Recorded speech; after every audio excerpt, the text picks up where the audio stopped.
Welcome to YouTube. Today we have Todd the Wizard here from the land of Avalon. And we are live. Oh, yes, So Candace Owens says that she is Legion. We are Legion, she says. well, pretty much is fucking army of followers, army of fucking a legion at least. What's funny, it's ironic because Legion is a term for 10,000 demons. Well, a legion is a term for like a Roman. Oh, yeah. That's a Roman, but also known. That's why it was used. On Twitter, Alex Jones, like 2 days ago, Alex Jones said 90% decrease in live listening rates for Alex Jones. His show? And then it said 1 day ago, Alex Jones accused Tim Pool of quote unquote working for Netanyahu or something. It's just ironic because it's like, oh, my viewers are down 90%. I'm just gonna make some kind of outlandish claim. That'll bring in some bunch of people looking at my stupid claim. Yeah, I'm with you. Fuck, we got a bunch of stupid claims we're going to talk about tonight. Hopefully, it brings in a ton of people. Yeah, no, not claims. We got some stories to read. Of course, we're going to stay steady, focused on the flock thing. We're going to see how this pans out because this flock situation has all the characteristics of a psyop and inside psyops and God knows what kind of twists they're going to put on this shit. The leftists are putting up the flock cameras so then they can complain about the flock cameras and try to get elected. Kind of what they do. Pretty much what they do. Look how tough I am on them snooping and spying on you. Look how I can't stand them spying on you either. God, it's horrible. Take them down. Take them down. Ugh. There's a campaign. There's people, YouTube videos encouraging people to go cut them down, take them out, all this shit. Resist. They want to slap a bunch of crimes on people so they can make some money. Well, they're having problems selling these stupid things because you've already been snooping and spying on everybody already, and why aren't we seeing any results? So please stop with your fucking. I saved 10,000 people from human trafficking bullshit and come clean. Yeah. Well, you either can do it and you are, and you're not really helping society because it's for some other nefarious purpose. Or some guy was driving from Chicago or Illinois or something, drove all the way to Michigan to get some weed, then drove all the way back. I saw that story. And then, word of advice for anybody that's a retard like that: if you drive to another state to a weed store, park next door to the store. Park a half a block away. Yeah, half a block away. 4 stores away. 4 blocks over. 4 blocks over. Because then when they come to court and they say, look, his car was in the dispensary parking lot in the front row. The cameras check the cars, not the people. So. That's what I'm saying. The camera shows his car at the front of the dispensary. If he parks a half a block down, he might be able to argue, I wasn't at the fucking dispensary. What are you talking about? But anyways, they can watch him through the goddamn. He's somebody they suspected anyways. It's just a case to show, oh, look at what they did to that poor drug dealer or that guy that wanted to get some drugs in a state that doesn't allow drugs. Well, it's ridiculous. If you can go to one state, it's a complete violation of the 4th and 5th Amendment. It's like if you go to, it's like you have the right to travel freely and unabridged. No, what's that word? Travel freely. Unabridged, I think it's unabridged. No, unabridged is literary.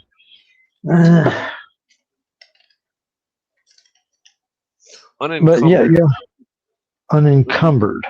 Yeah, the constitutional right to travel freely is a fundamental, although largely unenumerated, right of the United States. protects the citizen's ability to move between states, be treated as a welcome visitor, and relocate to a new state without facing unreasonable government interference or discriminatory penalties.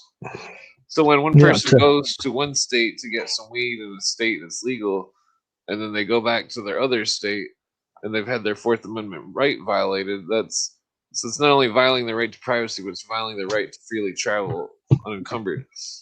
And it's very sinister looking and nefarious sounding when you look at it from a normal, rational human being's perspective. But if you look at it from some corrupt judge somewhere, I'm not saying there is one anywhere, but I'm saying if there was a corrupt, there's definitely probably a corrupt Masonic judge somewhere. I'm not saying there is, but if there was, and he's handling the case against you, then he might not take into account your right to travel around free without being snooped upon and spied on. And this spying and all this is pretty much already looks like a military operation. So it's this pretense of government caring about your rights and your freedoms and what you think the Constitution gives you is kind of how these people are treating things. They're running the show here. And so what can you do? I definitely ain't going to go join an Antifa mob where bricks have been delivered by whoever's got the money to put, a gigantic protest together. So, the question always is, what do you do? What can you do? We're not tackling that this evening, thank God, because I don't know what you do. I'm just, I'm optimistic for humanity because I know people are intelligent. And so we got that going for us. We got numbers and we got intelligence. But, you're battling nefarious, the fucking worst villains you could possibly imagine. I mean, Hollywood and Marvel Comics probably got nothing on these guys, villain-wise, that run the world. Oh my God, hey, what's up? What is happening, sir? A lot of weird, crazy stuff that I don't even know where to begin, how to get into. But I think St. Padre Pio bought me the water I needed today. Padre Pio. Always count on him. Pio? Huh? No. Gio's working for the Spaniards. Talk to his local Pontiff Maximus. Oh yeah. Well, he's trying to get us dizzy so that we can steal our wallets.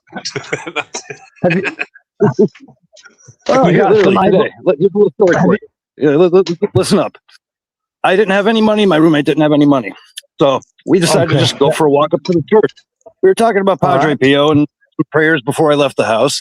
We walked up to the church. We walk over to the Padre Pio shrine outside, and there, glistening in the sun right in front of us, it got pulled there randomly, is about $5 and change that allowed us to buy enough water to get through tonight and tomorrow until we get paid tomorrow.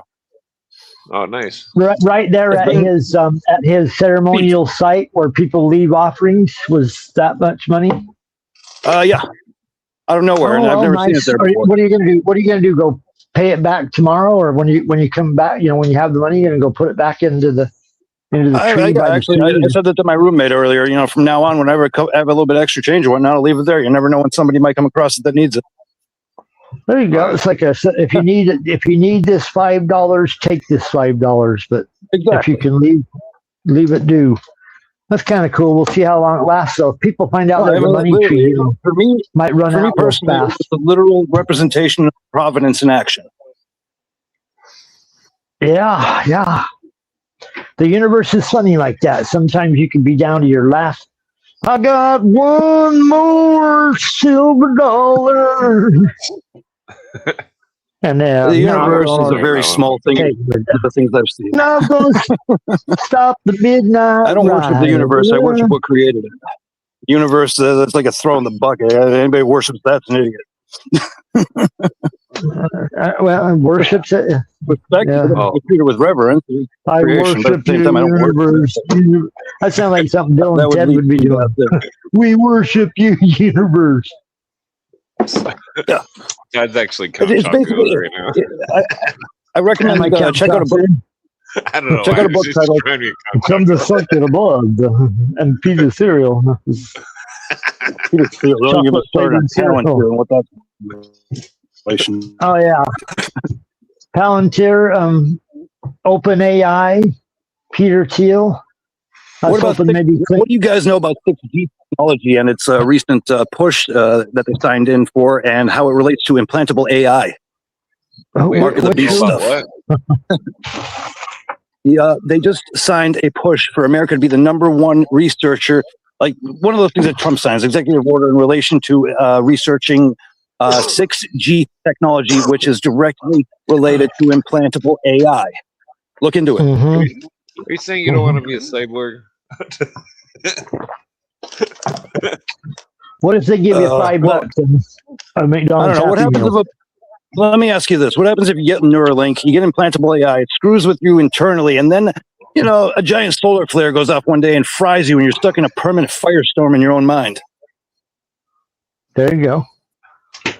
You fly up too close to the sun. You fly too close to the sun like Icarus.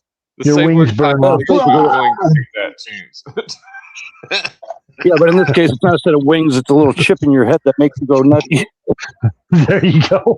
Well, same thing if you're flying in your mind, sort of kind of thing. He got too high and burned his mind out. Whoa. The guy started counting all the hairs on his arm and shit. He's like, oh, I have 5,000 hairs. Have either of you guys, let me ask you this. Have either of you ever written or read a book titled The City of God by St. Augustine of Hippo? It sounds kind of familiar, but can't say, I can't say I read it. When you get a chance, look into it and look what it describes and look how it parallels with everything going on in the occult today. He goes through it and what was happening in Rome, and now we're just going through another version of that. What's the name of the book again? The City of God by St. Augustine. Okay. Sounds familiar. Writing it down. Augustine. One of the most important books I've ever even begun to read. How old is this? This is like early church, not like maybe 300 or 400 years after the crucifixion at most. Oh, maybe 200 years. I don't know exactly. Around the Nicene Council period, where the Council of Nicaea got done. It was before any of the major splits. Yeah. Okay. Pretty good. Pretty interesting. I speculate that definitely. If Jesus was a real person, he knew that he was taking on the curse of Azazel, because in that James book that's in the Dead Sea Scrolls, he says something like, "You have given me a curse." Well, yeah. Remember, Scripture says, "And he became sin." He took on the sins of the world and literally became sin as an offering. I remember when he was hanging on the cross, he said, "Why have you forsaken me, God?" Too kind of. Yeah, that was quoting. That was actually quoting the Psalms. That was part of a prophecy that he had to quote. And God is like, "I'm sorry, son. You gotta hang up there for every man's sins." Yeah, he went through all of that back in the Garden of Gethsemane. That book you'll be resurrected, and then forever after, every man's sin shall be absolved if they come to you in your name. The book I was reading was saying, it was talking about all these different gods that were crucified and all this, and it was saying that it was like an eternal cycle of the god having all echoes of the one. Well, the god having relations with the female god, and then they're fractal echoes of the one. Well, then rebirthing, but then once the meeting with the female goddess is established, then the female goddess kills him. Yeah. So it's like the praying mantis effect. I don't know whose theology that is, but I'd tell them they're probably in for a nightmare ahead. Well, I'm not joking. Some of these cults, what we consider nightmares, their dream So I don't know. My nightmares typically consist of weird stuff like Vladimir Putin in a Speedo in a seedy hotel trying to seduce me. So, oh man, that's horrible. That's horrible. I can clearly remember that. Because he's very fucking physically fit and probably knows every something very important. Something very important to share here. Remember the Iboga? Have exorcism. All right. Remember the Iboga? Please tell us. Please tell. Be gone, Putin. In the power of Christ compels you, Putin. Get out. Yeah. You guys remember that tree I was talking about, the Iboga? Yeah, of course. Whenever you call, the first thing I want to ask is, how's Iboga doing? Well, the strangest thing happened to me recently, and I went to a novena service over 9 days at my church, and I realized as I'm receiving the sacraments, I'm getting the same physical, perceivable effects from them as I was getting from that. Oh, from the sacrifice. In front of you. Sacrament. Yeah. That's the ritual before the sacrifice. Go on. It's the root of the tree of life. Those are its fruit. I'm filled with it from root to fruit. All right. It's pretty awesome. There's something to put out there. So going to church is having the same effect as Ibogaine. You just said that's pretty wild. I know it is. I've been talking to priests about it too. I actually had a conversation with an hour and a priest in Rome about it about 2 weeks ago. Father Francis Tiso. He's got some great stuff in relation to Eastern philosophy. Interesting. Yeah. What did Eastern the priest say about the Ibogaine? Was he interested? Did he know that you take large quantities and recommend it regularly? Yes. And he said that he's going to look into it further, and he was going to an herbal medicine retreat right the day after I was talking to him, so everything was just lining up perfect. He even said it was all providential. I reached out to him. I didn't know he knew anything about herbal medicine. I am still yet to try this wonder drug. Can't wait to eventually. Hopefully, I can. St. Thomas Aquinas and St. Augustine of Hippo both believed that the tree of life was real, literal, and material, and used as a sacrament to prolong longevity in Eden. And this seems to do that exactly. Here's the thing, though. It's like one of these books I was reading last night. It's talking about a branch that was used as a symbol of rebirthing immortality or something. Like it's like and there's also that story of Gilgamesh looking for a plant of immortality. Yeah, there's a Bible. And there's also Herodotus first wrote about the Fountain of Youth in the 5th century being in Africa, not South America or Florida, like Ponce de Leon thought. Well, okay. I've heard that. You mentioned that on here before. I have researched it. You mentioned that here before. You know what else? They say that the Garden of Eden was cut off by a shifting fiery sword. And look at the Sahara. It's literally a shifting fiery sword that lines up with the sword of St. Michael, if you look on a map, which is a bunch of monasteries that line up like a sword cutting through the top of Africa. And even the Romans couldn't make it across that desert with all of their resources. And only in the last couple hundred years of colonization have we been able to get there. And it dried up about 7,000 years ago, oddly enough. Yeah, something happened to the climate. Real serious. Yeah, someone made a bad choice and it had repercussions. I've had that happen. Yeah, well, there's a lot of shit where it's obvious. One of the things that's obvious coming out obvious if you're watching any of these ancient structure videos that they've got loads of them now. I have no doubt. Look at the Olmec civilization, very advanced.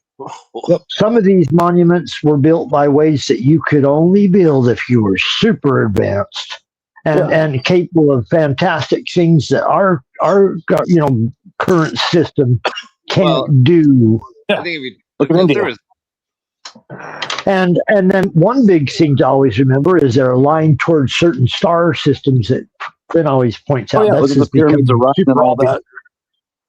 And there's no way to even do some of this. There's no way to make some of these fucking markings on the ground and miles long fucking geometric symbols thousands of years ago out of rocks. Yeah, you can barely write it on a piece of paper, let alone use rocks over a rugged terrain to make some of these marks and shit. But what we're seeing here is we're seeing that the climate was a very different place in parts of the world. And like Egypt, the Great Pyramid is one of the best examples, I think, where you see the Sphinx obviously was underwater for a long time. It looks like they took a 10,000 or 12,000-year-old monument and then carved a fucking sheep face on the front of it. So the world was covered. How about that temple in India that was carved out of the side of a mountain? Yeah, exactly. That's another one. These are the ones. Oh shit, we lost you. That temple in India. It's obviously done with lasers. Not. I'm telling you, fucking ancient lasers. That temple in India, they picked a spot on a giant fucking mountain where it was a solid chunk of one of the hardest granite materials or whatever in the fucking world. And they said, right here, we're just going to clear the dirt off of this motherfucker and start carving a temple and an entire complex down into this solid rock from above with chisels. Primitive chisels. Ridiculous. There's no functionality to it. What's its function, the thing I'm always, my wife and I, every time I watch these videos, because she watches these ancient archaeology sites and shit. First thing she's always saying to me too is, why would no one would even do this? Why would you do that? No one would do that. No fucking primitive society that's an agrarian or hunter-gatherer or all this bullshit timeline that science tries to place over how mankind advanced. No primitive. That he's got something to make or something, and that he said, "God bless us." Thank you, Gio. Oh, God bless you, Gio. Thank you for giving us the report from Ibogaine News right there. You come on back sometime. You hear? And it's always nice to hear what's going on in the world of Ibogaine. Because where else are we going to get? Aliens are mutating into blue Havarti cheese. Blue Havarti cheese? Blue Havarti avians. I don't know if I'm going to try that. That sounds a little risky. Oh, yeah. So it sounds like sounds like Gio didn't want to get a cyborg implant. Not. It sounds like Gio wants to get a. Sounds like Gio's found gods. Good for him. And then he found a guy inside of the church he's a member of that wants to try some Ibogaine too. God, when people make claims like that, who doesn't want to try this elixir of life? The book I was reading, it was going on about last night about Branch. The Hiram Biff story I was brought back to the Hiram Biff, definitely big. Leading into biblical branch stuff, some sort of it was taking it all the way back. Builder of the temple, yeah, exactly. Solomon's temple. It was taking it to Babylon with what's his name? Ediku, or what the fuck is his name? Enkidu, and all these Babylonian Enki or these Babylonian gods. All the names, but me neither. Like the same story, Marduk and fucking Necronomicons, the fake one or the fake one, whatever it is. That one they published in the 1970s or whatever. That one's nothing but the Babylonian gods. That's based around the Babylonian gods. Yeah. No wonder they would use. No wonder they would use them, because you could make all this shit up and wrap it around some real. That's kind of what they said this book was. It was. Is it made up? I don't think it is. I hear you. No, I hear you. I'm just saying that. But I'm not saying it is or isn't. But the way it's put together, the way it's put together. And then they do use like Babylonian gods. Yeah, with all these coincidences, all these conspiracies, we can't assume that something is or isn't. Yeah, true. and then you have these people that are involved in intelligence agencies and occult secret societies. They're almost like synonymous. It's almost like they're built. That's exactly what you do, how it would run. If you had some kind of organization like this, because because you're gathering intelligence, you're presenting yourself as an organization, but whatever your motives are, only the people behind the thing at the top of this thing is this organization. That I thought of the other day. I think that these debates being big and mainstream is a consciousness evolution, and it's not necessarily what the debate's about or anything. But I think you mean the Candace, Owens, and whatever this other guy is debates or whatever these. Generally speaking, I mean, like the clash of human emotion. It's like they're trying to. I think that the New World Order is trying to create clashes. That when people see other people clash, I think it's psychologically, like subconsciously implanting ideas. Because I mean, look at. Well, somebody mentioned the other day how I forget who it was. I'm sorry. Controlling the rhetoric by the people being stuck into two models of reality that are seemingly against each other, but both kind of ignore third-party politics or information. It's a perfect Hegelian dialectic, and somebody said the other day some statement that made so much sense about how their goal or whatever is the one world government, so we all come together. But the way they're doing it is to make everyone hate each other, trying to spread as much hate as possible to bring everybody together. Yeah, and it's that dialectic fucking once again how these people operate, the two pillars and the positive negative conflict. Hegelian dialectic. But Hegelian dialectic is just a word that's already been describes the tree of life, also the two pillars and the one up the center. That's Hegelian dialectic. Another parasol, basically.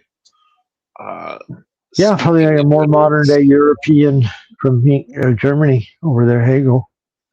Lots of thinkers, heavy thinkers in that period, Marx and Engels and Hegel, and there's a ton of them niche.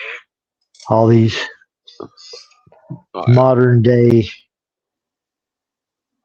philosophers. I look at the modern day ones like Marx and that and go, who's paying all the money to make sure this book continues to be published over and over? It looks like a damn op. You know what I'm saying? The Communist Manifesto. We're told that it's oh yeah, they read that. Remember Mao's red book or what little red book every citizen was supposed to have and read, and the communists are atheists. They don't believe in God. Mao is God. Right.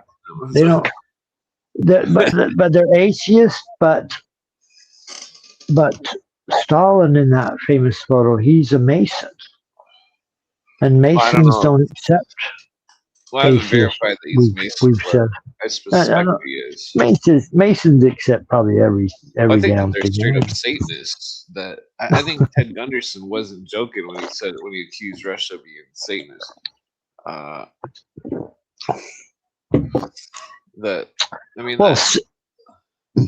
Satanist in the fact that they're just the epitome of evil. I mean, okay. Well, not like the traditional Satanist, but more like Persian Satanists. Okay. Yeah. Okay. Now I'm driving with you. Yeah. There's some weird sects, like the Yazidis are devil worshippers over there, and devil worshiper meaning was Persian and Egyptian in essence. I mean, it's like, well, okay. So the thing about that book, Marx and Satan, or Satan and Marx, whatever it's called. Yeah, I have that. That Marx's landlord walked in on Marx, and he was performing some kind of satanic ceremony where he was having a religious object, and all the candles were upside down on it. Whoa! Upside down candles. Just like how they invert the cross, or they say the words backwards for the Latin, or they do everything in reverse. It's like a direct psychological tool to redefine or to reorder your thought, and what it does is it exercises your ego. Yes, it could have a number of different effects, because what it's doing is it's breaking your normal programming and psychology. They say Satanism is absolute atheism. Well, yeah, because Anton LaVey in his Satanic Bible, it says they're not interested. They don't have a God. You know, they don't look at Satan as a being or whatever. I remember the chapter. It's towards the end of his book. Anton LaVey says that. They don't look at Satan as a being. He's more of a... Yeah, to them it's all just... they are the embodiment of the deity. The idea or the deity or the energy of the idea. You know, Anton LaVey said, fucking, that the Christians are the ones, the Catholics or whatever, are the ones that invented the Satan thing. And if you look into it, and I'm not saying evil doesn't exist, but the idea of that Alvin Boyd Kuhn says it direct when he's like, Jesus is Lucifer and Satan in there. It's like a cycle, a cycle of God. Where it's I have that work. I have that book that you mentioned, Marx and Satan, Richard Wurmbrand. I have that book. I thumbed through it because I got masses of books. Did not read it. I maybe paused on a chapter and read that. But the reason that I probably haven't just gone back and dived thoroughly into it, because the guy that wrote the book is the book publishing company that wrote the book or published the book, Living Sacrifice Book Company. That's the ones that the publishers. Okay, always pick up the books that are about the occult. For some reason, they'll republish. How Cooper's book got republished by a bunch of occultists. They put in a bunch of advertisements for crystal healing and shit. Oh yeah, I'm sure there's fucking magic shit at the end. Or magic cures at the end. It's actually interesting. There was a flyer placed in this book because I got it at a thrift store somewhere, and it's a flyer with pictures of the Great Wall of China and some Chinese kid. Oh, so maybe this is some book they're trying to. No, it's people bowing down, not being tortured, and they look pretty peaceful soldiers going around the wall. They're just a kid. I haven't read it. That's my point. Is I haven't read it. This is stuffed in the book. Wow. But let's see what it says. It's prayer needs. So this is like probably given out by Christians to somebody. Why is this relevant? Why this is relevant is this guy, Richard Wurmbrand, is possibly a zealot, like a radical. Yeah, somebody that's like, oh my God, Satan and Marx. Did you hear did you hear an upside down candle, black candle? I'm not saying Marx wasn't a devil worshiper. Maybe he was. I haven't read the book. Think about this, though. His two of his children committed suicide, and one of them was with a pact with their lover or whatever.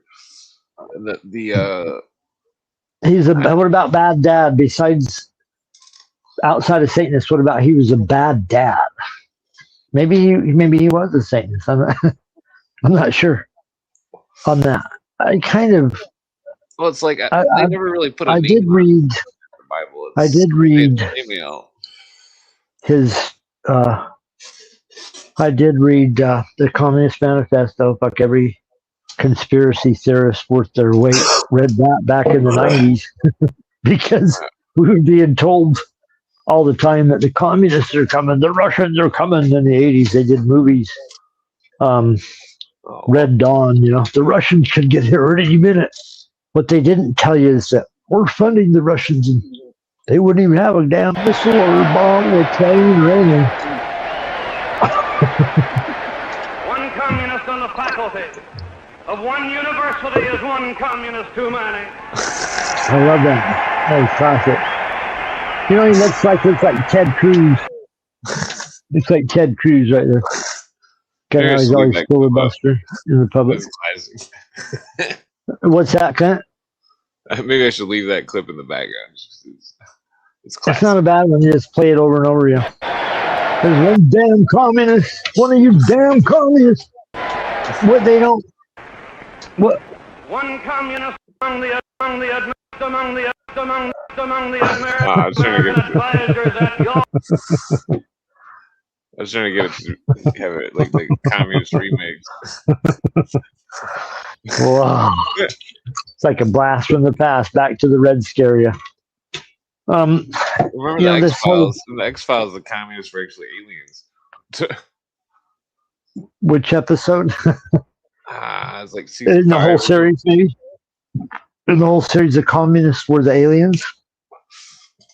They did like a flashback episode where Mulder was trying to hunt down his father or something, and he was working with this retired police dude, and the dude was like, they were trying to find some Skur dude, I think his name was, and like that he was reported communist, but he was really some kind of Nazi experiment where that because I looked into that episode and found something that was actually based on Nazi experiments, and like it was some kind of Nazi experiment where they were cutting animals and like trying to add them to people or something, like animals and bugs and shit or something. Like, wow, really weird shit. That's wild shit. Well, Yeah, no, like, the Russians have that dog head experiment where they try to keep a dog's head alive. Supposedly, you know, you've seen that, that's of what course. was crazy about that that second X-Files movie. It was re-released on Hulu like a couple days ago, and fucking that they added the parts that was clipped out of it when it was originally made, and it was all about some kind of Frankenstein thing, and like there was Russians that were running a secret organs body parts seller or something, like, and they were trying to keep this Russian head alive or something by transplanting it onto. It was fucked up. It was like, because one of the scenes at the end, the head like wakes up or something. It was pretty good, but the movie's kind of lame. But I heard somebody. It's like, why did they take all that out? I heard somebody recently. I can't remember what podcast I was listening to, because I listen to all these podcasts and different YouTube shows, and don't do Twitter. Don't do what's that other one? Clint, with the what's the Chinese one?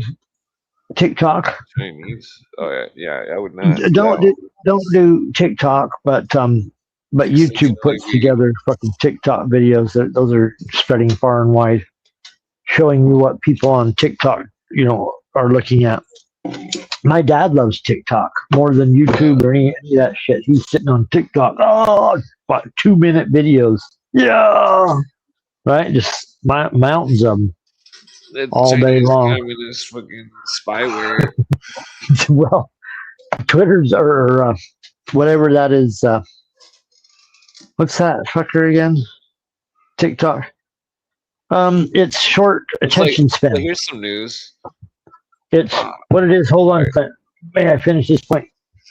It's training the mind to want less information and more of it, faster, constantly fed every kind of weird type of information or visual so you could take it on Twitter, every point of view. Can you imagine how in the future, if it was just like only the best get to put their point of view out on Twitter, but thousands of millions can try and compete, kind of like there is now. But at the end, only the best voices will be heard, videos will be seen.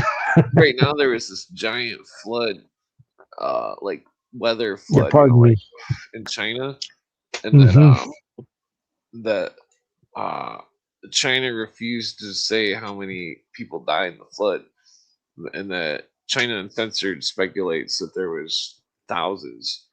That China, like, well, it's like China's got all this makeshift construction where like they're cutting cement with sand, and they're using like plastic rebar for the cement, and like wow, yeah, China's just getting like destroyed by tsunamis and typhoons and like fucking, because all their stuff is all just built incredibly poorly, and that like because all the contractors were embezzling money by he's going cheap on all the building costs, plastic rebar. and that's because that's not their main interest at the moment. That's somebody that's calculating we're gonna shortcut everything because this isn't the area that we want to move the fastest. Well, think about this. Yeah.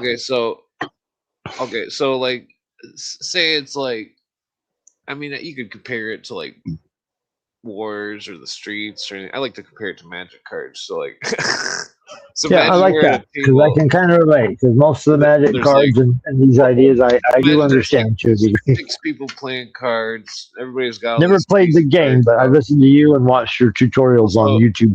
Just imagine you got all these crazy cool cards out or something, and like, but like you're almost dead, or everybody's like almost dead, or say you're playing the game and like. How many cards do you have out there when you said you got all these cool cards? How many cards is cool? How many cards are out there at this point? The game itself is relevant. Just keep on track. Oh, sorry.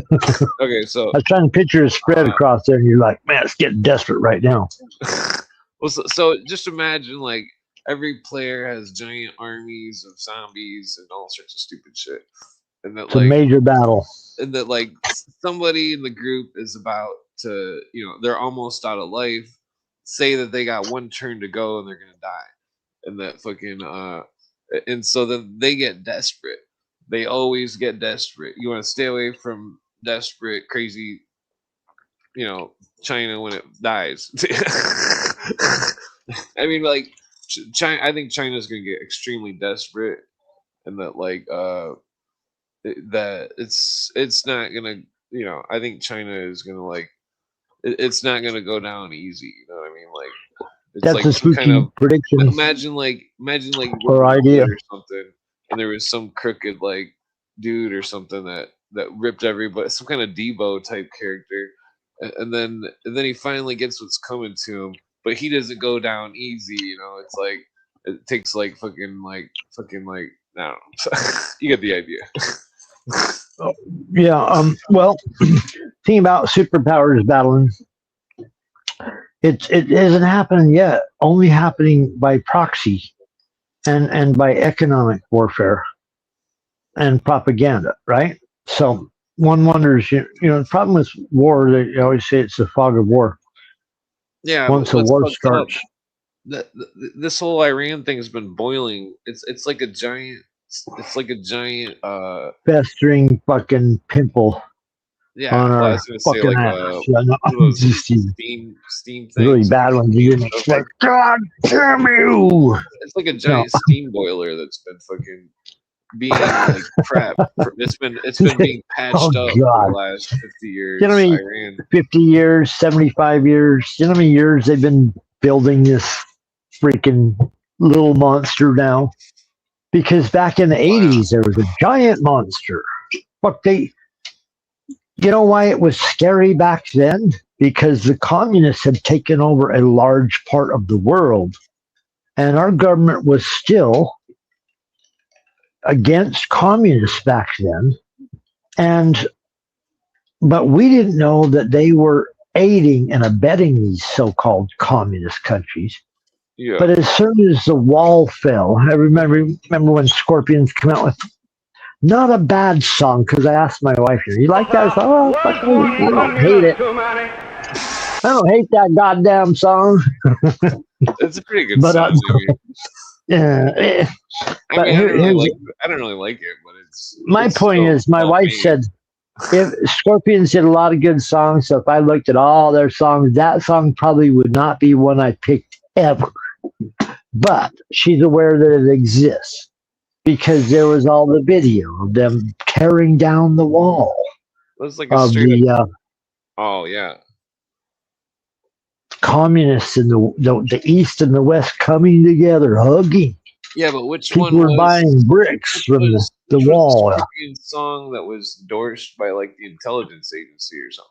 It's like the one that they ran to Kumbaya. Yeah, that one was "Take Me to the Magic of the Moment and the Starry Nights, Starry Nights." Ugh. The wings of change, the wings of change. Yeah, take me, oh, magic of the moment, starry nights. And then they say all this gobbledygook in between about how he whistles. I don't think I ever heard the lead singer of Scorpions whistle in any of their songs, but that song he chose to do a little smooth melodic whistle. They must have heard Guns N' Roses do it or something. Which, if I could whistle, I would try to.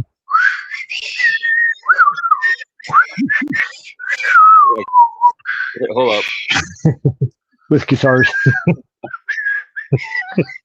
There you go. You got it. That Civil War song. You got it. Sound just like it. Oh, yeah.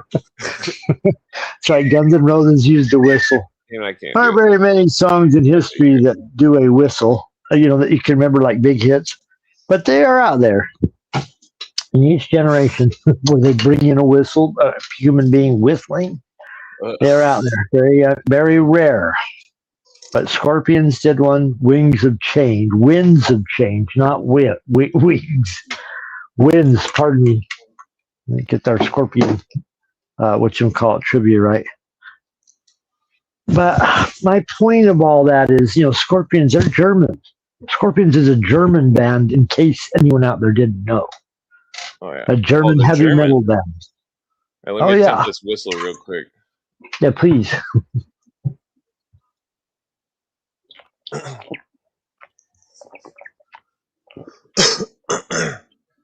gotta hear it to do it. Hold on. Yeah, put that thing on for 3 seconds so YouTube doesn't cancel our program. You're doing a commentary about something. I fucked up. Almost.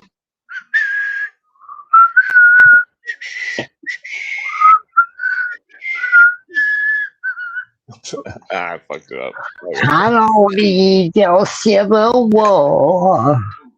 That buries the rich and it bleeds the poor. I never liked that line about 90s, but I love that line about, I don't want to be a product in your human grocery store. Ain't that fresh? What's his nuts? What's his nuts was trying to be creative right there, Axl Rose. Comparing a fresh loaf of bread. Ain't that fresh? Oh, yeah, baby. If you think about it, I don't want like, the 90s could not have been the 90s without Guns N' Roses. Yeah, that was like the end of heavy metal, and they kicked it off. That was like the letdown where they're letting the air out of the heavy metal balloon, where they're slowly letting it. That's what the Civil War song was about. There won't be no rock and roll. We don't need your Ozzy Osbourne. What heavy metal was becoming, what they said, we're going to take this down now. We're going to take down all the sets and all the sounds, but we'll still let you put out some cheesy ass shit. Like Guns N' Roses and all your other favorite bands will be. I think it was. It will put out. I think that they made them do it to empower the male population with rock and roll.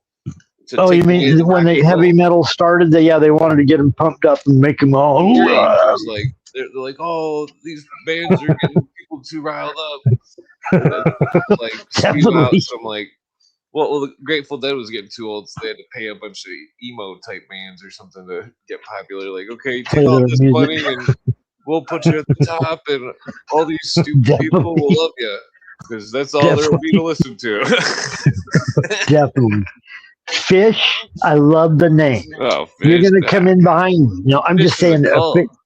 No, I'm saying this is a fictitious incident that takes place. We're just making this up, right? Oh, yeah. Grateful Dead is saying to the Fish lead singer, I love that name. Have you thought about following us around? We're going to set up festivals everywhere. You're going to be the lead act. You're going to take mushrooms, LSD, there's all kinds of stuff, DMT. You're going to love it, kid. Well, all these people are like total weaklings. If you put them on a roof and told them to fucking tear the roof off, it'd probably take them like 4 days, and it's like a 5 hour. Oh, you mean like gave them a job on a construction site? Yeah, it's like they're not. They can't, like freaking. I don't know. It's just fucked up. Well, they've been competing against a government that hates them, that's tried to weigh the market against them, that's created a market. These are the kids that are going into the trade, the fields of labor and stuff. The government's been flooding the market with people that are desperate for a job, illegal aliens, that will outwork Americans almost 10 to 1. Because if you put them in a fucking random survey, because yeah, I know what you're saying. I'm just saying. Yeah, you know my argument. Okay, so look at Michigan. Okay, in 1999, there was 10 million people in Michigan. Now there's 10 million people in Michigan, but the population of Michigan went down because people all left Michigan and nobody had families and stuff, and so they imported a bunch of immigrants. Prop up where the balloon was deflating. Yeah, they're worried about their money, so they got to keep people working in their fucking bullshit. Exactly. It's like, it's a way to keep a dying town alive. Let's make all the slumlords going. All those slumlords, those apartments where they're painted over. Oh yeah, it's like a game of Monopoly. Those areas used to be nice once. Now they're the cheap property, Baltic Avenue. It's like nobody's coming off anything. That's what's going on. Nobody's coming off anything. Everybody wants to hoard everything to the grave, even though the government's going to take half of it. It's like, makes me want a cigarette. Even though these things, my feeling. These things don't occur, just out of nature, man. This is a planned demolition, obsolescence, whatever you want to call it. Companies started making products that were planned to destruct. Yeah, they want to get as money as they can out of everything. It's like, it's ridiculous. They don't want you using your cell phone for my back hurts. 3 years. I'm going to grab a cigarette real quick. Please do. Smoke it. Take one for me, a drag for me.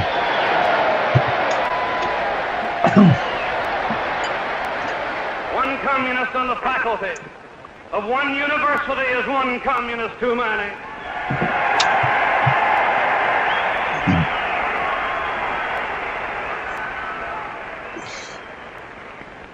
One communist among the American advisors at Yalta was one communist too many. Yeah, pretty much. And no one gives a fuck about that, even if there were only one communist in the State Department, even if there were only one communist in the State Department, there would still be one communist too many. You know what that clip reminds me of? Very embarrassing moments in history where the truth comes out and you never hear about it again until now, because mainstream news would never play that over and over. PBS would never even show you that video unless it was making him look like the devil. PBS would never even show that McCarthy statement unless they put horns and the devil on and reddened the fucking video behind him. Oh, yeah. The scandal of the communists involved in the creation and formation of the United Nations involved in the intelligence agencies and the big Cold War battle that took place over decades and decades with the communists, the real communists. You know, I was watching a video the other day. I'm sorry to sidetrack here, but it's not really a sidetrack. It was a current Vietnamese, I don't know what the fuck his job was, but he was on a display. He was operating like a historical tour, one part of it in Vietnam, and it was a booby trap Vietnamese used to kill soldiers during Vietnam.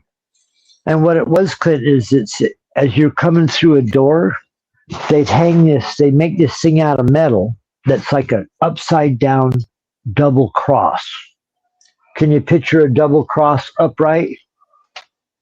Two arms and a long center? Can you picture that shape? Yeah. Out of each, like every 4 inches on the arms, the side arms, there were 6-inch little thin metal. You wouldn't call them spikes. They could just be fucking like a thin metal rod, right? Maybe what are you talking about? I'm talking about a booby trap in Vietnam. I saw this video. Oh, yeah, okay, yeah. This was a guy in Vietnam. Sorry we're talking about communists. The battle in Vietnam was communists against the East and the West right there. Yeah. The guy is running he's like running like a scene at a museum over in Vietnam. I saw this video today. He's just some guy. The spikes that come down. You with me? Yeah, I've got a video. I'm looking for it. Yeah, you got that video? Maybe you have that. Maybe I saw it on your show. I don't know, but this guy says, this is what they did to fight U.S. soldiers.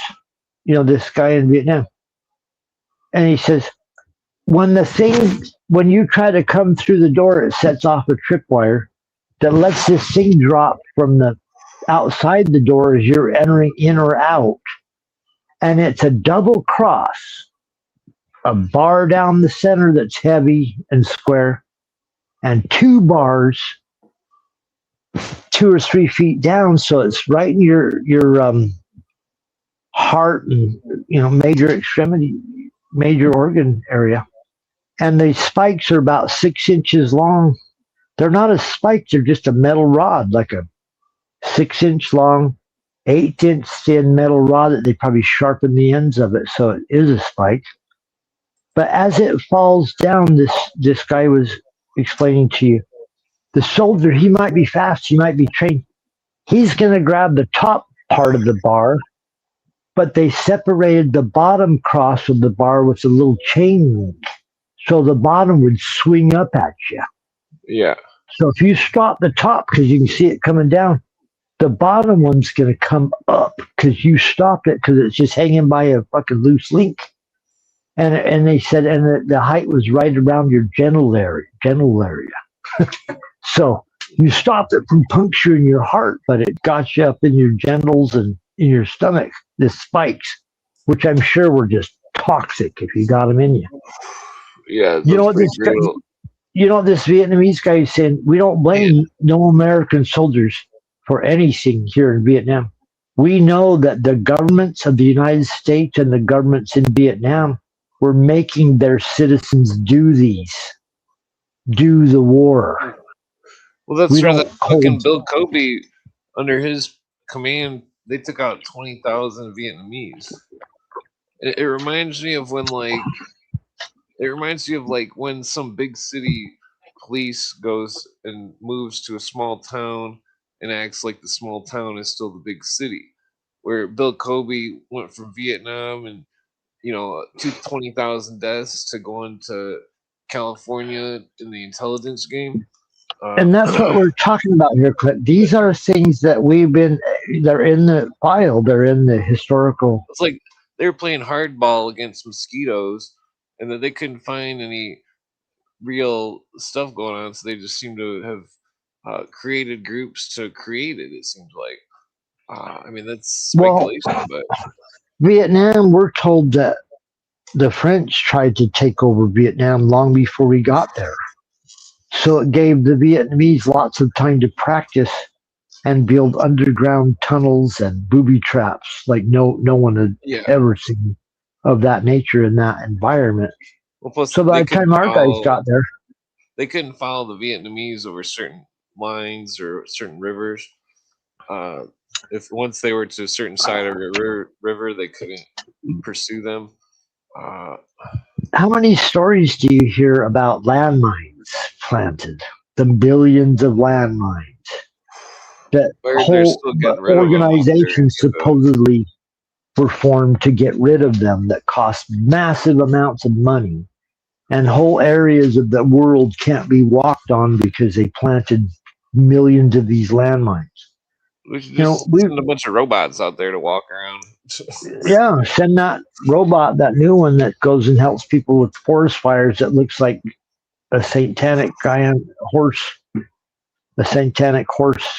manimal. You seen that? Of course you've seen that. I don't know. That people are freaking out about. There's some new robot a company's developed to help firefighters, and it looks like something out of the depths of hell if it was coming from the flames to help you. Well, I mean, firefighters are pretty daring. I mean, they probably need this. I'm talking about a robot. I'm talking about a robot they invented that is 7 feet tall, black, can withstand flames and all this shit, but they put horns on it. Horns? Yeah, it looks like a horse with horns, 7 feet tall. This week they're claiming that the company, they're trying to say, well, the company made it so it wouldn't go through doorways, so don't be afraid. Don't be afraid of it. You haven't seen this stupid robot that's making the news this week? The one that looks like a horse, 7 feet tall, goes into fires, has a chainsaw as part of its a feature that on one arm that can cut down stuff, and horns, red eyes, black with red eyes and horns. Yes, looks like a devil. It's like a or miniature. Some weird god, like an ancient god, but a spooky one. But that's what's going to come and save you in some of these places where they're battling these wildfires. Well, those things are dangerous because some hacker could hack it and turn it into some kind of fucking thing of destruction. Yeah, that's always a hazard of these robots, we're told. So God knows why we're going that, That's what we're going to do, everybody. Yep, we're going to create all these robots, the ones we warned you about that take over the world. That's the ones. Well, I forget what it is. There's something in those tube TVs. If you take the tube TV, I seen it on some kind of video or something. It's like the guy took the thing out of the tube TV, the end of it or whatever, and then he rewired it, and it looked like a flashlight, but whatever he pointed it at, it lost power to. It was very interesting. It was like there's a number of interesting things about those tube TVs. They said those tube TVs were also could be used as a two-way camera. So as it's broadcasting as an image, it can also be receiving an image and broadcast it back some other direction. Wouldn't shock me. What's funny thing about those old televisions? They had that white static, that weird static noise and pixel thing. Yeah, it says they got the ghost stuff. As soon as the program, as soon as the program's over, they would take TVs and have one recording a TV of a TV screen recording another TV screen or something, and then they would so many try to get the ghost to talk, and they would ask questions and then they would replay it. So many wild examples to even go over what people were doing and trying with that weird white fucking noise and that static. This spooky. This shit's very spooky. They showed that if in those images, if you just record them long enough, you can focus in there and it shows people. It shows things going on, but your eye can't quite make it out. But they looked at it and it shows all this bizarre things going on there. White noise is a perfect example of how you would try to contact spirits. Yeah. It's a fantastic way to distract the mind and give their background hum that allows for spirit communication, if that's real. There's a number of people that claim that that's one of the things they do to get to talk to the spirits. The spirits are funny. I'm a skeptic, Clint, and I'm a believer. Funny haha or funny ho ho? Funny aha and funny yo ho. Funny strange and funny, but the spirits, yeah, that's a subject sometime we should do a show on if we ever got our shit together. I've seen a lot of poltergeist videos. I do believe they're real, based on spiritual encounters. Yeah, I'm the skeptic that goes, how come you're not seeing it everywhere if this is happening? Any video that has 10 things happen, sometimes I'm like, oh man, come on. One video is rare enough, or one thing, spoon falling. Well, that's the thing though. It's rare. Like, 10 cabinets open and everything going. I'm like, those okay, footsteps, man. though, it's like we searched the house. The footsteps stopped while we were searching the house, and then we went back downstairs, and the footsteps started in the same spot. They stopped. We walked. There's people walked over that spot, and there was nobody there. They explain these things because when you ask questions like that, they gotta. What was crazy though is the footsteps kept going more and more and faster and louder, and then and then when it was like literal stomping, like as hard as you could stomp, and then get mad. It's turning into poltergeist. The thing started like something came in the room. Nobody could see it, but then it started knocking and shit. And it was like, it was freaky. We all fucking. I drive you nuts. Yeah, we left my. I don't like nobody. I don't like nobody knocking on my door, let alone like that. No, it wasn't knocking on the door. It was knocking on the ceiling. Well, ceiling, door, fucking wall. I don't like that ever. It was spooky as hell because it was knocking in the room. Yeah, no one I know knocks like that. And if somebody ever did knock like that, I'd be telling them, knock your shit off. It was more like a tapping. Very rude. Kind of like a tapper. But a loud fucking. I couldn't take that. You drive me nuts. So there was nobody there. Everybody can say that we were high or something, but we weren't high. Clint, there's so many videos and claims of people saying that this occurs to them. Knocking on doors, knocking on walls. This is not a new thing, like as far as stories go. This knocking thing is a part of the literature, or like occult yelling or voices or hearing people. Voices, as Ozzy would say. Screaming in the night. Remember that song, Voices? Oh, God.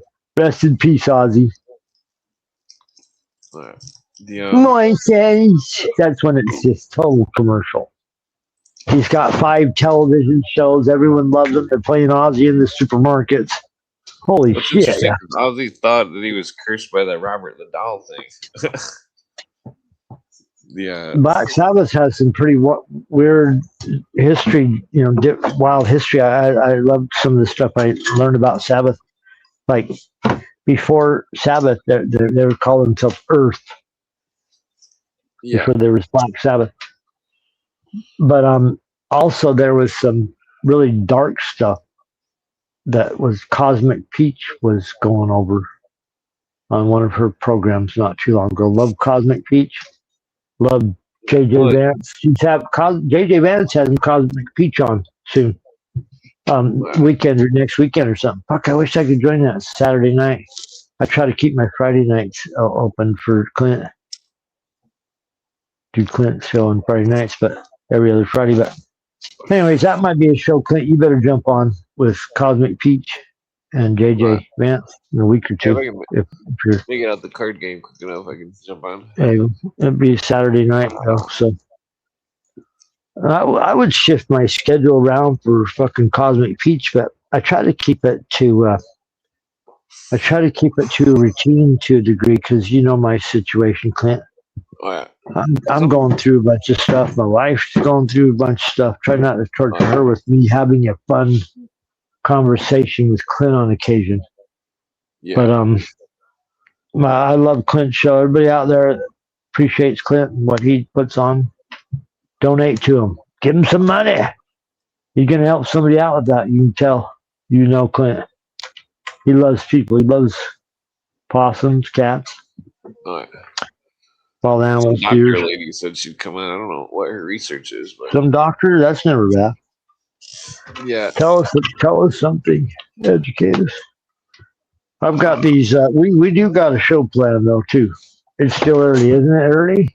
Yeah, it's early. Fuck it. We got a whole show going tonight. I had about 6 things down to talk about. Oh yeah. Well, I did have an advertisement from the sponsors. Hold on. Where'd it go? Pork and Beans, yeah. Sponsored by Baked Beans, Chicago. There it is. Okay. 2 sponsors. Miller Lite. I like that one. It's a Scientology commercial. What are your potentials? How much can you improve? How much money can you make me? How much money I make off you? Once you take the L. Ron Hubbard self-analysis program, sign me up, man. Sign me on. Begin to experience. What can I do for you? Look, suddenly after you read the book, you're wearing a suit and a tie. Suddenly after you read the book, you come into enough money to buy a suit and a tie. It could happen. You know, the Mormon Church is big on suit and ties because they're missionaries. You have to go overseas. You have to go everywhere. It spreads a good message, a good word. And so they have suit manufacturers. It's a whole industry that, the more suits you can get for the lower price, the better. Right, could. I mean, these days you want like a suit that's got at least like 5 phone books thick. You know what the fuck's going on. No shit. If you're in the Middle East, buy one of those fucking black suits. Yeah. Modern times. We were just talking about Ralph Epperson was in like Texas or something. No, not Ralph. It was Rupert Sheldrake. Some psychopath tried to attack him and stabbed him. And it's like, what the fuck? People are. Oh well. Somebody else could go off anywhere. I don't remember who it was, but I mean, the Rupert Sheldrake thing wasn't recently, but the other one was recently. I remember what we have is the same fantastic society that we've had for a long time, where anything could happen at any moment. You could be the victim of a horrible incident. It could happen. As usual so you finally able to whistle, Clint? I'll try to do the scorpion. Yeah, notes right. Okay. Yeah. Let's war song because you said that one. I think they threw that. I think you know what, that Winds of Change song is probably held up as one of the greatest songs for all I know. And now I'm gonna spoil the whole fucking trip, the whole spirit of it. But Winds of Change, the Winds of Change by Scorpions.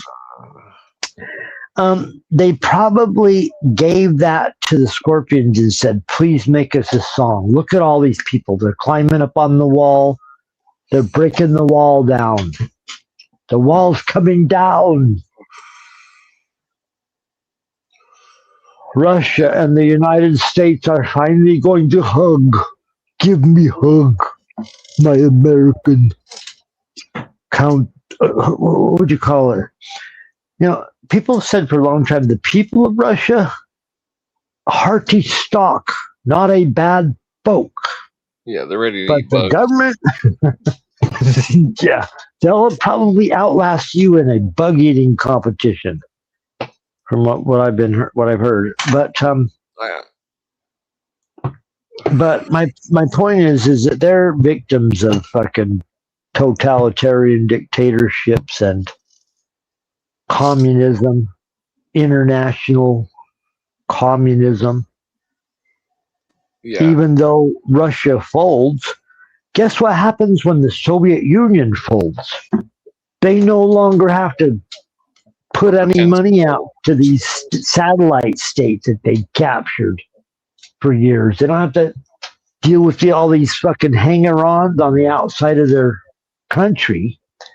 Now the Western countries can take all those countries in and give them welfare and suck their population's tax dollars. So Russia can just focus on itself, which is what's occurred since the wall fell. Yeah. It doesn't have to support all these countries. The internationalists, the globalists, don't have to pretend that, we're at war and funding them, we get all this money. I think that they're pocketing money from the UN and from the US. That Cooper documents that the Russians had some sort of printing presses or something. That Cooper claims that the Russians had somehow gotten a hold of printing presses so tight, yeah, that our own agents couldn't detect them. Cooper yeah, was I'm going certain. into the books, the intrinsic books or whatever they're called about money, and the numbers of $100 bills printed versus the numbers that were in circulation in Russia. And there you go. I forget the rest of the episode, but it was. Sounds interesting. It seemed like Russia was making American money somehow. Craig, I got to take a quick break, sir. Hold that thought if you will, and come back to it. Oh, yeah. Because we still got 5 more stories, but I'll be right back. One communist on the faculty of one university is one communist too many. One communist.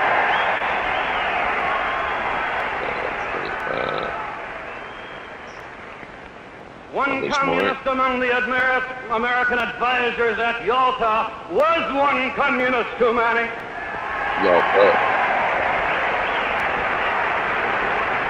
And even if there were only one communist in the State Department, even if there were only one communist in the State Department, that would still be one communist too many. I mean, that's definitely true. The communists run shit. That's why the Communist Control Act's never been enforced. The communists run shit. They're not going to control the communists. They are the communists.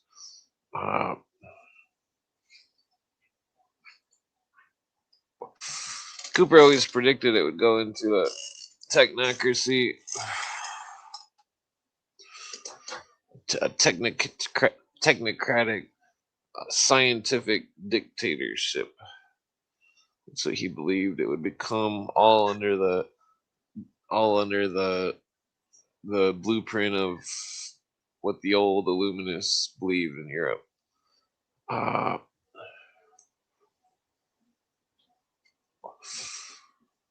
Very interesting.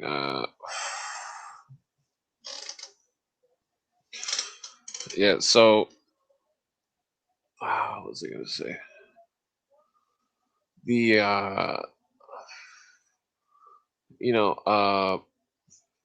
People that are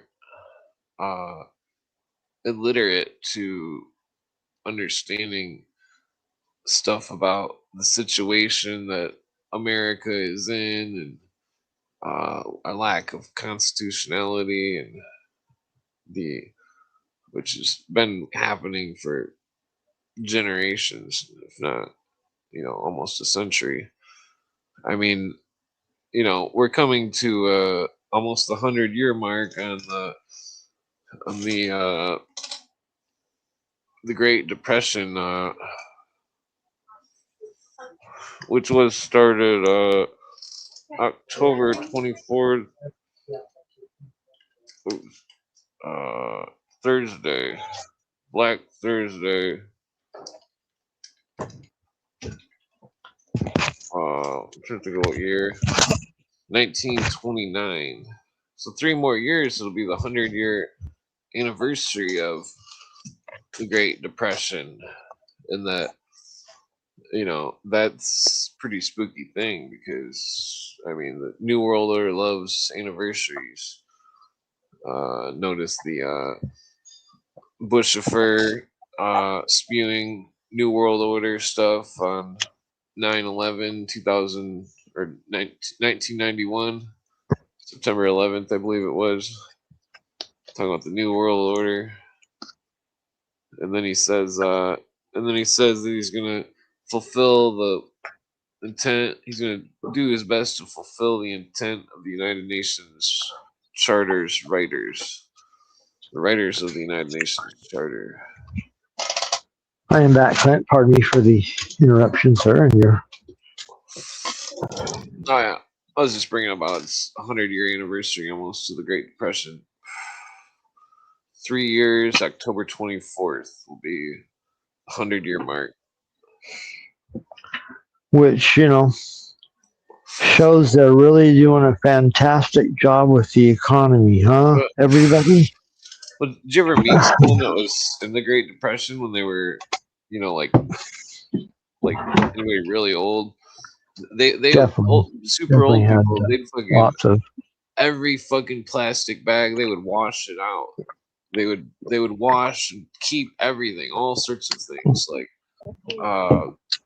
plastic was thicker than that actually lasted. Plastic now is just paper that's dissipating in the air. Wash paper towel and shit. This just reminds me of the fairy folklore, as I've said many times, of how at first it looks fantastic when Rumpelstiltskin meets the fairies and gets invited into their kingdom underground. They feed him banquets of fantastic stuff. It looks incredible. He's eating, he's drinking, he's merry. Everything's incredible and beautiful. The palace is just incredible. Stiltskin. But eventually, it starts melting. And then when the effect wears off, this sounds like somebody that's coming off of drugs. When the effects wears off from the elves and the fairies or whatever the fuck, it's all rotting. And you're not in a palace, a beautiful crystal palace. You're in a dark, dank cave. Yeah. And the walls melted and all. It's a classic. You've done a mushroom trip long ago and things stay there forever. Whoa, at the time, yeah, but when you come out, you're like, yeah, it wasn't even what I was seeing. It's a similar idea here. Man, this computer chair sucks. That's what's happening with our society. The people that run the world are now pulling the fucking stage down, changing the background, and it's not so pretty now. Or it's less pretty, let's put it that way. Because I'm sure it's beautiful for people that are privileged, yeah, with the white privilege. I'm sure those white privileged people are really loving this right now. No, I'm kidding. That's some garbage. There's Masonic privilege. That's some DEI garbage, but no, there's some people that I'm sure are living wonderfully. Do you remember years ago, one of the fascinating stories that they chose to put out there and keep running in the background was over in Dubai. There was the fastest growing city in the world. This was a huge story around the yacht. You started pooping on people. No, this is 2003. Yeah, Dubai. 2000. Yeah, Dubai. Not poop by. Poop Illuminati. No, I know that story, but what I'm getting at, Clint, is you remember when Dubai was the fastest growing city on Earth. It was making so much goddamn money. It was coming in so hard. They built an area called the World. that had an exact replica of the Earth according to their fake map they gave us, their flat Earth map.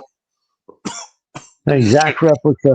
They were just trying to get paid off from the tourism. They had tourist trap.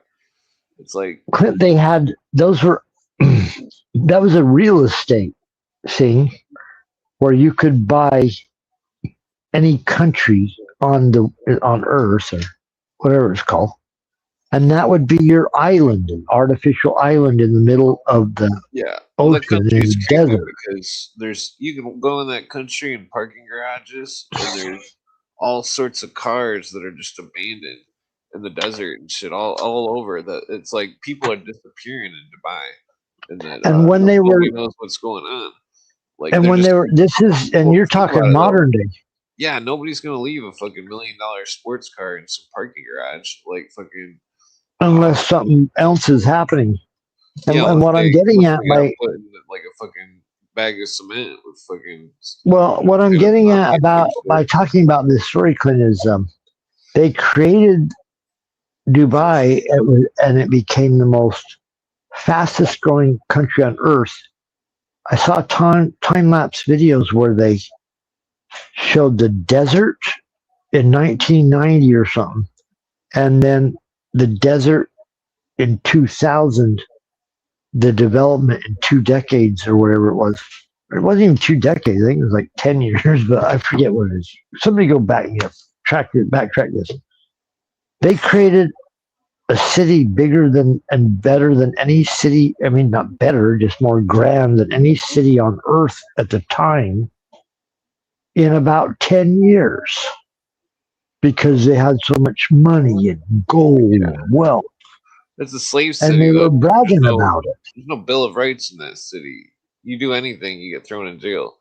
It's like. But they were showing you this to tell you something is happening somewhere. Somebody's getting some money. Why are they getting the money? Because there's oil, there's sheiks, there's a war coming, there's important stuff going down. See? It's probably England that helped build it, you know. The crown, they probably. Who knows why they do this garbage? But if you look into who's doing it, there's those same groups. The crown, like you said, Clint. There's that a lot of stuff over in the Iran, that the Strait of Hormuz, that pinch point for shipping. This is stuff we've talked about. This is complex battles that are not being presented in the news that are going on there. We talked about the city of London, one of their biggest financial fucking accumulators is insurance on ships that pass through the Strait of Hormuz. Yeah.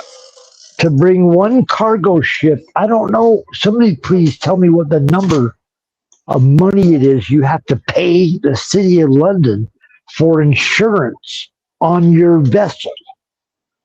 And then somebody tell me how many ships are coming through right there every day that is going to the city of London. So please look into that if you want to know what's going on in this Iran situation. If you're not aware of that going on. Oh yeah. That's been severely interrupted. Those companies that get paid hundreds of thousands of dollars a ship just to cross this little peninsula and get their ship through there, you got to pay some insurance company in London. This is a typical example of how the world works. The City of London, via its marine insurance market, especially Lloyd's of London and P&I clubs, played a central commercial role in the effective closure of the Strait of Hormuz during the 2026 Iran conflict. Yeah. But that stuff you're not going to hear in any mainstream news or almost anywhere unless you try to seek out kind of that information. You know my position on the Bank of London and oh yeah, the City of London, and it's all a bunch of York Masons. Bunch of God knows what hell's come out of there. Talk about hellfire clubs. Whew. I don't want to know. I think the Hellfire Club's least of the worries. Anyways, yeah, Hellfire Clubs, Girl Scouts, they were very polite gentlemen, probably next to these guys. But anyways, onward and upward. We got at least 6 stories we're covering. We're not even through the first one. Oh, definitely. We're not even through the first one. No Lego the cameras. We don't have no reckless Ben stories this evening. I do try to catch up on what's happened with him. He did put out a funny ad, Reckless Ben, where he pretended to be he looked like a photo ad of some girl in a movie from the 80s and put himself on there. That's kind of trending. Anyways, the flock cameras, we're going to keep dialing in on this. There was a private detective hired to go follow the CEO around of the flock cameras. Clint, did you see this story? Oh, yeah. Well, I think they're just trying to beef up the police state more by getting people to go against the cameras and then getting more stuff to protect the cameras, more cameras. Did you see the story of the detective that got hired to follow the CEO around? No. Okay. Oh, okay. I misheard that. Did you see it or not, or hear him? No. On a video, it's going around. It's big. He says, I followed this guy, and guess what he does? He practices techniques that are only taught to spies to evade your surveillance. He's got 3 or 4 different cars and changes license plates and going to the same location, but he's going to take 10, 15 different routes. So he's doing something you don't know about because he knows what his company's doing. I mean, I'm not saying he said that. And, this show's for entertainment purposes only, people. We're just shooting the shit over here, yeah. Clint doesn't mean it. Anyways, the CEO, some detective was hired by people that don't want flock cameras everywhere. And he said, yeah, this guy uses techniques to avoid his own cameras because he doesn't want them either. But he'll take the money. That's kind of an old trope, Clint. People that take the money even though it's going to kill a bunch of people or get a bunch of people harmed, but you did it anyways. Yeah, it's like the main plot of every movie from the 90s. Yeah, and you know what they call that, of course? Blood money. Somebody's going to get hurt, lots of people are going to die, but man, you're going to be rich. Why should you worry? What should you care about? Back then, they did all these Tales from the Crypt episodes of moralizing about people that did that, how they get theirs in the end. Excuse me. But the same people that have been doing that shit for as far back as we can measure now, they're the ones that are at the top of the economy, the top of the power structure. The people making the bombs and the weapons and the You're talking about the military-industrial complex. Well, I'm talking about all the goddamn bankers. They own everything. They own the whole goddamn world. They do whatever they want. Remember that from They Live? One of my favorite parts of that movie. You want a little bit of the good life too, don't you? All you gotta do is just do what they tell you. Just tell everybody. If we had enough money, have some good lawyers, and that we had them just scouring the laws, that we could set everything straight constitutionally by suing everything. Suing it back into constitutionality. Yeah, and you know how that'll work. Like how well that'll work with corrupt Masonic judges everywhere. Like from super rich.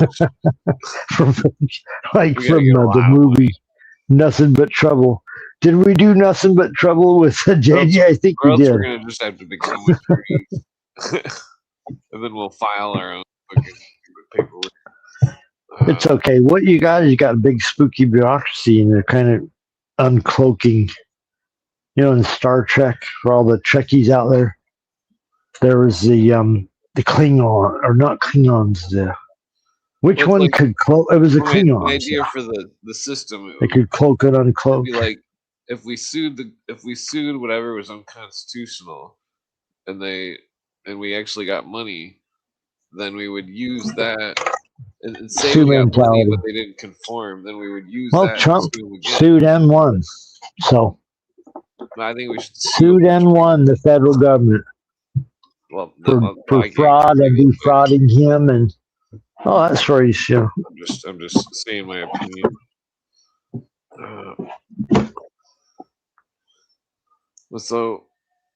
Anyways, flock camera. What's the next story you got there? Number 2. No, plot cameras. I'll try to finish with the first one.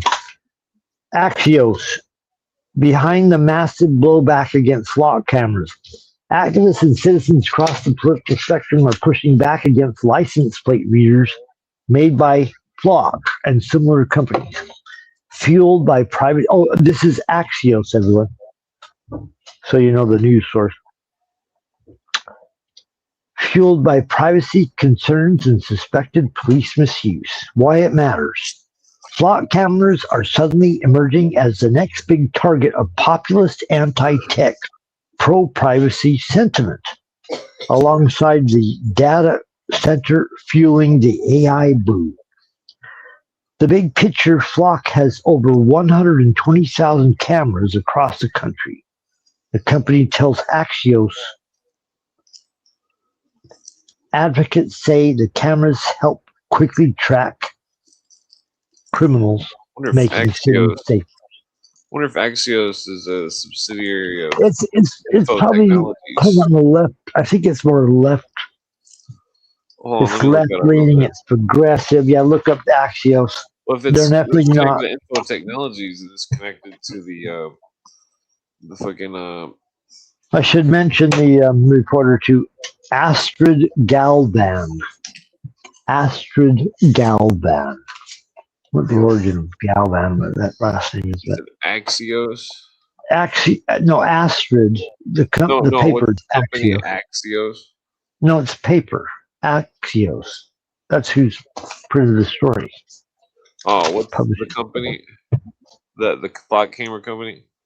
Oh, the Flock Camera Company. Good question. Okay, Flock, yeah. Let's call it Flock. Flock you. Okay. Get the flock out of here, buddy. That should be able to figure out. Why don't you flock yourself?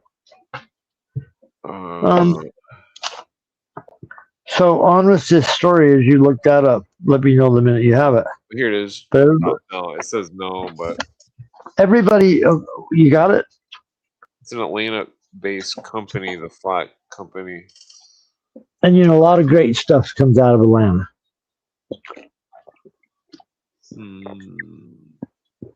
Peaches, I don't know. So Quebec uses info technology stuff, but that's weird. All right, so go on. So anyways, advocates say the cameras help track down criminals, making cities safer. Advocates. I wonder who the advocate is. A guy making millions of dollars being told, get out there and tell everybody this is great. But no, maybe somebody's brainwashed to think it's fantastic having a camera looking at you and send it to mysterious sources every day. Maybe someone will look at it. Anyway, it says opponents. Oh, okay. That's the pro side. Opponents say they're a form of constant surveillance that infringes on residents' civil liberties. Some have even turned to sabotaging the cameras. Zoom inside police officers have been investigated over allegations they have misused license plates readers and data for personal reasons. So this is the setup. Now it goes into the news stories that, the incidents that have occurred here, Clint. 3 Arizona cities said this week that they are looking into officers' use of the cameras, including one instance in which an officer is suspected of using them to track down his wife. Oh. No. Anyways, pretty serious allegation. If I heard this shit, no, whatever. Who knows what really happened there? But no, this is the story they're putting out, though. Are you with me so far? Yeah, but Grok is intense technologies misuse the promise software. Sorry, go on. So,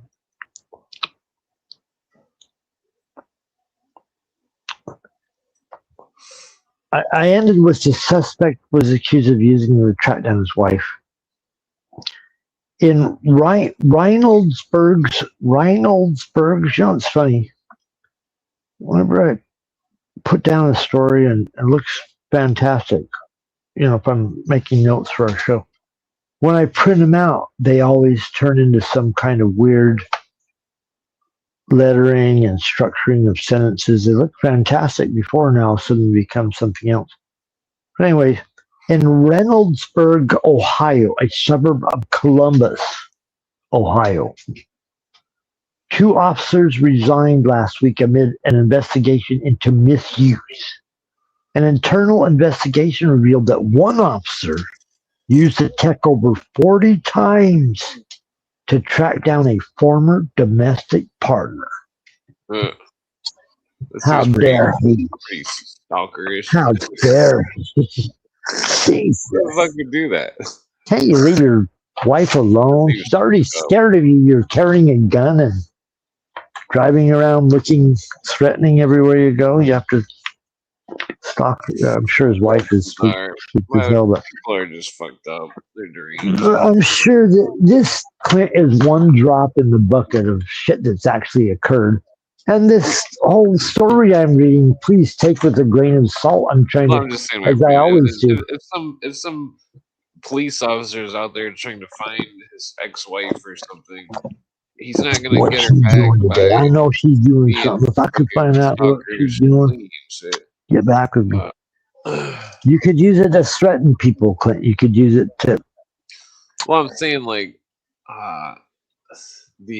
Okay, let's do a random, and I didn't read this anywhere. Let's just do a thought experiment. The guy has this technology, can follow his wife anywhere he goes. Put a camera on her, and he's going to do this just because he still loves her. Let's put that into the random order. Though, that maybe they have a kid together. And he's like making sure his kid's safe or something because he's being over paranoid or something. Kid safe sounds like good guy cop. I'm talking about bad guy cop. One bad apple they got in there. Maybe his medications caused his mind to go a little schizo. Not the good cops, because there's tons of them. Love police officers. We need them in our society. I've never advocated not having them. Look what happens when you don't. Antifa turned your city into their playground. And Democrats jump up and down and praise riots. So we all know what side of the track we're on. But anyways, you know, they've been demoralizing police officers with all this stuff too. This whole thing's been a psyop. Well, there are good policemen and stuff, ones that of course there are. The Constitution and want to obey it and stuff, but it's just fucked up. It's all like it's like the Nuremberg argument. It's like everyone worshipped Hitler and the devil at the same time, wanted to kill everything, even if it's unconstitutional. And it's like, yeah, a bunch of propaganda. But I'll finish this story, Clint, here. It says how it works. Flock and other automated license plate reader cameras are placed on streets, highways, and use AI to capture and store information like car license plates, car make and model, and other features.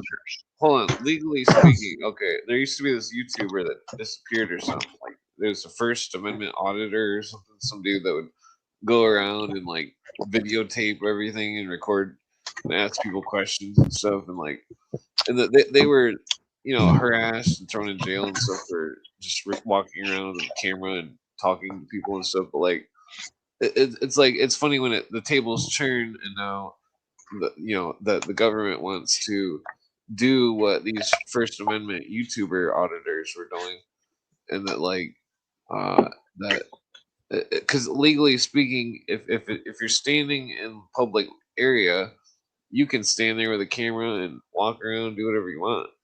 But it's also technically the other way too, where the government could put any camera wherever it wants, and that, I mean, you could, that's the thing. It's like the people that are protesting the flock cameras should fucking, well, I don't know. It's just let's just say it could be a part of something bigger. Camera and talking to people. Like the whole situation, the whole story could be part of something bigger, and that's why you're seeing it.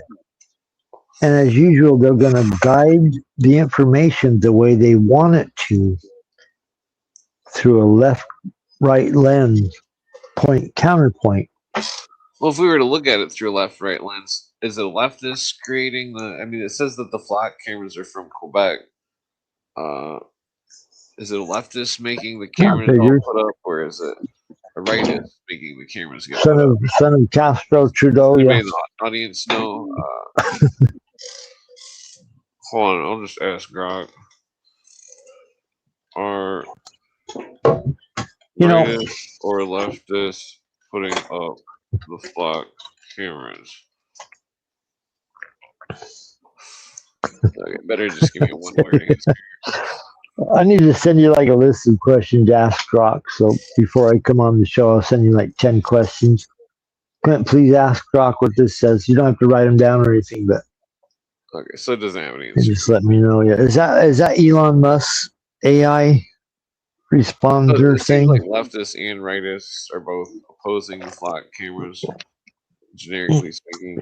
Oh no, that's why I suspect it's warrantless mass surveillance, threat to constitutional privacy, Fourth Amendment.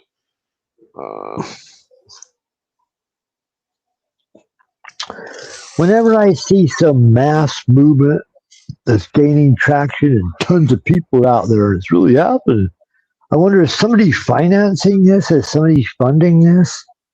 Is somebody pushing this and then finally going to milk whatever this thing is at the end for their own I think it could nefarious benefit? The surveillance state, that's already existed since like the 60s. Like that whole info technologies thing is all about the surveillance state. And like fucking it's like it was created when the Promise software case was going on. The people got convicted for the Promise software thing. It's like they all went back to their jobs at their computer corporations doing exactly what they were doing before. There was no punishment whatsoever. It was like it seemed like it was all just a pretend case.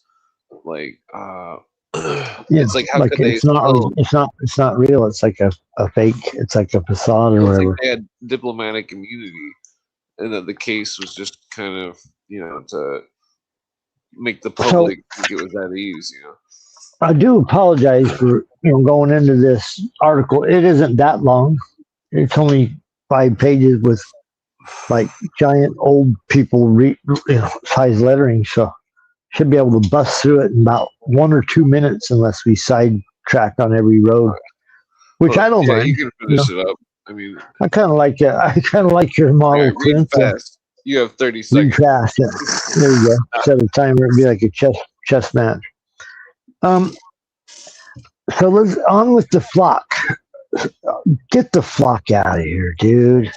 Are you going to continue to sit here? Flock you, yeah, as Jonah would say. Anyways, computer chair is so horrible. It's like And you know, like, before I go on, shout out to JJ Vance. I don't know if you ever hear or see it, but we love you, my man. And fantastic show with Dana Duda the other day. Glad to see you return, sir. Oh, and yeah. then Was that on the? Because I couldn't figure out where it was. It was more Patreon. I think you had to have Patreon to even see it. Wasn't even a YouTube thing.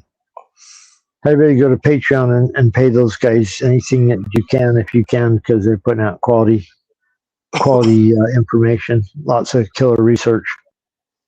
I'll come on and have fun with Clint and go through stories and give my opinions on stuff. Try to be entertaining. Pardon me if I'm not, to those in the audience. But like 4 hours. Those guys they're doing some work. They're putting in the work on their shows, and that's cool. Well, you know what I like about your show, Clint? It's kind of like the neighborhood. Late at night, like 4 hours of the podcast, I'll say something brilliant while everybody's passed out. You know. Yeah, if you didn't listen to the entire 6 hours of your show, you might not catch that 4 minute. Well, I mean,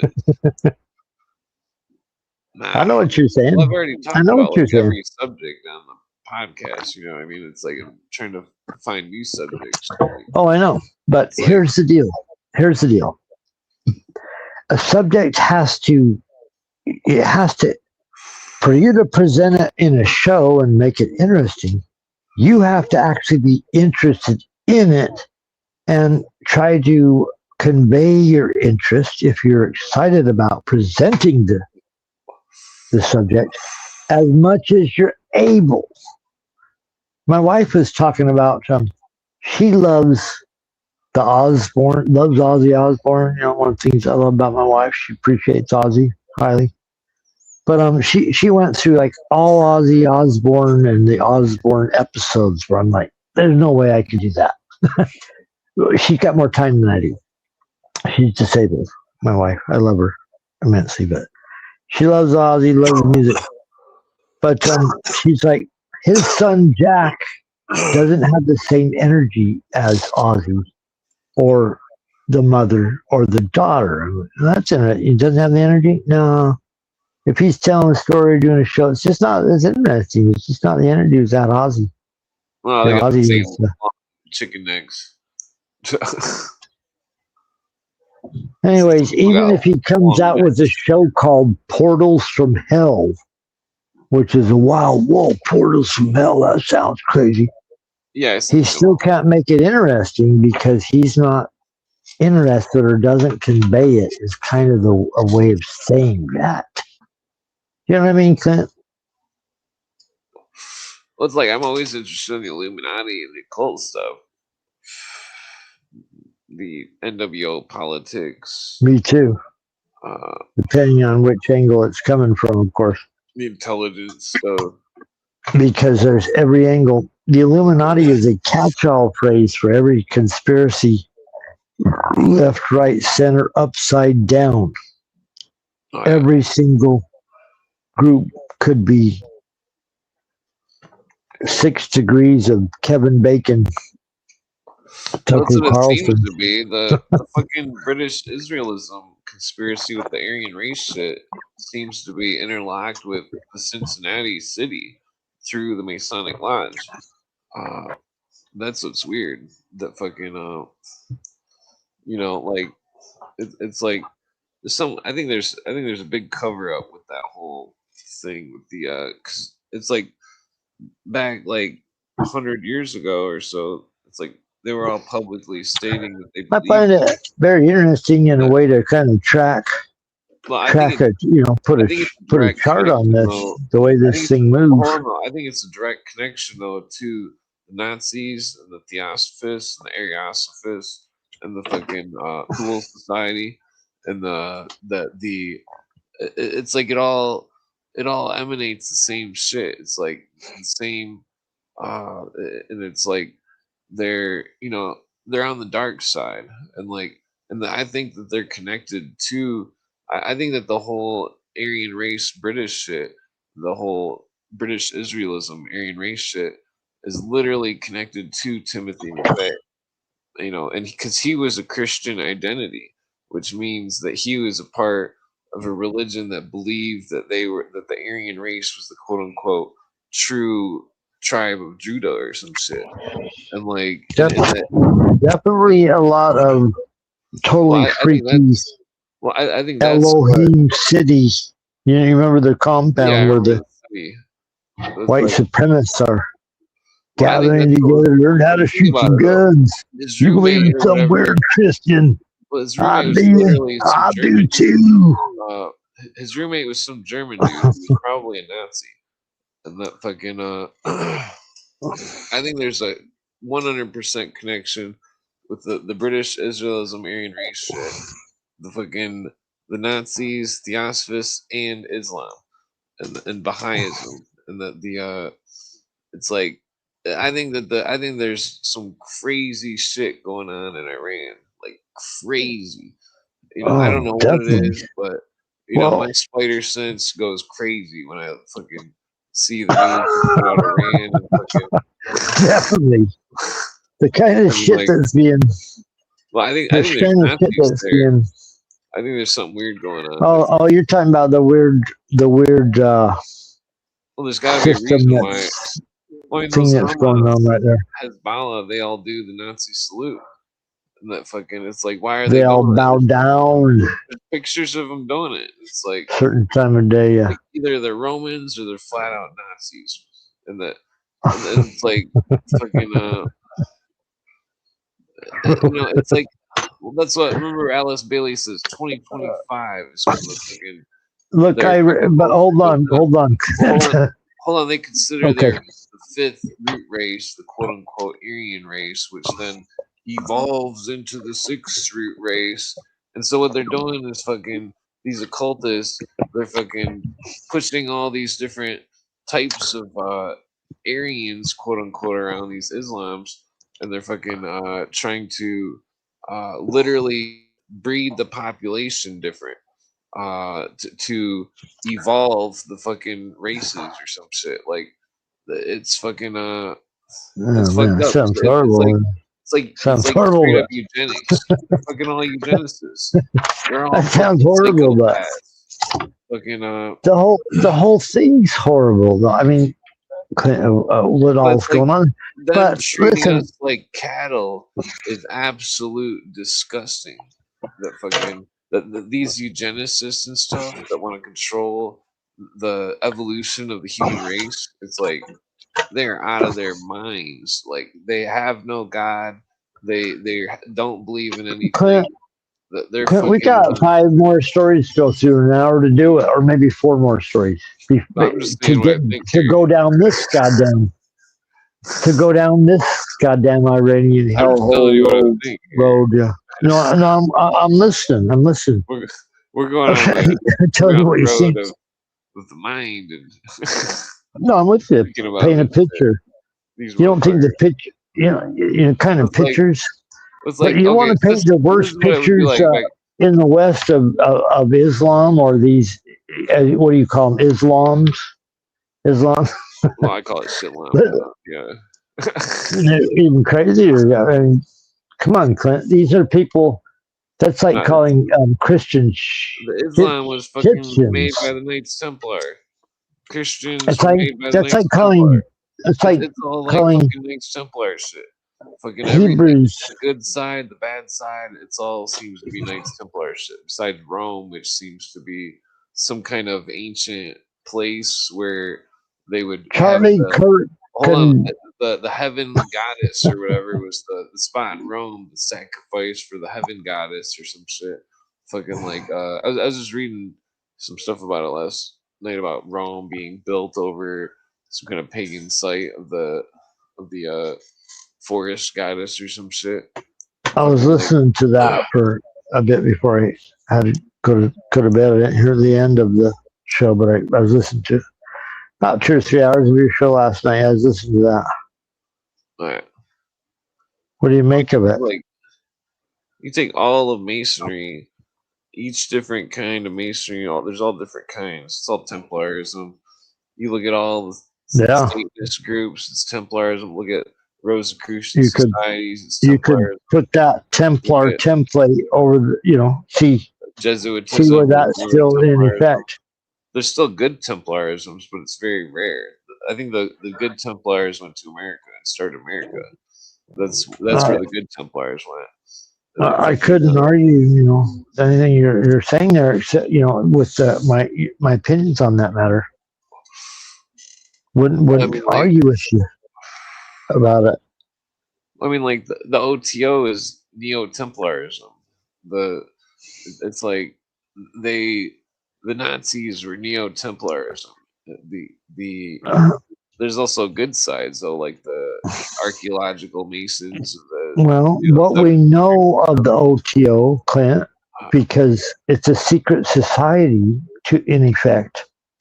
We don't know the true origin. We only know the report. 2 names: Ordo Templo Orientis, or the Templar Order of the Orient.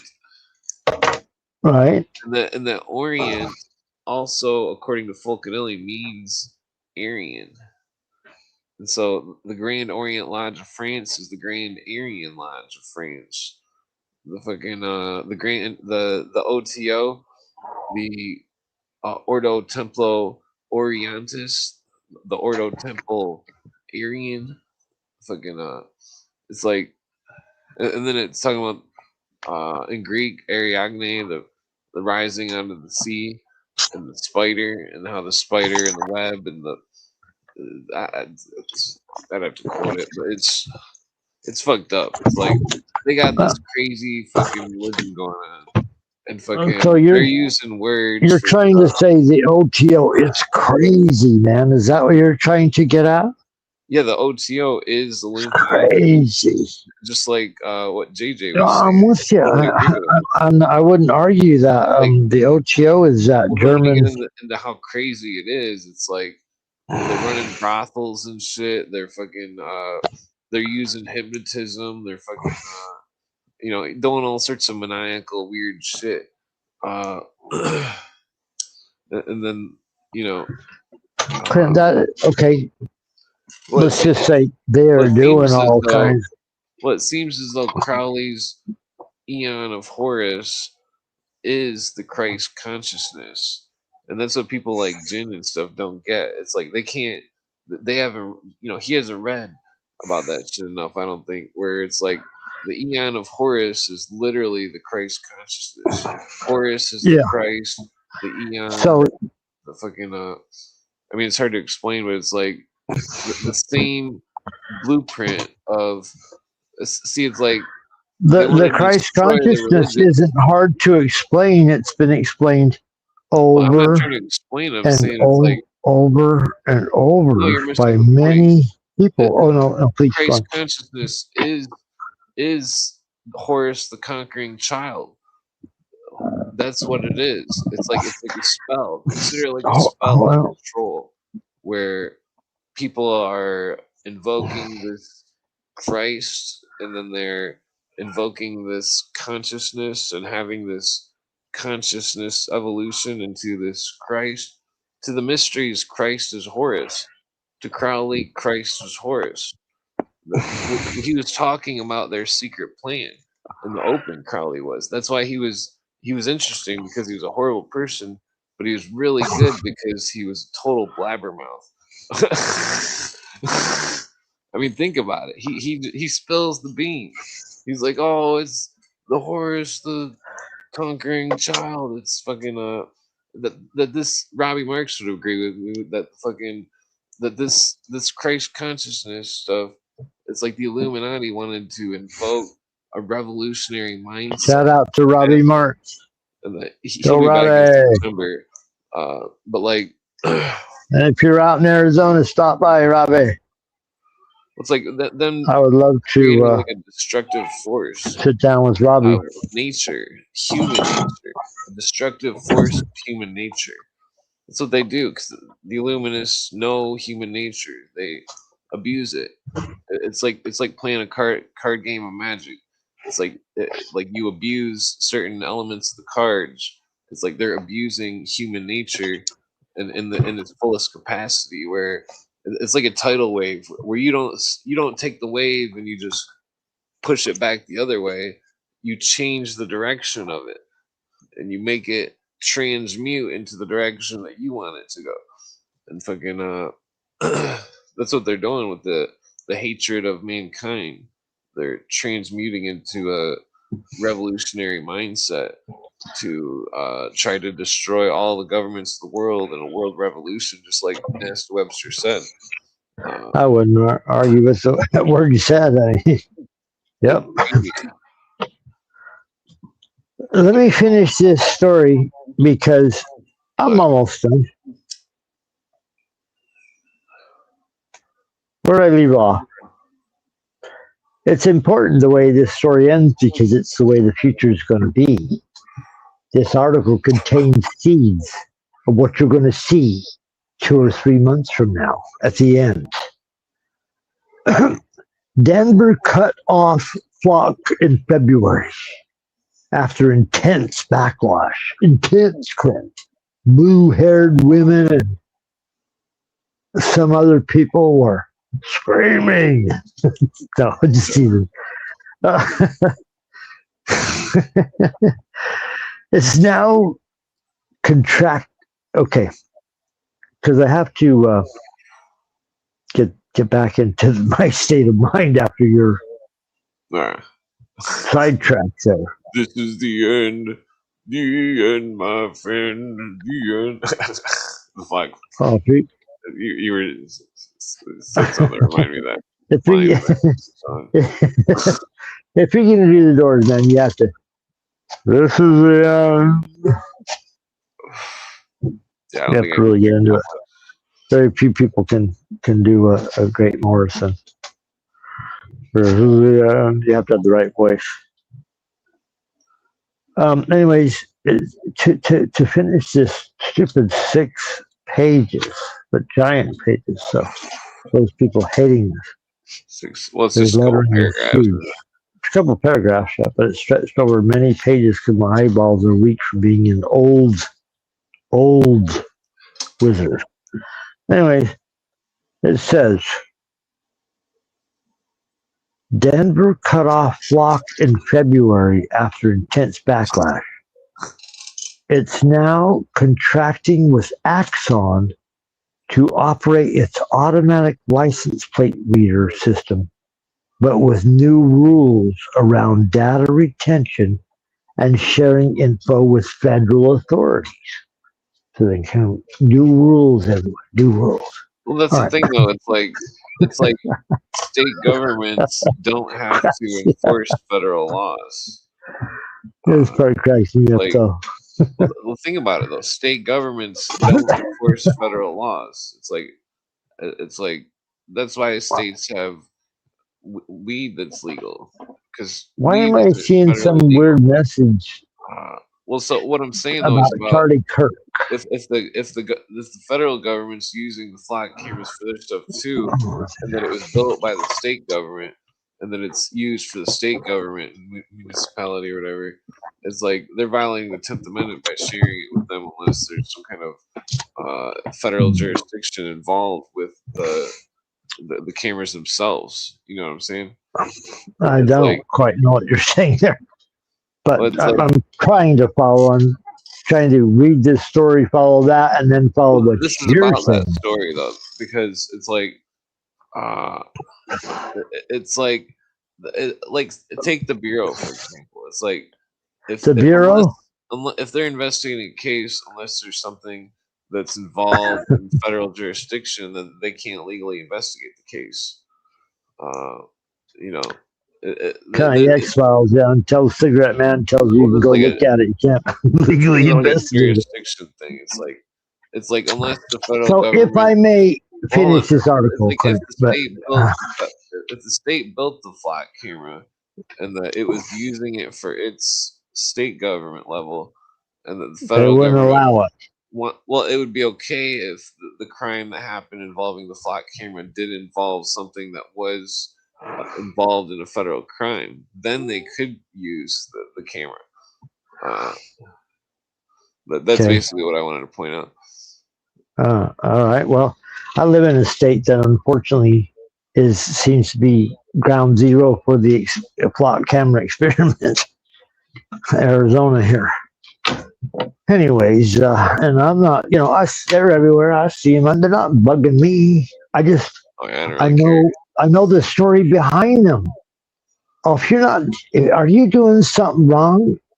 No, why I mean, would you? Why don't? No, I mean, I'm saying this is the programming they do to people. Okay, I'm going to continue with this story. They're doing stuff in a way where it's like, if it's like a Chinese finger trap, like the harder you pull your fingers out, the more stuck you are. It's like it's just like that, where it's like it's like a metaphorical trap where like they want to solve, like, imagine what is this scenario of these cameras, the flock cameras are against them. Like it's like a metaphorical trap of like the people of like a fish going into some kind of tunnel or something that's a booby trap. But like if the fish stays calm, he'll be able to get out of the tunnel. But if the fish reacts, then the fish will then be stuck in the booby trap. It's like the metaphorical scenario of the security state. I'm following. I'm checking with you. Well, it's like if people revolt against these test cameras and stuff. My dog Max says he agrees with what Clint last said. Our mascot. If people do something to the cameras that's illegal, that they're only making the trap get tighter. They're only putting their fingers deeper in the Chinese finger trap. The more you resist, the more damage you get. Yeah, it reminds me of that. Security state will get. And it reminds me of how they would once weapons, primitive weapons, for an example. They learned how to create spear tips that were like a fish hook, that if they could get it thrown through you, trying to pull it out would cause more damage. Once you try to pull it out, it cuts you because it's got a hook on the end. That's pretty much what these guys do. Like the rainbow scene. But that's what these guys do, Clint, is they shoot you with something that's got a hook in it, and then when you try to pull it out, you bleed out faster. Kind of the same idea, metaphorically here. But did we get to your point and mine at the same time? Because I'm not sure there, but I'm going to try to finish this story if I may. The new rules are going to. Here's the deal. It's positive. With new rules around data retention and sharing info with federal authorities, they're going to come out with some new rules, Grant. Okay. The cameras might be about the ice stuff. They're going to come out with some rules where some cheesy police officer that got hired that doesn't know that he's being tracked every incident or move, hunting down his wife, tracking what his wife's doing. They always run out that story too. He just want to know if his kids were safe. Which, then we need flock cameras everywhere, watching every single person inside and out of. Anyways, to go on. The latest on this story. Flock said Thursday that it's improving its privacy, security, and accountability features. It's making misuse detection mandatory for all customers and cutting default data retention settings to 1 week from 30 days in some places. So they're going to improve its privacy, kind of make whoever's looking at you naked, realize that might be illegal. And then they're going to increase its security so that all their data they're tracking you with can't be just immediately stolen by predators like Jeffrey Epstein or some kind of hackers. Of course, I'm adding commentary here, right? And it's all entertainment. And accountability features, Clint. they're going to come out with some accountability features. Doesn't that make you feel safer at least a little bit? It's making misuse detection mandatory, Clint, for all customers. And then cutting the default data retention setting to 1 week from 30. You know what that means? They've already been on the books of just storing everything they saw everywhere for 30 days. They're going to cut that down to, how many days did I say? They're going to cut that down to 1 week. So instead of a month looking profusely at everything you're doing and snooping and getting into everything, it's 1 week. Anyways, the company tells Axios via email.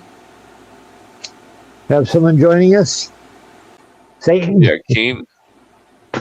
We got Kane B on here. Kane. Someone. I'm like, I'm kind of a big deal. What a honor. What's going on, guys? Kane B blessing us with your presence. Yeah, I saw you guys struggling up here, so I thought I'd give you a couple minutes try to get struggling? Momentum going. Is my story that bad? It might be that bad. Yeah. I mean, you know how you think you I was look almost good in done. I only have like sometimes? 2 pages. We have 2 pages left. Now I'm here to talk about some of the more recent developments going on in Idaho. I want to hear that.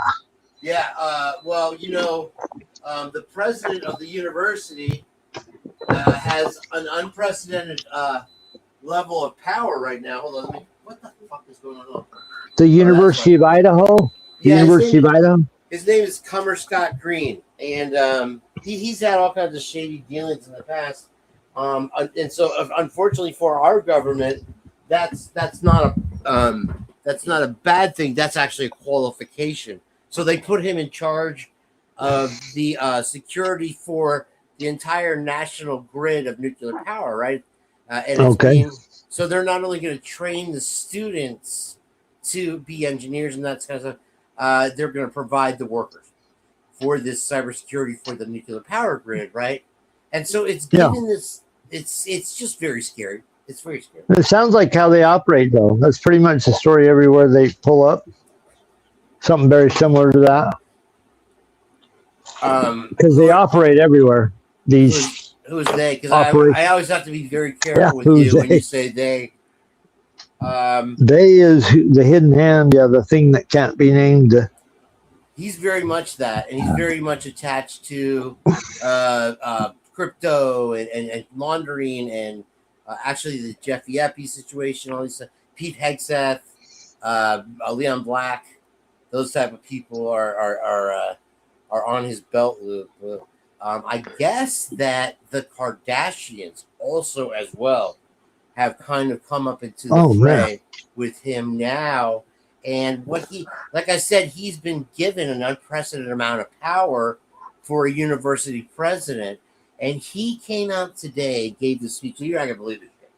30-minute speech, right? He likes things hard-hitting to the point, bullet points. He came out, first thing he said was, welcome to the state of Idaho. Where Idaho goes, so goes the country. And so he was setting up this thing, and check this out, dude. Tell me what you think. He wants to change the name of the Olympics to the Ozempics. The Idaho governor? That was a big setup for one little joke. But I like that one, though. Apparently, Bruce Jenner is going to be hosting it, and they're going to bring in the rest of the monkeys for that circus. So it should be a good time. Oh, it's fantastic. Yeah, no, it's so cool. It's so cool that I got you on here because, man, Kane, I have to ask you because I follow you in the background. Sometimes I, lurk around your chat. I don't want to get involved with the hundreds of chatters that are going all the time, but I listen to your show, sir. Appreciate your work. Oh, thank you. I appreciate it. Hell yeah, you put on a fantastic show. Everyone go to Kane B's The Purge.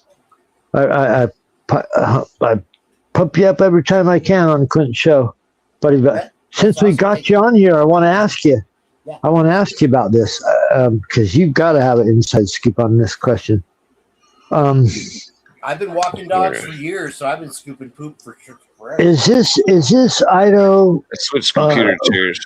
Poor thing connected in with the William Colby, the drug trafficking thing, and some kind of bizarre, incursion of some kind of weird program going on in the background. I'm just wondering if you lean that direction. This is a family show, sir, and I'll have you. But who's William? Refresh me on William Colby. Is he the? The CIA. The CIA. JJ's kind of mentioned this. How bizarre it is that he's in Vietnam. The CIA drug. Who is this cocaine. JJ fella you speak of? I don't know. Just some good worship around here. There is a guy, and there's several different camps. And the reason that we know this is a psyop, that this is bullshit, this is some made up narrative, that the whole thing is because from the very get go, not only does every answer that we get, that we seemingly get, introduce at least 6 more questions. It never really. It's like breadcrumbs that lead to the base of a tree. It's like you just kind of looking into the JFK assassination, where it just goes on. It's deeper. Where you're right, yeah, and it does have that momentum. Where, like Twiz was saying the other day, that because somebody's like, "How long are you guys gonna hang on to this case?" He pled guilty, and Twiz is like, "Shit, people are still looking at JFK 60+ years later." But that's a good question. Ouch. No, I appreciate your program. I appreciate your program. You have a good time over there. You're a magician. You're a magician and a musician, Canby, or is that what I heard? Are you calling me a magician right now? Are you calling me a musician right now? I'm not a musician. I'm not. Okay. Are you a magician and magician or magician musician? I mean, I've had a girl or two tell me I'm a magician, but that's another story for another day. Here's the thing. I did want to offer you guys a little advice, from my recent shenanigans there. If you do want to bump up those views, just start taking it off. And they'll remove clothing with you. Pump up those views. But I sit down like Harry. I wanted to issue an apology to my regular viewers out there. With everything that happened, and it's all the talk of that happened. I hired a professional photographer, and some of those tuck pics are out of focus. And so I will get to the bottom of this. Believe me, all right? Anyway. You on a rug? What? You on the photos, you on a rug? Yeah, me on a bear rug in front of a like baby photos. Like baby photos on a plush rug. Oh man, it's a great time. I gotta tell you, Kane, I love your covers of all your shows, your cover pictures, man. I tried to have two artists. A buddy of mine that's way better at AI than I am. And, but I did take a photography classes back in the day when they called it digital design, and it had an element of composition. Well, not only that, it's a picture should be able to tell a story without putting 50 different fucking texts on top of it. And you do it so well. So many times I just I'm like, God, man, just that's a great photo. Just so many times I'll just put that, not even my title of my show, but I like people to know. But I had tried to have somebody else do it for me, and we were just like, he agreed with me, and it wasn't an insult to him. It just didn't have that me element to it because I tried, and that's my problem. I think is that what your problem is, Todd? No, I'm just kidding. Yeah. Amongst many, please tell me. No, I wish somebody would tell me. It is that I'm too not obsessed, but very particular on whatever, because I come up with an idea in my head and try to think of something, a twist that's kind of cheeky or whatever that nobody else would think of. And no, I see that. I like it. When you have somebody do it and you have to farm it out, it doesn't have that recognition. It's fishing for the idea. Because it's not related to you. Watch all the classic jingle all the way. Pick out the papers on the trash. Got to get the idea. Yeah, don't fuck back. Get to the chopper. Get to the idea. Did I show my butt? Did you change me to OBS cam? What happened? I have to be careful. My favorite one was stick around so I can stick you. No, my favorite one was they asked where what was it? What's his name? Not Michael Caine or I think it was James Woods. Screw your freedoms. And they're like, take your shot. Hey, where's 12 Kenny? boosters. He gets in the limo. Sorry. He gets in the limo and they're like, where's Kenny at? He's like, he's sticking around or he's hanging around back there. Stick around. Stick around so I can stick you later. Some vaccine. But Arnold would be a great guest to have on, man. Me and JJ have been wanting to do the Conan O'Brien. I'll be honest, I still have a bit or two from Conan O'Brien here and there. He's one of the most underrated fucking comedians of all time, and definitely the most abused. Conan, I grew up watching Conan. But if you remember I like your guys' chemistry, you and JJ. You guys put on a good show. It's fantastic. I appreciate that, yeah, man. Kind of like me and Clint. Yeah, I'm the obnoxious drunk one. He's a stoned to the Jesus. O'Brien's weird. But I don't know if you remember, Todd, a bit they used to do called in the year 2000. Yeah. In the year 2525. Well, if man is still alive. Even after the millennial, it was like 2010. It was still in the year 2000, which was hilarious on its own. That's funny to know. It's funny to know. So yeah, we want to do that with the Koberger case. There, I've been meaning to do it. I never even would have been interested in the Koberger case had I not been recommended. Kane B. What's JJ doing outside of Clint's show? Because when we first met JJ, we didn't quite know all the stuff he was doing. But once I realized he was over on your show, I'm like, holy shit. And then when I listened to your show, I'm like, this Idaho 4 case is very interesting. I never would have done that had I not followed JJ. And then it blew my fucking mind once I went over to your show, sir. He definitely blew my mind right from the beginning. And have tracked you ever since. Wait, but it isn't just him. Mine. Get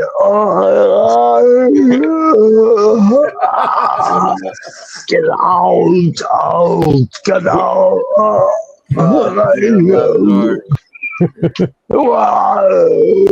Put my mind.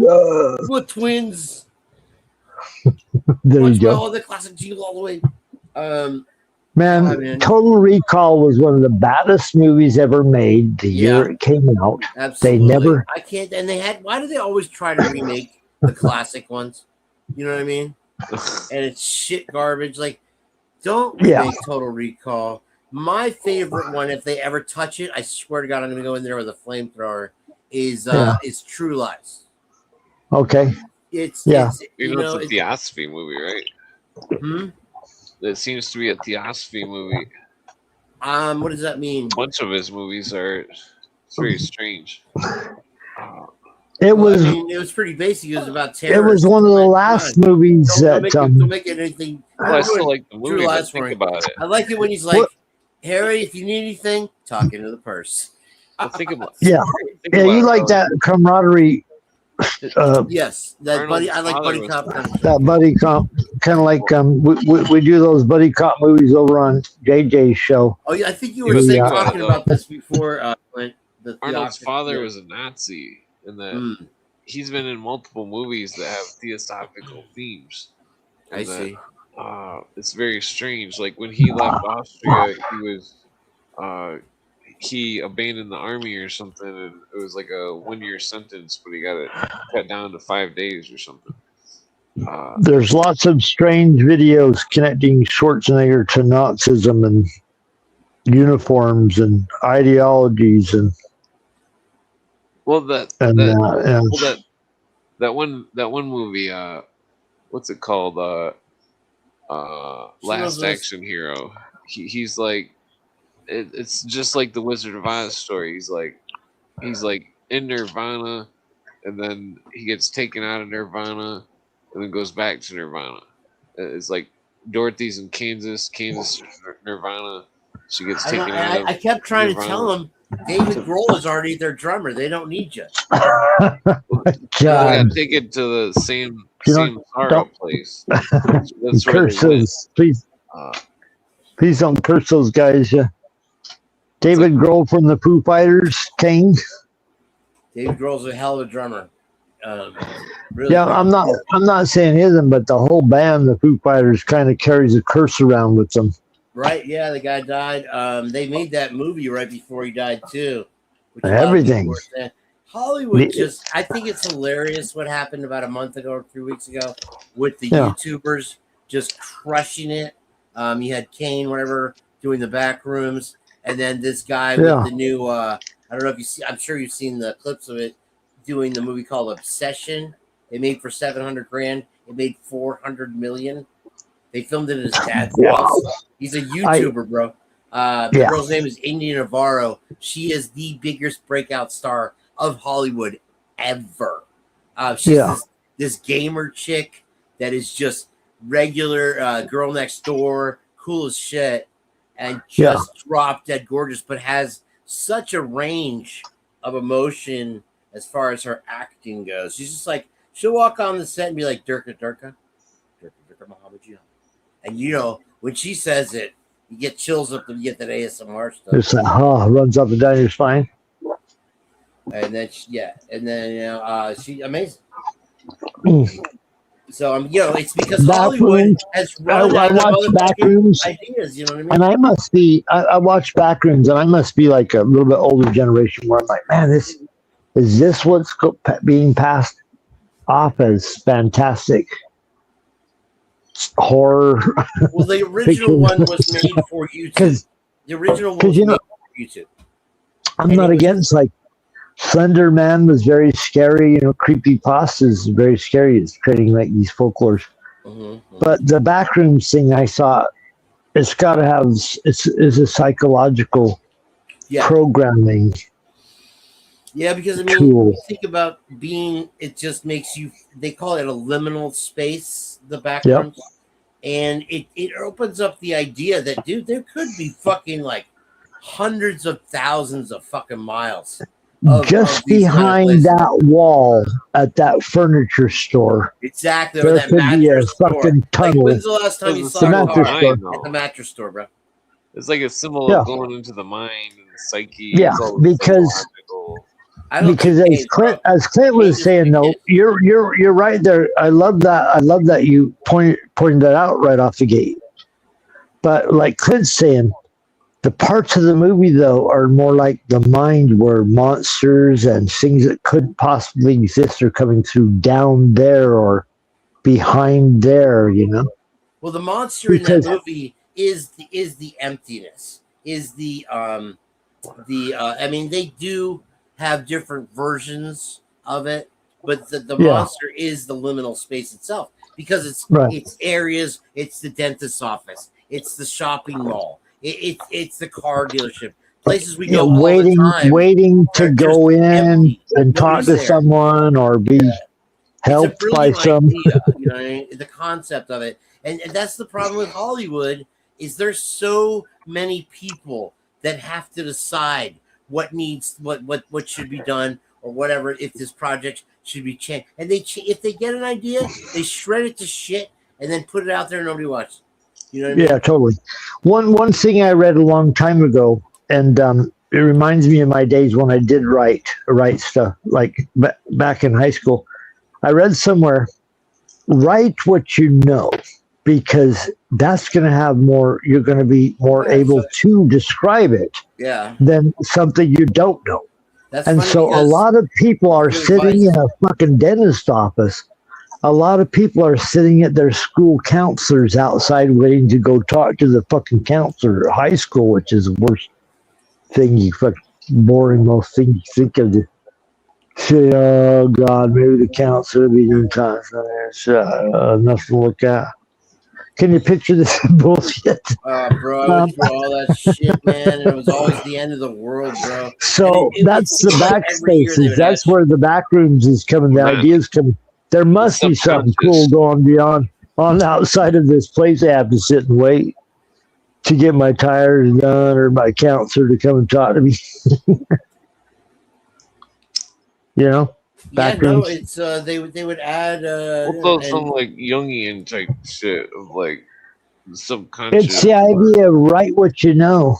What could you write better than describing some boring thing as you're sitting there if you're a writer? Right. And then they told you about my movie that I just wrote, right? No, but Clint's telling me you got a movie idea, so yeah, it's basically what I know. A YouTuber does Uber, drives people around, and the girls get in the car. He's like, "Do you like true crime?" And it turns out that one of the twists is that he's the killer. And here's a funny one for you, Clint. The two detectives that he thinks are following them get introduced to him, and like, this is Detective Finkel. This is Detective Einhorn, and the guy that's introduced him is like, "Oh, I'm sorry, wait, hold on. Finkel is Einhorn. Einhorn is Finkel. I got that wrong." I just thought of that one today. I thought it was fucking hilarious. I love that. We're rolling with it. you know, one of my favorite police scenes, in the movies, like a comedy, was at the very end of Cheech and Chong's Up in Smoke. Great movie, great. Where shoot the moon. Shoot the moon. Stacy Keach is outside of the fucking. Stacy Keach had the brother of my dog. That is so funny.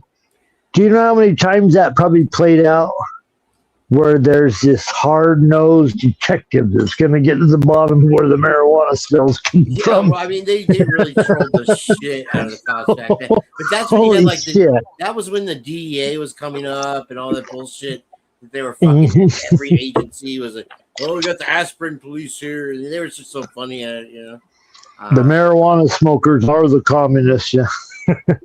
Or whatever they were pushing. My favorite character in that movie was Daryl. Do you remember Daryl? Oh, and Up in Smoke? Yeah, he was the Daryl. That they could get weed from. That was PTSD from the Nam. Oh, I love that. I love that. Strawberry. Called him Strawberry. Strawberry. I'm sorry. What the fuck? I'm fucking. I was sick earlier today. That intestine thing came back, dude. My buddy found me laying face down on the linoleum.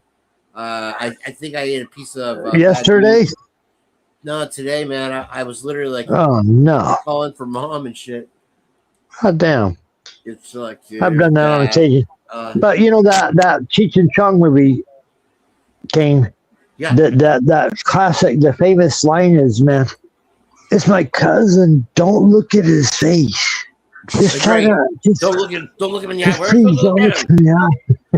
I didn't look, and then he's standing there, and he's standing next to Strawberry. He's like, "I didn't look him in the eyes, man, I swear." So funny. The best line in that movie, the one that sticks with me the most is when Curtis is like, "Hey man, I got that smoke for you, bro. It's that Tide stick," and he's like, "Oh yeah, right, Tide. It's called Tide stick." And Curtis is like, "No man, it's that shit. It does a boogie woogie on your brain." And he's like, "Yeah, I know, Curtis. Boogie woogie on your brain." Forgot about that one.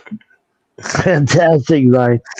If I had to say like the best lines from that movie, man, the funniest one of all that fucking movie is where they get so high off of Labradoodle that fucking smoking his dog's pot towards the beginning of the movie.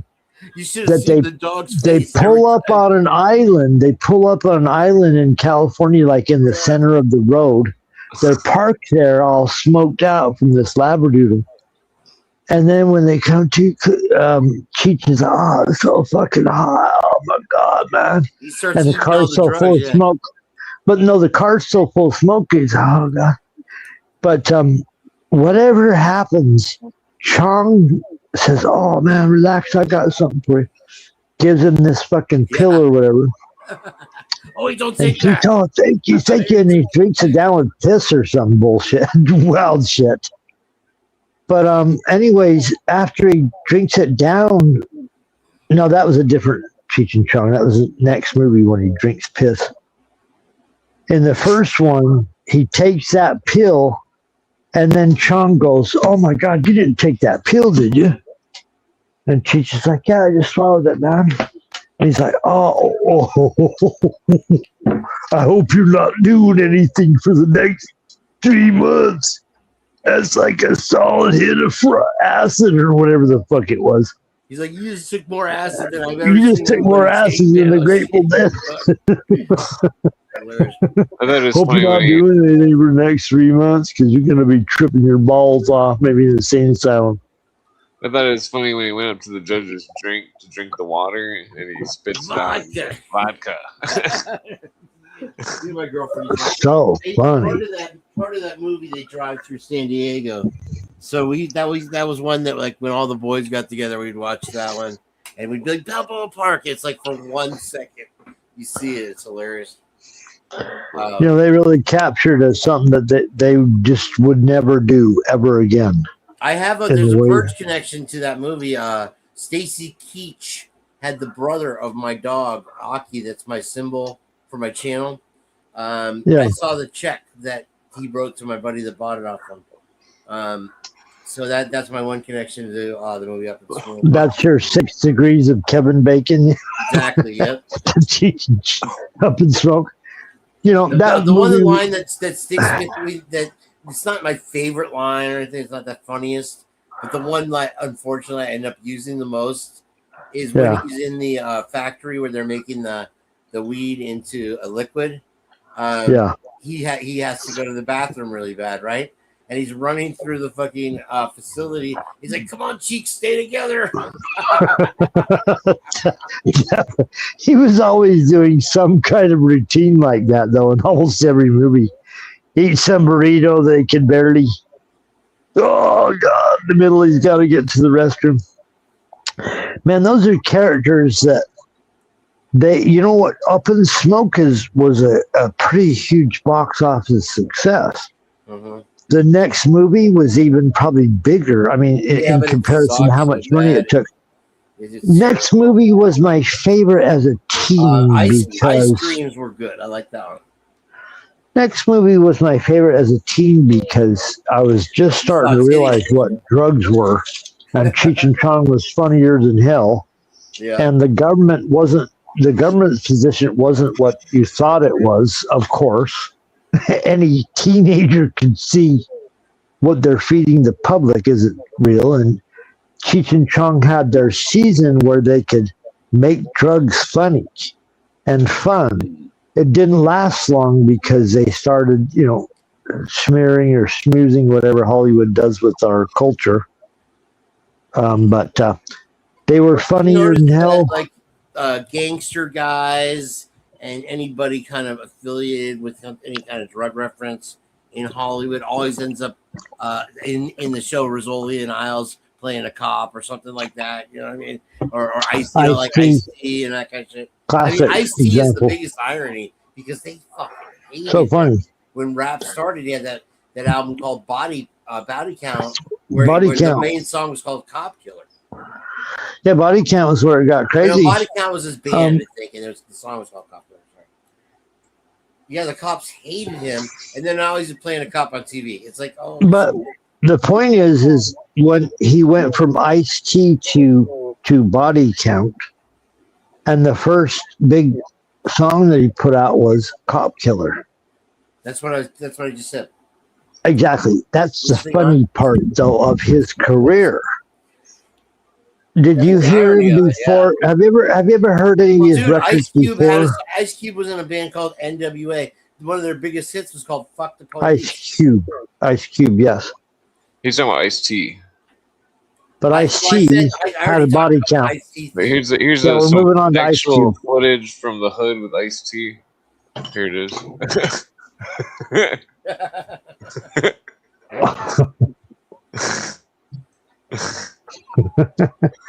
You know, I was a teenager when Ice-T came out with his totally killer. No, maybe, yeah, I was a teenager when he came out with freedom of speech. It was incredible. That was the name of the record, where he was taking on the government and society, saying, I'm going to say whatever the fuck I want, and you're trying to censor me. This is before there were even movements against censorship. So in the underground scene, if you had half a brain, you're like, wow, this guy's standing up against censorship. They were putting shit out where the government wanted to put labels on records. Yeah, the with PMRC now and what's her name, Hillary Clinton. They were looking back on it now. It looks like a government operation to make you aware and put labels on shit.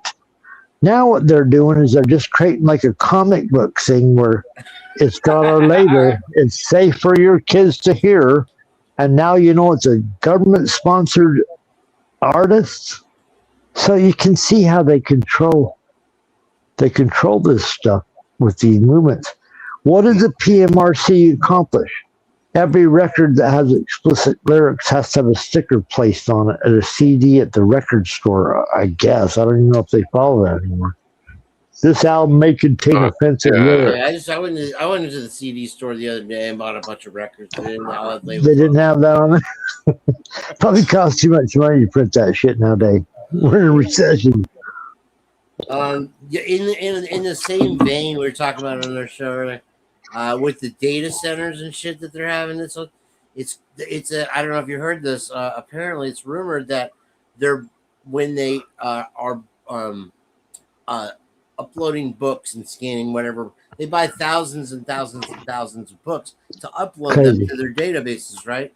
What they're doing is cutting the spines off and throwing away and shredding the books. Yeah. So if you kind of calculate that into the whole bigger picture, it's like they're just going to be the only ones who have, because if you don't have a book, how do you know what it said in it? You know what I mean? Now we have to trust them for our knowledge. No, the wildest part is they have millions of dollars and they're buying every rare book. They're actively hunting down every rare book. As Clint's reading these rare PDF footage of them hunting down their books. Yep. And that's also footage of Arnold Schwarzenegger hopping over the Constitution, trying to give you a job that makes you feel better, lessens the symptoms, put it in you. Anyway, get in my, what was that? No, I'll just keep going on. Were you listening to this talking about the flock cameras, KB? Yeah. I was almost done with this stupid article that I've been reading for like an hour, because my wife's going to kick me off in like 7 minutes. And then let's get a picture of Arnold just to remind us where we are. Yeah. Anyways, customers, communities, and civil liberties groups are building on Flock's impact in aiding about 1 million police investigations last year and helping to find 10,000 missing people. How it works. Flock and other automated license plate reader cameras are placed on streets and highways everywhere so they can see the bad guy. No, I added that. What's happening is that people are starting to mistrust, and upheaval is leading to communities nationwide to abandon Flock. Sure, yeah. So this is the current, at the moment, what is happening. In Lago Vista, a community near Austin that went for President Trump by a 20-point margin, so you can tell what, angle the articles come from. In 2024, a city council member unanimously voted last week to end its contract. Oh my God. What's Flock going to do if one city ends its contract? Denver cut off flock in February after intense backlash. I wonder what party runs Denver, Colorado. Yeah, what kind of things they might have been subject to, but it's now It's now contracting with Axon. That's the company that does flock. Somebody asked earlier, Axon. Did you ask bought them? flock. Axon bought flock. They now bought Amazon them. owns them. But they had a quote that I think is what shut down the flock cameras. That's been the biggest celebrity to comment. The celebrities won't comment on that case, and they got just a 2-second clip for it. Here, let me play it for you. Oh, it's bad, Albert. Hey. Flock cameras gotta go away. Sorry, my time is up. Hey. Flock cameras gotta go away. Yeah, so what's your next story you got there? When I was a kid, we did it all the time. When we as a kid, I did Fat Albert all the time. Anyways, so I did. We're almost. I think we're done. Are we done? No, probably not done. This horrible story. It goes on for like 3 paragraphs. Well, you can no, I think it's done. Which I will. I'll not only save them, Clint. I will just reiterate them. So people. Yeah, we're done with this. We're at the very end. Okay, it's now contracting. In Lago Vista, a community near Austin, is now contracting with Axon to operate its automatic license plate reader system, but with new rules. Here's the important part, guys. Around data retention and sharing info with federal authorities, because we know how sensitive you are about that. The latest flock said Thursday that it's improving its privacy, security, and accountability features. It's making misuse detection mandatory for all customers. Did I read this already? This station, what is going on here? Oh, God. And then my wife's going to come in and go, what are you doing? Reading that story again? No. My handler is going to come in and go, we told you had to get on another story faster because my wife is going to get in here soon. So let me just carry on with some other. I did 1 of 6 stories. I guess I'm going to have to save everything for Friday. Probably save it and then we'll question Kane about his. Yeah, we should just be asking what Kane thinks. Right, Kane, what do you do? What are you doing Friday, Kane? Can you come on our show Friday night? No names, sir. One at a time. One question at a time, please. I don't have a stereo brain anymore. What were you saying, Clint? What is the what is the most fucked up thing about that case that you think sticks out the biggest? That is just would lead someone to further investigate. Good question. You've been investigating for so long. There's kind of a whole circle the wagons kind of feel to it, where you have federal agencies, out of state agencies, state sheriffs and local law enforcement working together very tightly. And what it seems like is you have this sort of chummy thing where law enforcement fucks up all the time. Like, hey, we fucked up, to Pennsylvania from Idaho. Like, cover for us here. Oh, no, we got your back, man. We fuck up all the time. We get it.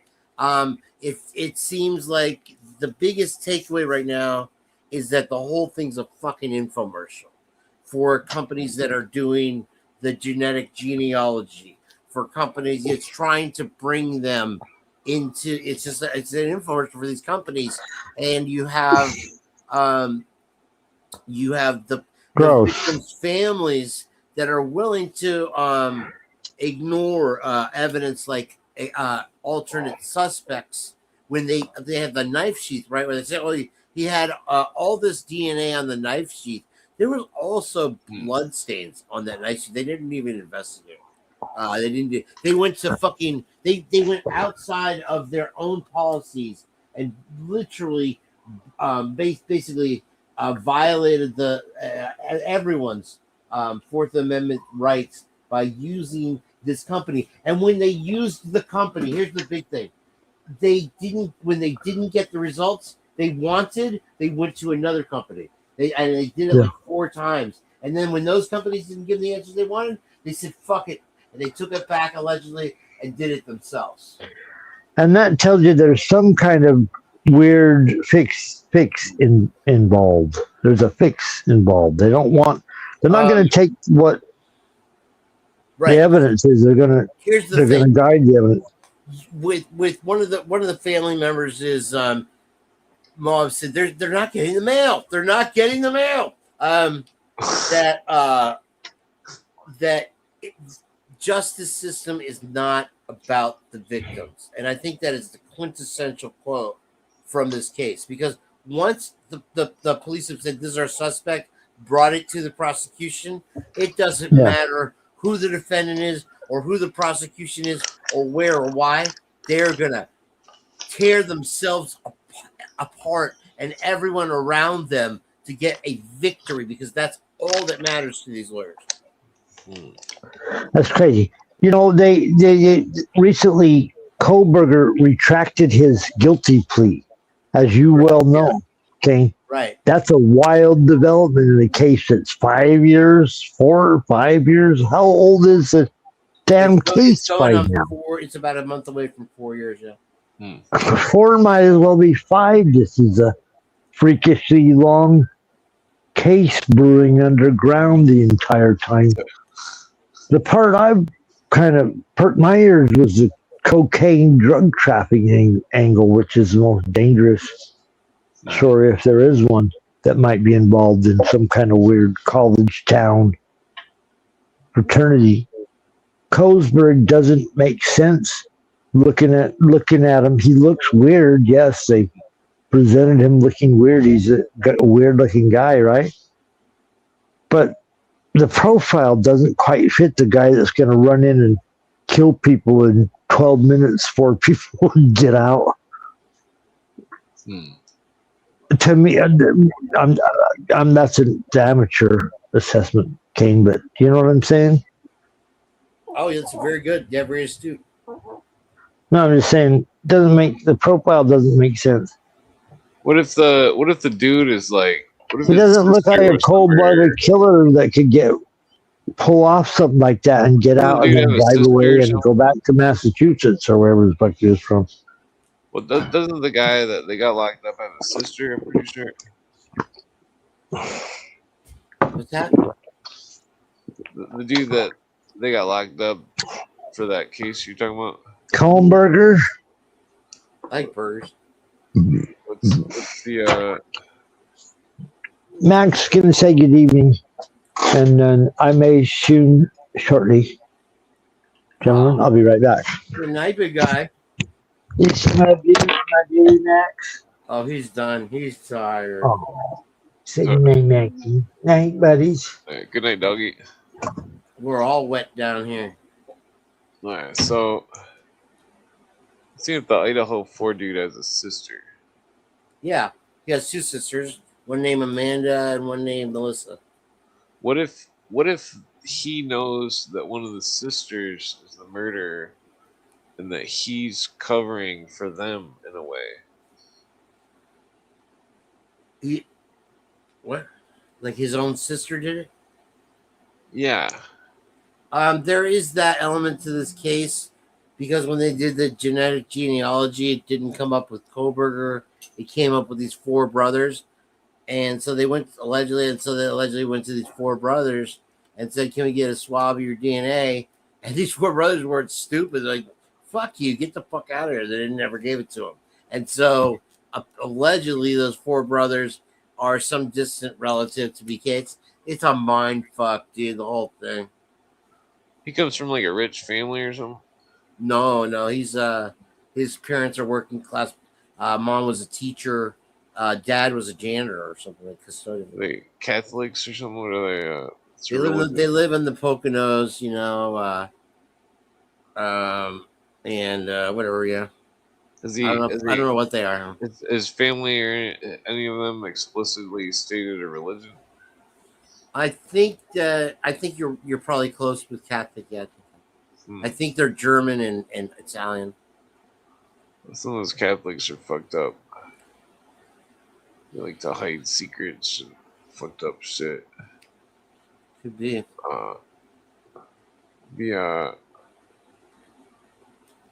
Well, I would speculate that one of his siblings was involved or something.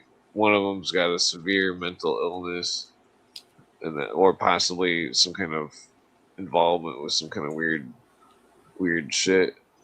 I don't know. One of them has a mental illness. Which one? I never heard that. That would be Amanda, but Melissa has spoken. You're actually on. You're not off base. The religion that would be more apropos in the Koberger case, that would be more relevant, would be obviously the Mormons. Oh yeah, they're Mormon. No, there's just a lot of high weirdness, Mormon tradition and activity in that town, in that area. Very high positions of power. Oh. Mm-hmm. And one of the surviving roommates has a long tradition of a Mormon the family. Mormons killed them.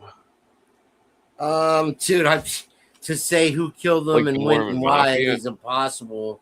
It's more likely that fucking Mickey Mouse and Goofy killed them than the guy that they have in prison right now. I'll tell you that. I mean, if you were to go full conspiracy, would you think that the Mormons possibly did the Idaho 4 thing? I can't say. I don't know. That sounds like a yes. Like I said, there's a lot of with the Mormons. They look at us like the profane, just like the Masons and the Scientologists and all that stuff too. We're the bad element, and so you have basically the right to eliminate them if they get in your path. And they have the power to touch anybody in the country at any given time. You know what I mean? And get away with it. From CIA to whatever, every kind of agency. Oh yeah. You mentioned Scientology, so. Oh, good. Yeah, no, Dynamics. There you go. Yeah, let's get an e-meter going, baby. Every day, Psychoanalysis by best-selling author L. Ron Hubbard. Now at B. Dalton, so wherever paperbacks are sold. Psychoanalysis. Buy it. Use it. Okay.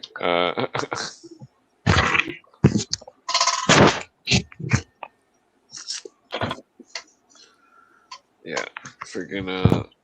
Pardon my intermission, gentlemen. I appreciate that. Welcome back. Thank you. Had to put the boy to bed. My tiny dog. Put him to bed. Where's Spark at lately, man? Yeah, where's Spark? Love Spark. Shout out to Spark. I'm not sure. You haven't heard from him? Did he hit the road or whatever?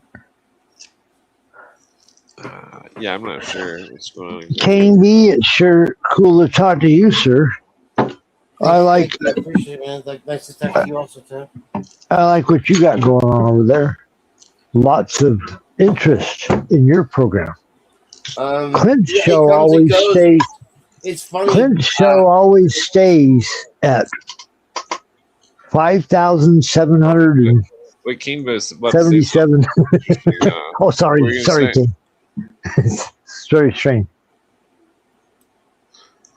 Where'd he go? Sorry, King. Yeah, I interrupted you. No, you're good. So there's two older sisters, Amanda Koberger and Melissa Koberger. Right. Oh, and that Koberger? Yeah, it's creepy because Melissa's really pretty, but she looks just like him. It's weird. He's really strange. You want to hear something really wild? Is that I think it was Amanda was in a slasher film right before his sister. Yeah.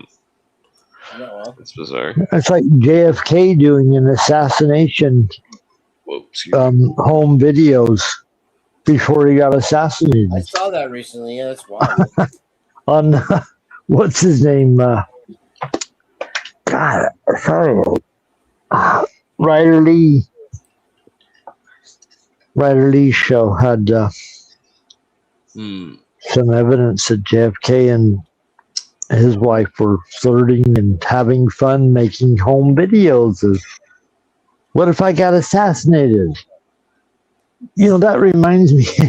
I had about 6 stories, which I'm not going to get to because my wife will come and get me for too long. But glad I got you on here, Kane, because the next story was OpenAI CEO.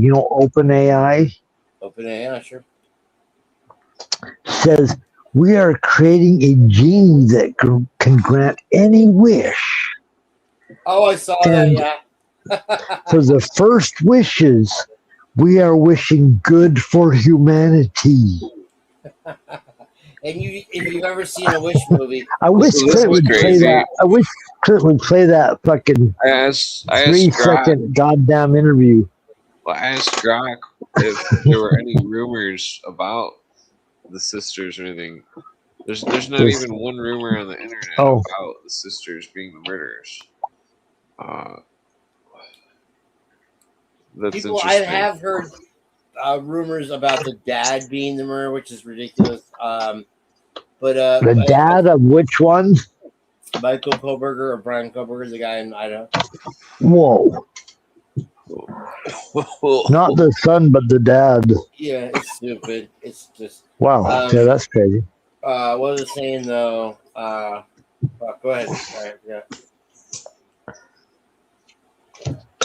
I seem to have that effect on occasion. Pardon me. Todd, when you talk about these, it's funny because with our channels, Jage and I will ping pong kind of back and forth as far as viewership goes and how who's taking off this weekend. And it's pretty funny that way. But I feel like we both are very what do you call it?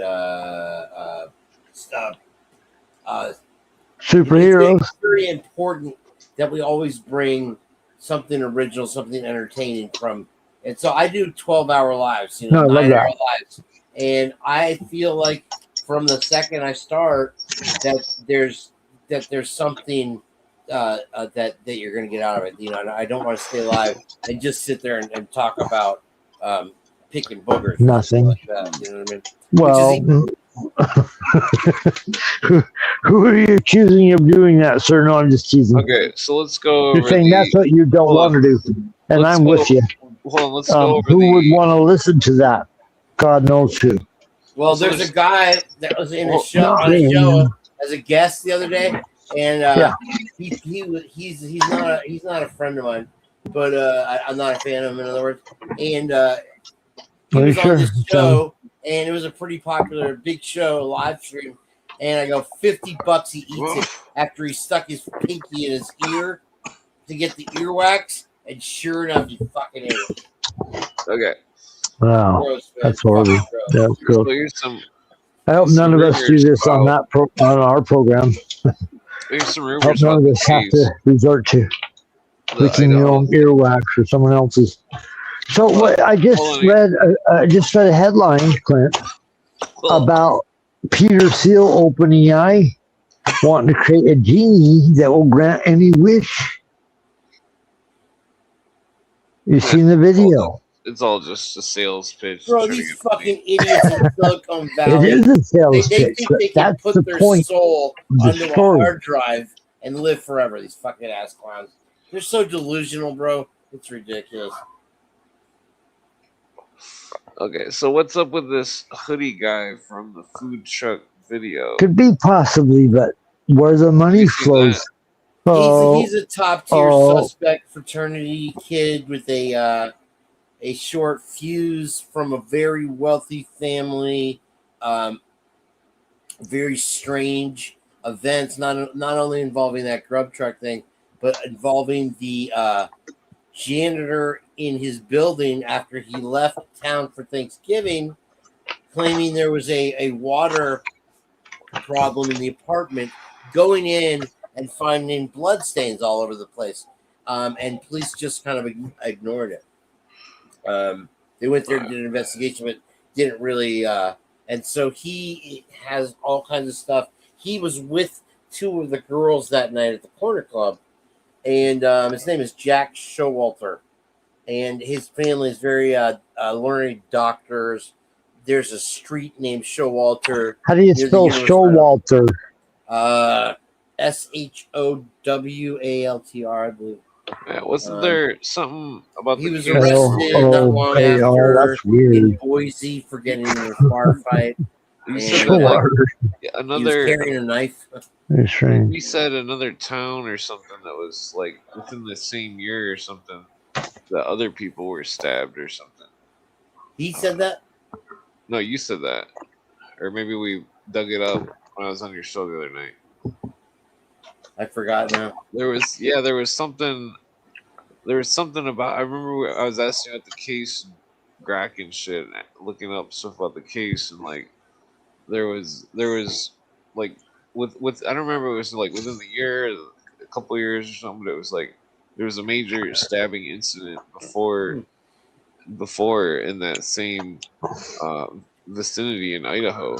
Oh right, yeah, no, yeah, that was stupid. The police there, they what they do is they have no evidence, and so they get Nancy Grace to get on TV and go, he looks guilty. He did this and all shit. Hold on, I'm saying, what if? But here's what, that's part of a lot of cases. That's part of the operation. They said there was a crime they've done that where a guy broke into somebody's house and stabbed the guy in the stomach, and then ran out. Well, the guy was 5'6", but they tried to blame it on Koberger, who's like 6 foot tall, and then he hadn't even moved to the area yet. You know, it reminds you of the Tyler Robinson kid that's gone. I'm not guilty. It was a set case against him. But he's not. Now he's pleading not guilty. Oh, are you talking? Which one's Tyler Robinson? The Charlie rapper? Kirk assassination. Oh, Charlie Kirk. Yeah. The bullet. That's similar, stupid, bizarre. I think his boyfriend weird, off the charts. Clint thinks it was a furry set it up. Well, it was his roommate. They did have a whole campaign behind it with people dressed in animal suits, holding machine guns. Come on now. You know, they've already had incidents at army bases where robots have gone fucking ballistic and killed entire squads. You want to hear about it? Well, if you listened to me and Clint on JJ's show, what the fuck? Kane, you would have seen this us talking about a robot kicking a kid in the chest. Hold on. This Idaho 4 case. I'm sorry. People are alleging that it's connected to a skinned dog incident nearby. Buddy the dog? That's fucked up. Yeah, Showalter had a history of abusing animals and was an avid hunter, so had mad skills with the knife. Allegedly, he was skinning rabbits or foxes or some shit, and leaving them on the sorority girls' doorstep. But that was unproven. One of the rumors is that an Afghan veteran was. Gentlemen, I'm going to leave you. I sure appreciate the conversation this evening. All right, Tom, we'll see you later, man. Always nice to talk to you, Kane. Always Thank you, pleasure, sir. My friend. Thank you for having me on. Appreciate it. All right, Clint. Kane, have a good evening. Peace. Rock on. Peace out. Rock out with your cock out. We're the only channel that rocks out with your cock out, literally on Idaho 4. Open your mind. Shit. Okay, so what's this about the rumor of the Afghan veteran involved with this Idaho? Afghanistan veteran. I don't know. Tell me. What about this Kaylee Goncalves ex-boyfriend? Jack Jacour? Oh my God. People are claiming that he's the killer. Yeah, I mean, the thing is like these people that they, other than Showalter, that they claim are the killer that could have killed 4 people, tortured them, deposed them, cleaned up the crime scene in 17 minutes by themselves. They couldn't stab their way out of a wet paper bag. You know what I mean? Like it's just adds another element of uncertain of weirdness to the case. So you're like, wait a second, bro. That guy don't look like he could do that. That kind of shit. And in the Netflix documentary, we've had it up to here with lies already, right? So Netflix does a documentary, and the boyfriend you're talking about was with her allegedly for 5 years.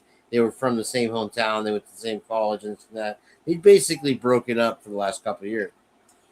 His name was Jack DeCory. Lived right down the street in a fraternity-related house on the same street. Well, he came later on. There's a lot of weird shit with him, but I don't have enough time to listen. But he came down to the crime scene after the cops got there, and was very isolated from the other people that had gathered or were victims or the surviving roommates, type of thing, outside. Like, just walked right by them, walked right to the cop car at the top of the hill, and sat in the back. And the cop was like, normally people don't just walk to a cop car and sit in the back without they co-owned a golden doodle dog. Well, it turns out that dog was actually Kaylee's. It was like he was like kind of the backup. If anything happened to her, the dog was to go to him. It wasn't really like that. But she does. There's a message of her saying we own a dog together, but it was her dog. What was his alibi? That he was out drinking at the corner club with them, and that he went home and like everybody in this case says, I went to bed early, and then they say, oh, and I woke up and all during the night. But most of them, they're trying to say they went to bed early on a Saturday night, and woke up and the terrible thing happened. And so they basically that. And so anyway, the Netflix documentary, bro. He goes to the back of the car and he's sitting there. The cop's like, you don't have to sit back there, He's like, and he was just like, I want to know. It was just weird. And then you have the Netflix documentary acting like the cops were detaining him, and that he was being an asshole because you have a body cam where the cop, he says to the cop something that makes it look like he's talking back. You follow? Huh. And so you looked into this Psychiana religion. Interesting. In Moscow, Idaho. Oh, really? Speak to God. What is that about? Is that a Mormon thing or?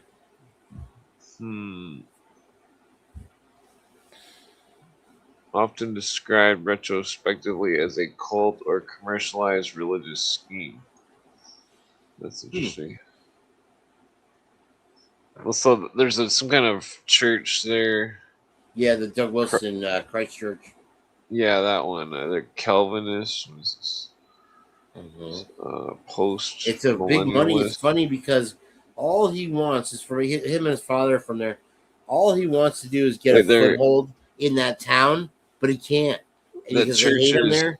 But Dominion, he's got the church all the way across the country. Those mega churches. That church is Dominion theology, the idea that biblical law should shape civil society. Right. He wants to become president talking about? And change the way that New Testament or Old Testament?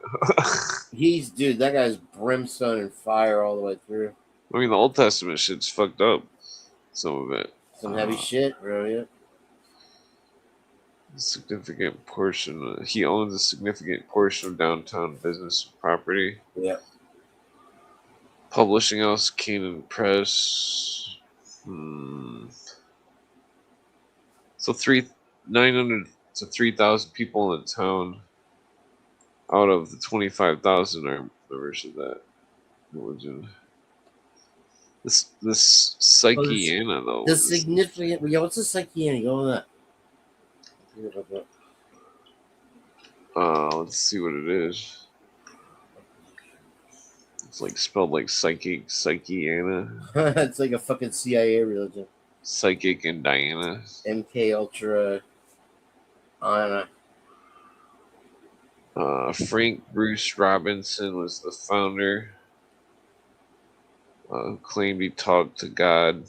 Former drugstore clerk. The core idea people could access their inner God. I see. Blah, blah. Grew rapid during the Great Depression. I wonder if it's. Did it evolve into anything else? Let's see here.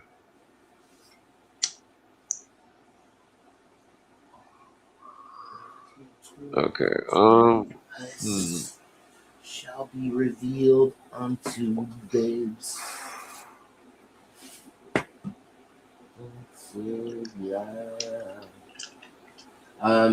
Yeah. There's a lot of relevance with Doug Wilson and the Christ Church, and that's a whole long story too. Oh yeah.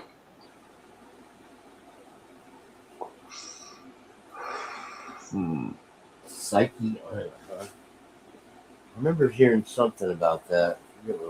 So that dude that ran the Psyche Anna, he was a newspaper publisher. News Reviews Moscow, Star Mirror, Daily Idaho Aryan, real estate mogul. Some kind of clinic that he made, Psyche Anna Clinic. You get in there as a patient, and they think you like they're gonna fix you up, and they're like Psyche. Hold on, what's the address? The old Psyche Anna Clinic. Yeah, you hear that thunder, bro? Can you hear it or not? I might have my noise filter on. Fucking like wall shaker shit right now. Okay, so it says the clinic was on the corner of 1st and Jackson Streets in downtown Moscow. Oh, you can't hear that fucking thunder, man? For real? Shit. 123 1st Street. Yep. West 3rd Street. Okay. Those sound familiar to the... I mean, they have this quaint little downtown. It's whatever. You know, they don't have a lot of... Well, I was just curious maybe that they were near the spot where the crime was or something. Yeah, yeah. It's only a few minutes away.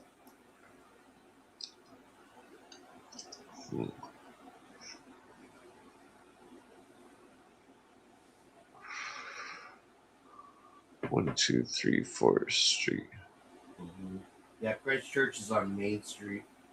Oh, no more precise street number. Or their press thing is. They just bought the old movie theater there.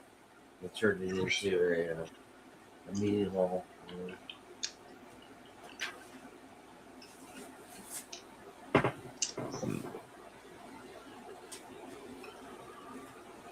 Let's see.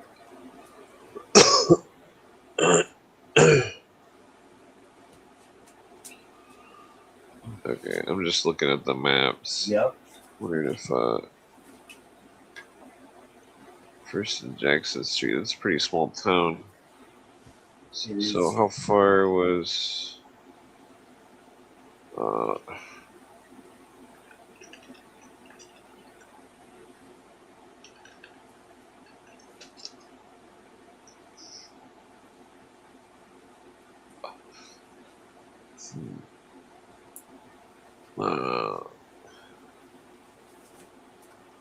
1122 King Road. But watch out, Clint. This case will suck you in, man. Well, I'm just...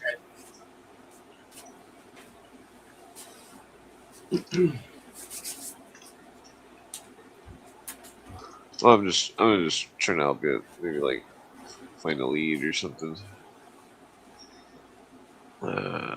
You look at what the background of the rental property was. Of the rental property, yeah. Lucy Report. That's where Lucy gets her name from. 6 bedrooms. Yeah. It's a piece of shit. It was a piece of shit property. They couldn't tear it down fast enough. Weird. Before the trial even happened. Shit.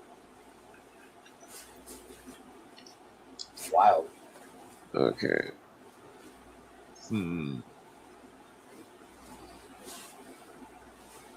Okay.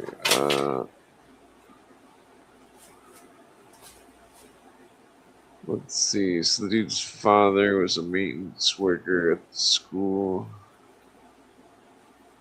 Eastern Pennsylvania. Wait, what's in Eastern Pennsylvania? Where that's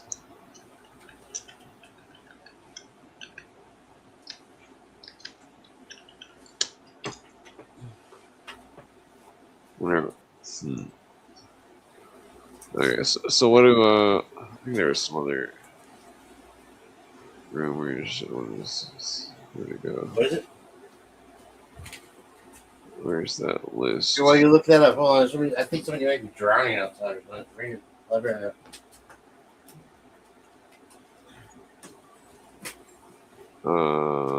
No, let's see here.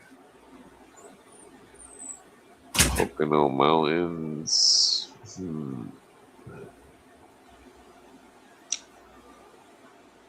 Albrightsville.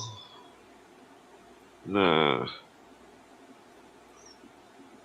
Well.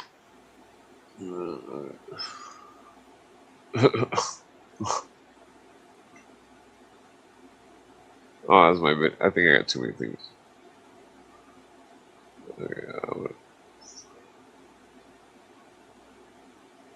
Okay, well, let's see. Too much stuff on the screen.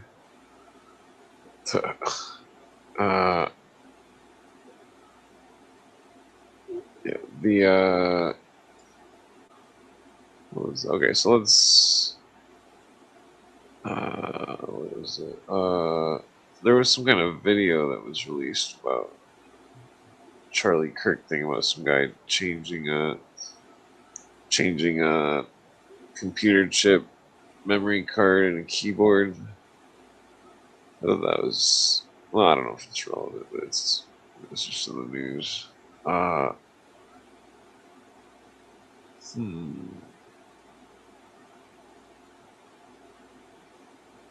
guess.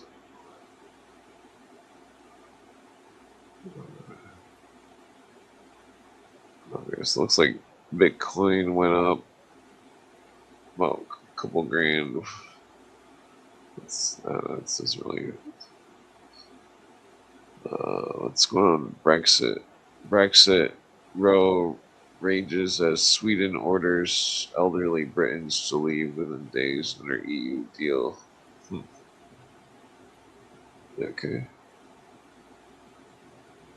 What else do we got here?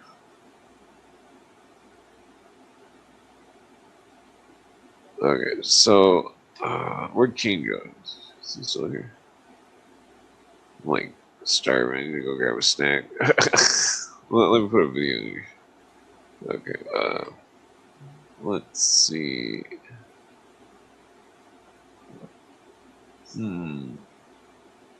I don't really have a lot going on with these videos. Okay. Well, okay, let's see here. What do we got? No, I was just thinking about grabbing a snack real quick. Put some kind of dumb video on for a second.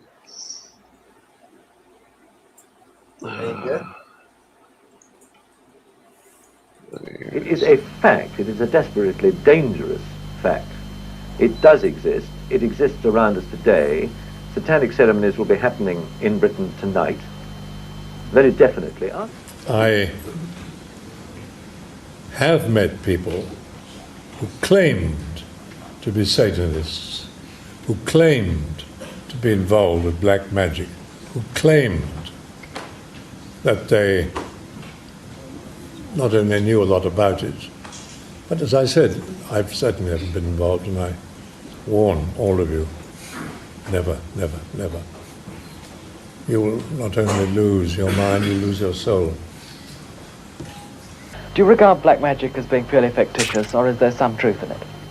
Some truth. 100% truth. There is nothing fictitious about black magic, in any way whatever. It is a fact. It is a fact which has existed for several thousand years. I mean, when we talk about black magic, we are talking about Satanism, necromancy, alchemy, witchcraft, the worship of Satan, the worship of dark forces, whether it's voodoo, juju, whether it's something practiced in the Western world or the Eastern world, whether it's easily defined or not easily defined, the order of the left-hand path, the following of this, the following of that. It is basically the worship of the force of evil as embodied by Satan, Lucifer, the princes of darkness and their legions and so on. In a very simple sense, of course, it goes much more deeply than that. It is a fact. It is a desperately dangerous fact.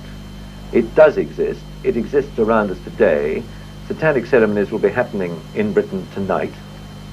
Very definitely. Ask any priest, ask any member of the forces of law and order. And okay. Let's scrap down a brownie real quick. Yeah, there's a lot of people that fucking feel that it was some type of ritual. It's got all the markings of it, and that was the one thing that they were trying to avoid it being in the press from the beginning. You know, it seems like everything they told us it wasn't, it was. Like with drugs and with fucking whatever shit. But they did, you know, leave the markings on one of the girl's chest, like in a circle by her heart. So it's like they were torturing her. They cut body part down. It seemed like they were trying to cut her tongue and her heart and all this shit. No, that's fucked up. So yeah, it's very, you know, they didn't. I don't think they wanted to be known as Charles Manson University, right?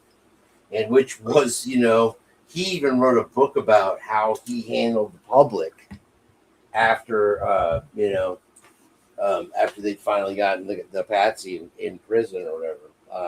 The university president, he was like the Muppet master of the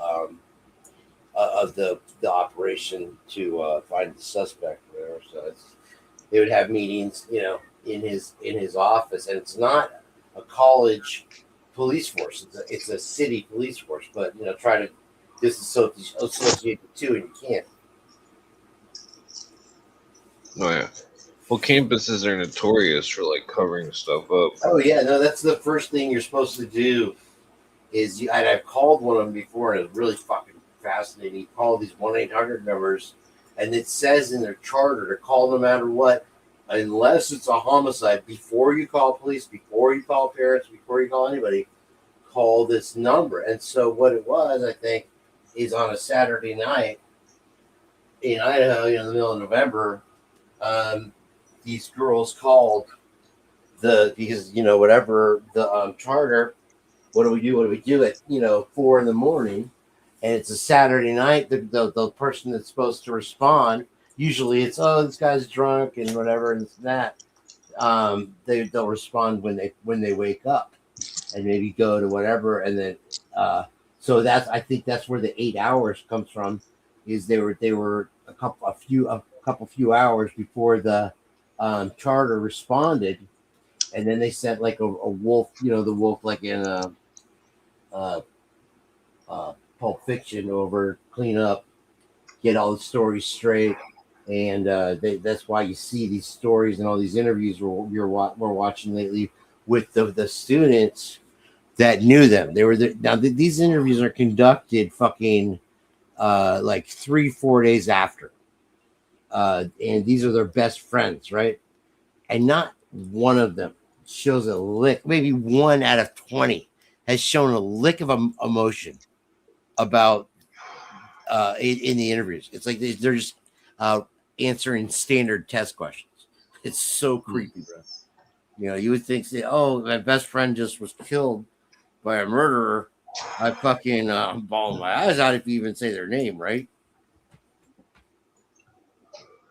Yeah. Let's see. And yeah, also, it's turning out this lady Bubbly Waters has been doing deep dives into everybody that could possibly be associated with it, right? Sorry, I dropped my headphone here. I interrupted. Sorry. And it turns out, like there was rumors that people were going to get paid for their complicity in the narrative, and now you're starting to see some of these people that were close to the victim starting to get their first properties, and they're like way above the scope of what you would think a dental hygienist would get for her first house and that kind of thing. And the realtor is another one of the fraternity members, and just all of a sudden there's this boon of college kids from that graduating class moving into these big beautiful properties in Boise and shit's wild. Yeah. What is this here? Yeah, looks like I found some police body cam footage. Some just blurred out. Well, yeah, they redacted, dude, everything in this fucking case, man. It's insane how much, and then they're charging the people when they get a FOIA and shit to do the redactions. So some of these video clips that you're watching are up to like $20,000. Look at how that guy. Check the rewind right there. That's the guy who allegedly was called over, and allegedly a very good friend. We know he was, or a close. Right there, looks up. Look at him, man. Fucking crazy. Just the weirdness, high weirdness. The cops get there and he walks them through like he's showing them an apartment for rent. And so another thing that we kind of associated with the frat or the fraternity sorority number, where you call and ask for what you should do, is the fact that when they called it into the police, an unconscious person. It's so clean, unreal. Definitely clean up that one. Weird shit. And there was a guy who pretended to be an ATM, and they have a standard little blur out bubble that they put over shit when somebody's getting shot or something like that, which they don't even always do, right? To hide the violence. And it's just a small. Did they show the license plates on the cars when they pull up? Sometimes they do. Mostly they that's their excuse. Oh, they're blurred out. Well, I mean, have you checked out these cars or anything like? Yeah, we know who those cars are. The red Jeep and stuff. That's the guy who's standing there. Look at it. Anyway, so what was I saying? With the blur out, like, okay, so if a cop shoots a guy and it's point blank, or it's a pretty close camera, they might blur out when the shot happens. What is this on the ground? Toilet paper? Where the shot? There's, dude, that street is a fraternity row, and it is the garbage. So much garbage on that street. It's wild. Like the dumpsters are like overflowing. What is the toilet papers? Was involved in the incident or something? They dropped it. Yeah, there's a lot of shit they didn't investigate too. Look at there's some toilet paper there too. Right there, though, that cop is grabbing a defibrillator because he's still junk. It's from the dumpsters right there, bro. What is this stuff? Flies all over the place. Yeah, but that's a lot of like toilet paper on the ground and shit. Yeah, I don't know. There's all kinds of shit there. There's some toilet paper there too. By the car. They had a big party on Friday at that house. That shit. What was that on the ground right there? Where? Hold on. I think it was back. Damn it, I went too far. Right there. There's some on the ground right there. Where? Like white right there on the ground. Oh, underneath that car on the left, there's right when he's walking up. Yeah, I don't know. There. I don't know. Everybody's walking over it and shit. Spill or something. What if it's bleach? Then they wouldn't investigate. But that car, it has a what the fuck is it? We noticed it in the body cam. It was never logged into evidence. What did it turn out to be? A scream mask. Well, look at this can. It's crushed. Yeah, and the people used to sit on the stairs there, and they'd spit their dip and shit into the cups. What if the cane is crushed because there was some kind of violence now? Somebody's running up the stairs fast and just stomped on it. The common areas like this are a fucking mess. It's a hot mess, right? And then you go to certain areas and they're spotlessly beautiful, like nobody had ever, like, you know how your grandma's living room, you know, you never used it or whatever, but it was ready for the Queen of England to come over. Yet they got a beer pong table. Look at the beer pong table. Go back a frame or two. On one side, the cups aren't lined. Here's right there, past that table, and was being chased by the killer allegedly. And look at the cups on the other side are gone. The other ones are perfectly aligned. Yeah. No, I mean, you hit that table and knock some cups over. The other side's gonna get knocked over too. Why are those cups stacked up? So, because they didn't.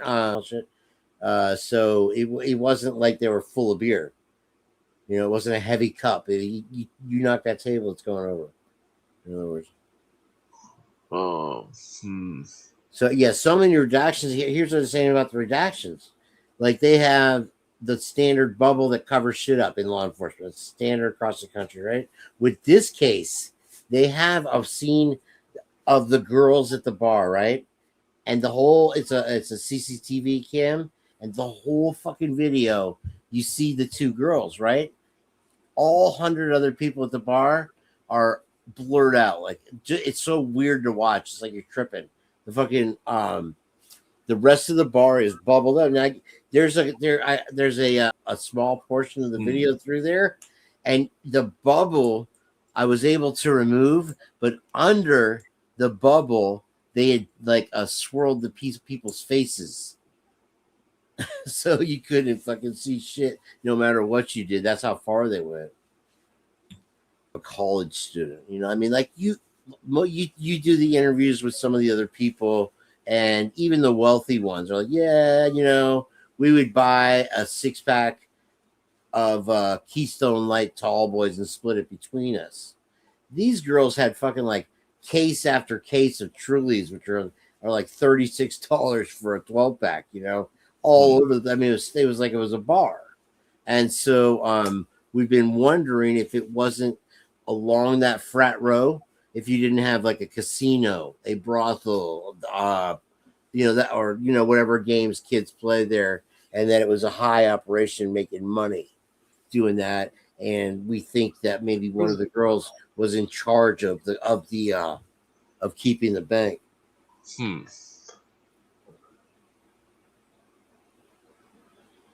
wonder if that window's locked or unlocked. That window, I wonder if they checked that window right there. I don't think so. No. I mean, it looks like, I think, is it to the left unlocked, or is that?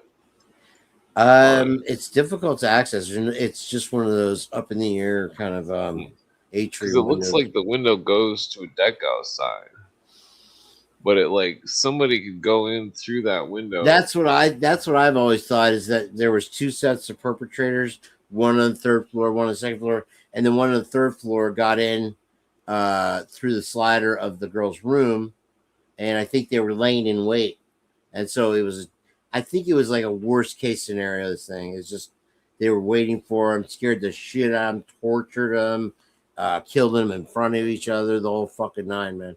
And then, you know, they basically did post-mortem wounds, moved them to their rooms, and just painted blood around the rooms to make it look like it happened where it didn't, and to throw off investigators, right? That the ones that were trying anyway.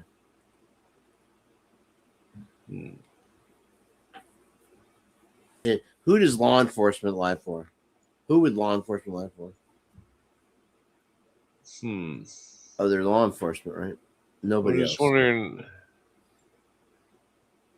Doesn't seem to be any. It's kind of a small TV. Yeah, they get the TiVo on the TV, right? So they were watching the Vampire Diaries that night. Allegedly, the girl, the surviving roommate, But the funny thing is, the narrative that she gave the cops was literally silly puttied from that fucking Vampire Diaries show. It's weird. I hate this case. There's a back door too that goes to the woods. Yeah, and they go out there, and there's footsteps coming and going from the boyfriend's house and from the other fraternity houses at the bottom of the street. Wonder if they check the footsteps. They're like, oh, this looks like about a size 13 and a half. Blah, blah, blah. They took pictures, and that's about the end of it. They don't, they said, oh, the killer had to have driven in. Whatever. Yeah, you can see footsteps coming and going right there. Right. It's fucked, bro. Fucked. And then somebody could have walked through those leaves and avoided footsteps as well. Yeah, that's another thing that's come up recently. The guy's name is Matthew Moyer, and he had, I guess, a lot of sound complaints against them because he lived up the hill. And when they gave him his interview... Wait, his neighbor? What if the neighbor killed him? Dude, what if every neighbor killed him? Yeah. Everybody has just as good of a suspicion on them, except for the guy they have in prison. He had nothing to do with it, didn't know him. And he doesn't seem like the kind of guy that's the balls to walk into basically off-campus sorority house at 3-4 in the morning and start stabbing everybody with 6 cars out front and fucking people partying up and down the street. That takes a lot of cojones, bro. And now they're trying to say that he was there another time, that his phone pinged inside the living room, so he did it twice. And I'm like, yeah, let's just go ahead and tell all the fairy tales. It's like, and they're always like, oh, we got this abundance of evidence. Trust us. It's scientific. We'll tell you all about it. And they never presented shit other than this stupid fucking DNA, which is just the most ridiculous bullshit thing you've ever heard. It seems like strange that the upper stair was so clean, but the lower one wasn't. Mm-hmm. Yep. Because there was a cleanup. And somebody washed the dog, we think, and they probably weren't experienced at washing the dog, and so they set the dog down, and the dog shook off the water, and the diluted blood went everywhere, and they weren't able to clean it all up because, when a dog shakes, how are you going to get all that? Didn't that one guy testify that he drove down the street past and didn't see anything? There's a guy walking his dog. No, I mean, Showalter. Yeah, Showalter said he drove by that morning at 11 o'clock or 12 o'clock, and the cops weren't there. He didn't notice that the door was open, and he's like, "That's weird." But then he fucking contradicts his story a little bit later tomorrow. Everybody who they interview, like her right there, tells all these lies, and their forensic data on the phones prove it, right? But instead of investigating them or arresting them, they fucking based the PCA, the document of what happened at the crime on their stories. Who's this dreadlock person? So JJ noticed, and you can see it right here, that when you film somebody, the timestamp for the video will always be over who's ever in the video because it's stamped on top of the video, right? Look at her head. Her head blocks the timestamp. Yeah, that seems strange. A little bit, don't you think? Yeah. And there's another body. Look at the dumpster. See that dumpster right there? It gets even more full, and people are coming taking stuff. I guess that guy's head is blocking the timestamp though too. Yeah. And that's not how it works. Anyway, so this body cam shit, when one of the cops pulls up, the dumpster's empty. When they look in one, they fucked up on the. But it wasn't empty, and when they looked at it before, it's like one blip of a clip of one of the body cams. He pulls up and it's empty, and then a minute later on his own body cam, it's full. That's crazy. They fuck up, when you're lying. You got to remember these yellow things he's handing out. Blankets. That's a whole raincoats or something. Blankets, like those emergency blankets. Blankets. Who are these people with these blankets? Those are like the friends and shit, and the surviving roommates and shit. They never isolated them and got their stories separately. They put them in a hotel together. They never seized their devices, and yeah, it's crazy. That seems kind of unprofessional. As unprofessional and inept as possible. But what they did is they put. How do they know that these people weren't involved with the killing? They do. What they're doing is trying to play stupid by proxy. Oh, we're dumb. We're not used to investigating things, and so they put people like the lead detective in the beginning of the case with very little or no experience in homicide, and then when he fucks up, they're like, oh yeah, well he was no. We moved him to a different apartment. Literally did that. Crazy.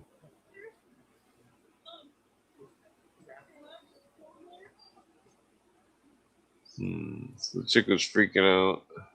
Oh, so annoying. Such a fucking piece of shit.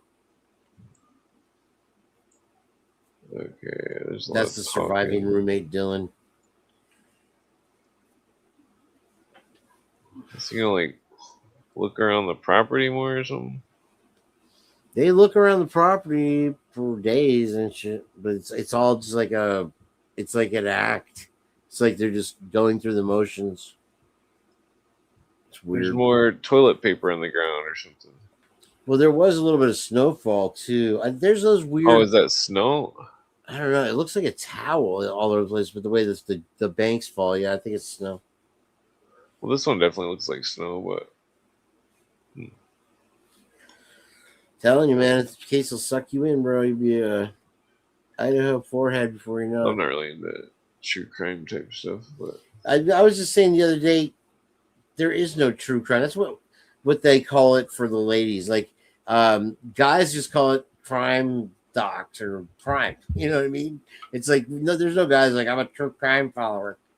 That's just kind of the catchphrase for the genre. Now here's the fucked up thing. My channel's a true crime comedy channel. Yeah. Somebody finally I invented the genre now. Somebody that was a pretty famous YouTuber is doing true crime comedy. It was anyway. It's flattering that somebody else did it. But nobody else had done it until I did. Oh, that's strange. Maybe I'll change mine to true crime romantic comedy or something. Keep it specific. Yeah, I was gonna go live, man, but I was like, I just got a headache from being sick earlier, man. I'm gonna go lay down now, man. I need to get some resting. And you gonna chill for a while? I'll stay tuned and get in the chat and shit. All right. Well, how long? I guess I've been on here quite a while. Yeah, I might pass out too. I think. Yeah, if I go live tomorrow, the next day, come on up, man. You always bring good shit. That I want to look into that. What was that church called again? Psychian. A Psychian. Such a fucking CIA fucking op name, right? Psychian. Crazy. Moscow, Idaho. All right, I'll talk to you later. Thanks for having me, bro. Psychiana. Later. Peace out. Good night, chat. Peace.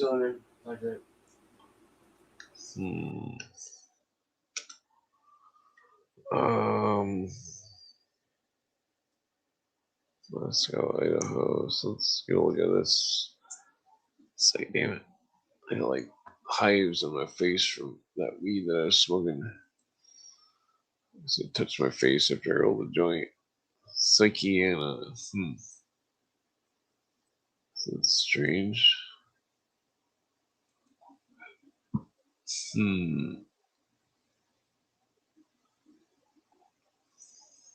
just one of their meetings. What the hell is that thing? It's kind of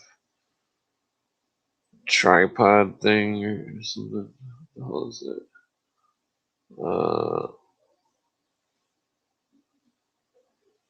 Mail order religion. Psychiana. The first mail order religions. That's bizarre. It was a New Thought denomination. What the hell is New Thought?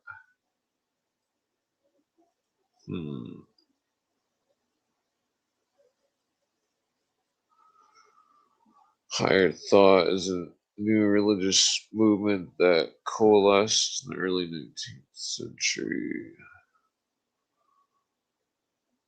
So was that Quimby, Phineas Quimby? That sounds familiar. Wait. Even as far back as Franz Mesmer. Whoa. That's interesting. Okay, let's go back to this here. Became largely a mail order enterprise, recruiting people through advertising public magazines and through direct mail solicitations. Robinson himself penned and took to the public.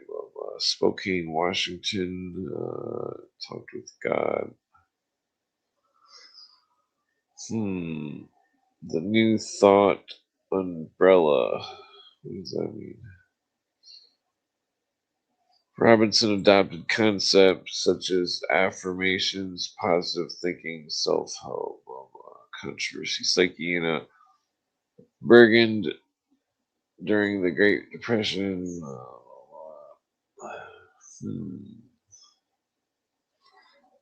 Okay, so it's interesting.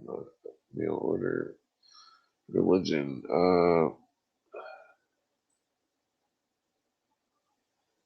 Psyche and spiritual healing. English Baptist minister's son. Let's see. Included God Power 1943. Okay, well, let's check out here. University, Idaho. Psychiatric collection. Okay, so he talked to God, supposedly. It looks kind of like a... I don't know.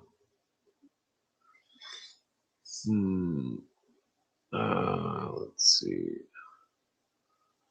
Videographs. There's a lot going on here. Well, that's strange. I wonder what the ceiling was. Huh. 1939.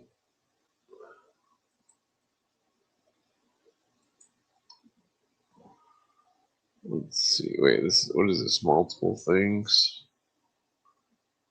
How do I zoom in here? Psychiana. Okay, I'm gonna zoom out some. Okay, what is this? A bunch of letters or something?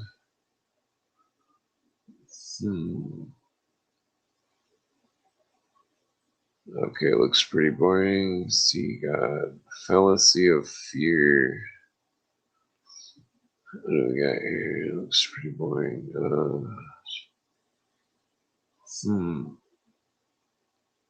Okay. Well, I don't know if this whole thing is a lead or not or anything. Wait, so is each one of those a PDF file or what's going on here? Let's click on this one.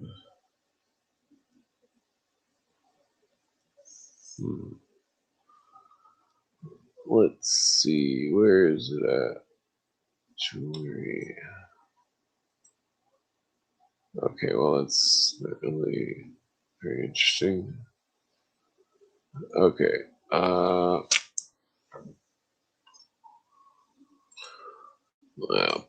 link out in the chat if anyone wants to come on.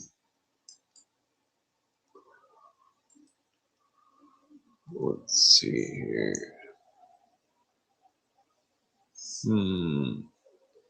That's clear. Okay, so I don't think this is any type of interesting lead here.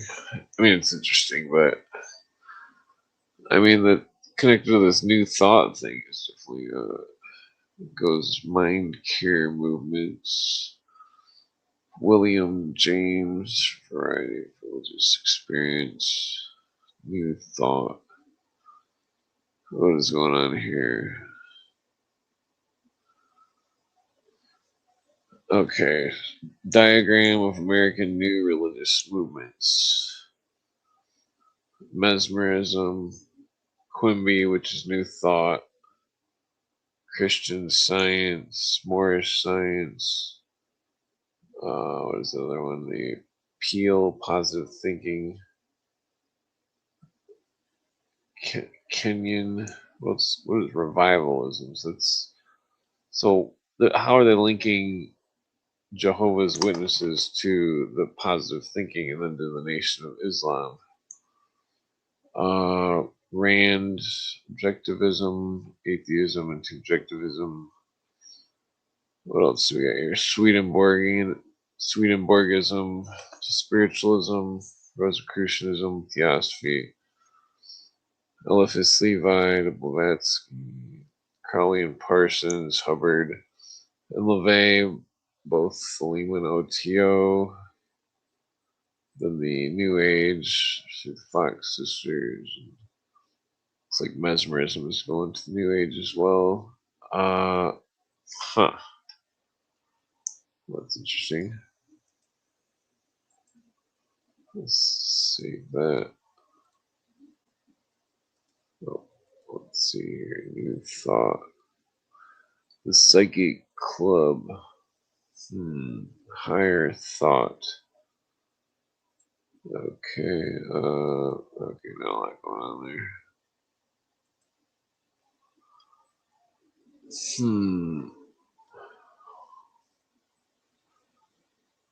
Let's see. New Thought movement was based on the teachings of Phineas Quimby, American mesmerist and healer. Mentalist and mesmerist.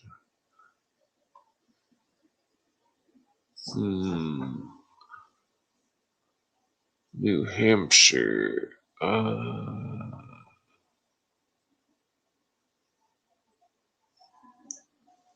Okay.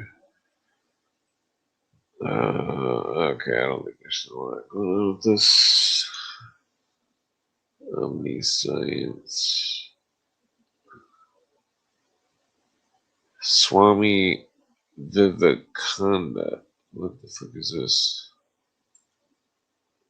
Okay, let me just Ian Ritz Millets, California. What is this connected to? Christian Science, New Thought. What do we got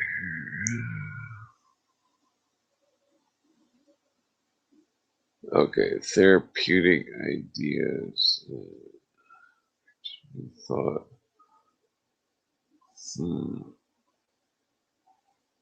Get it rich quick scheme.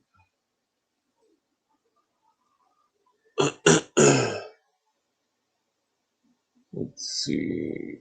100 books. That's a lot of books. Who's in America? Or who's who? Okay. Let's see here. Atkinson. Blah blah. Collaboration with Dr. Parkin. Let's see. Makes X's appeared in Philadelphia.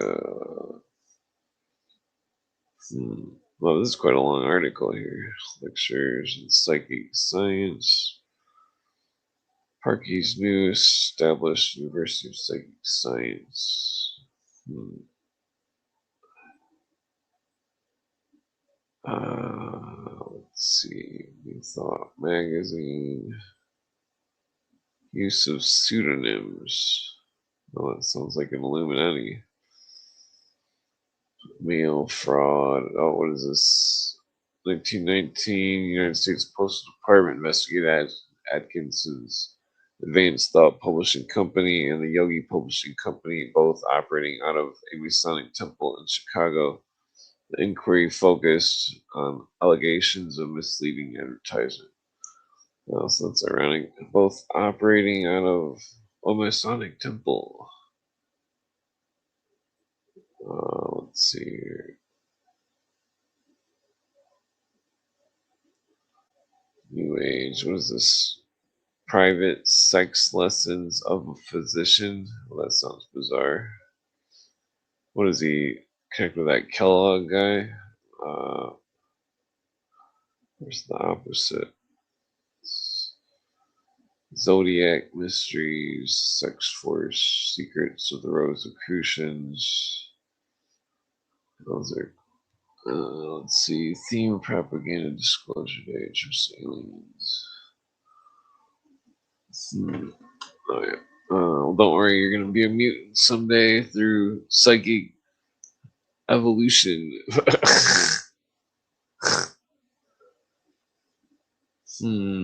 Hinduism. These people are all the fucking same. These New Agers, law of attraction, practical psychomancy, clairvoyance.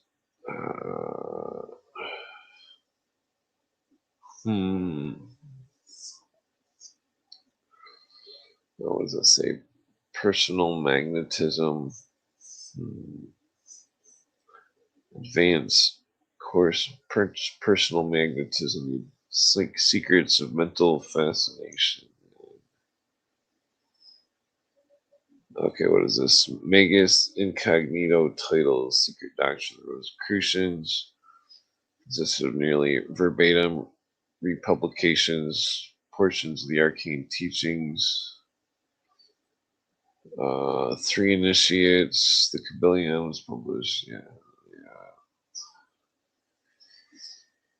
Let's see, faith, power, blah, blah. I wonder which lodge they were operating out of in Chicago. Secret Doctrines, the Rosicrucians, blah, blah. Other pseudonyms.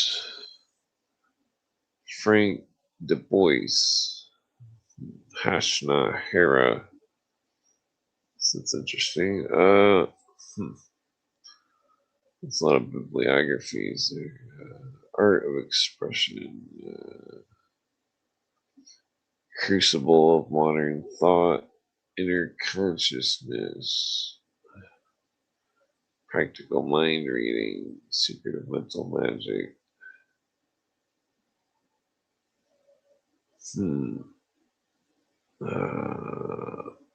Bhagavad Gita. That's interesting. He wrote that. Bibliographies. Okay, oops. Cross the Threshold, the Super World. Yeah, that sounds pretty wild. What else do we got here? Faith, Power. It's a lot of fucking books. Oops.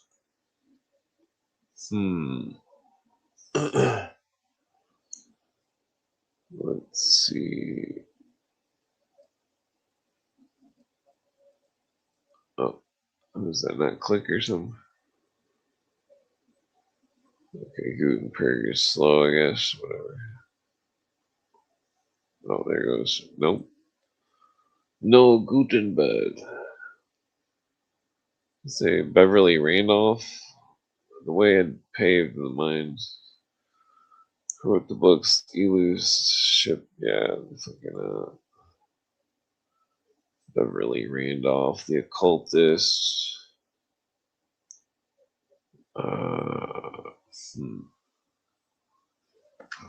What's this? An alien story? I'll put a link on it if you want to come on here.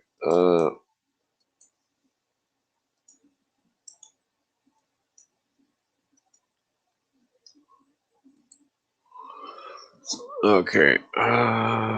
Pre-atomism. Personal life.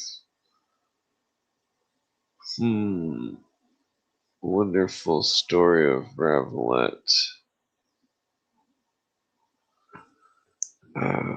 Leader.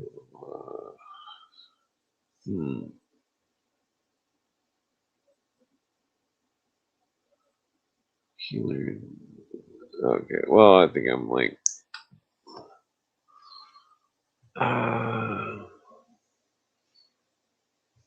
Alfred Edward Waite. He wasn't really that interesting. Rider Waite, Pterodeck. Okay, well, maybe I guess we'll Wikipedia surf. Let's see.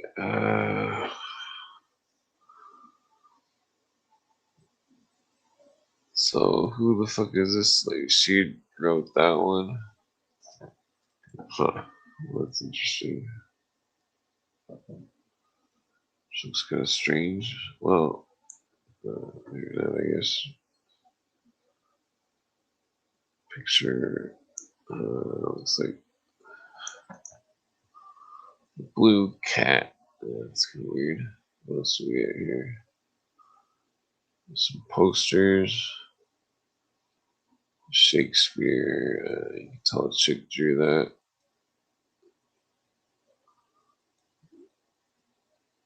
Okay.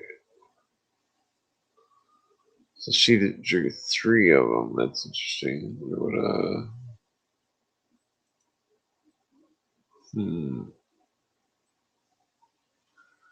Oh yeah, Besant. Oh, this is interesting. Ephraim Waite was in one of Lovecraft's stories. That's interesting. What is this about here?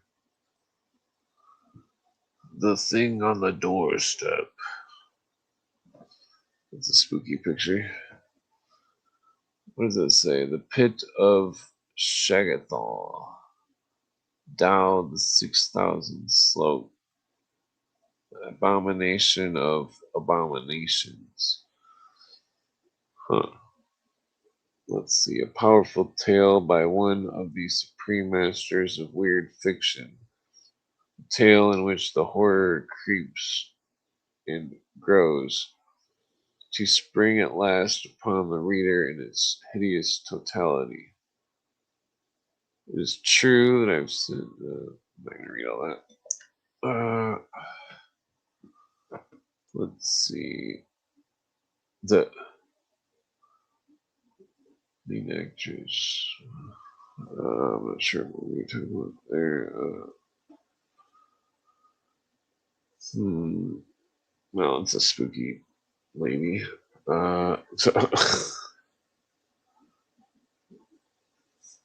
Okay. Let's see here. Is this Robert Price?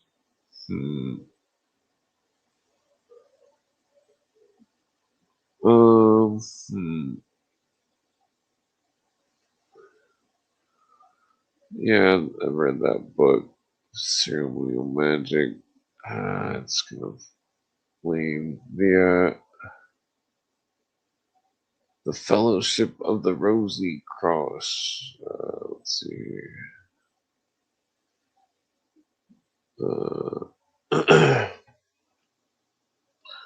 Bishop's Born. That's interesting. Oh, England, known for the Pterodeck. Well, let's just check out some random shit here. Mysticism. Let's see if it brings up some. Is it Thomas Stanley? I think I'm familiar with that one. Johann Jacob Brucker. Let's see. Eliphas Levi. We could dig into Levi's. Interesting character.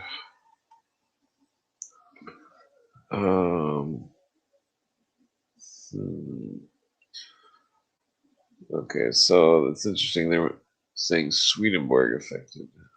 Levi's books. Let's see what we got here. So he departed from the priesthood in 1836. So all of it, E.A. Waite states, he, Levi, seems, however, to have conceived strange views on doctrinal subjects, though no particulars are forthcoming, and being deficient in gifts of silence, his pleasure of authority was marked by various checks, ending finally in the expulsion from the seminary. Sacerdotal career. So he was in Paris. That's interesting. Who's this Simon Ganu? What the hell is that? That's bizarre. What is that art there he's doing? Or that stance?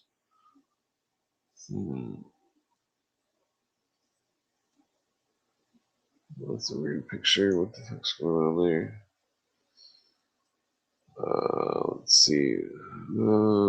French socialist, feminist, sculptor, and mystic. So Gnu was a socialist. Yeah, well, that explains why Eliphas Levi was writing about socialism. Let's see. Blah, blah. Was influenced by Bartholomew Presbyterian, French socialist reformer. Particularly viewing God as androgynous, blah, blah, socialist concept, blah, blah. So this adopted the title Mopa, combination of Mater and Pater, or Mammon and Papa.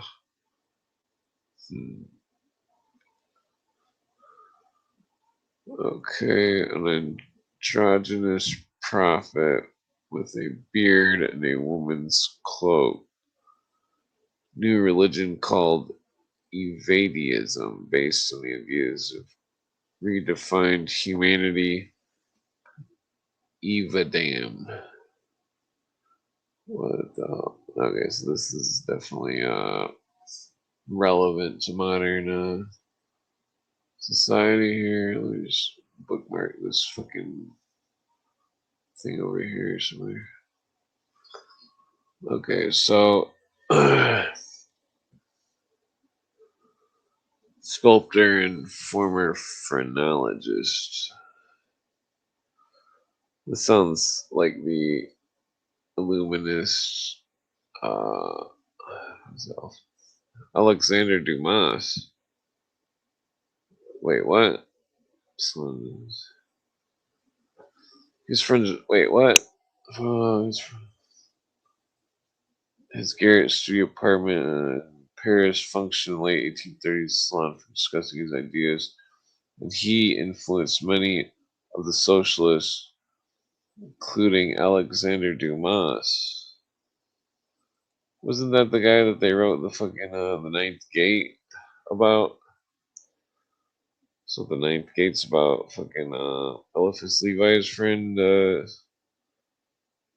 Simon Ganu. I swear I've heard Cooper say that name before. Simon Ganu. Oh, the Count of Monte Cristo. I could have didn't even write something else versus I'm thinking of the wrong person here. Dumas. I mean, technically okay, so well, it's relative because the writer, the precursor book of the Ninth Gate was called the Dumas Club. So I wonder if it was in reference to Simon Ganu's club, perhaps, or some sort of subsidiary. Louis the Seventh. It's weird. His wife claimed to be Marie Antoinette. This is all the MOs of Illuminati. Reincarnation, socialism, sex shit. Yeah. Let's see. Alfonso Esquerras.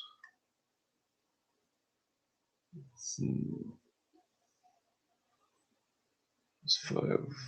Whom Theodore Goodware. Who the fuck is this?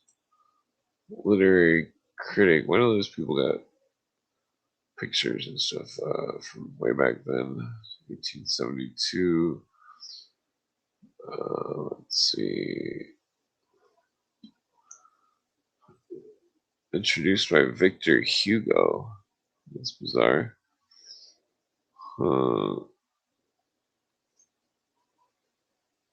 Let's see here. This is a long article. Maybe not so much.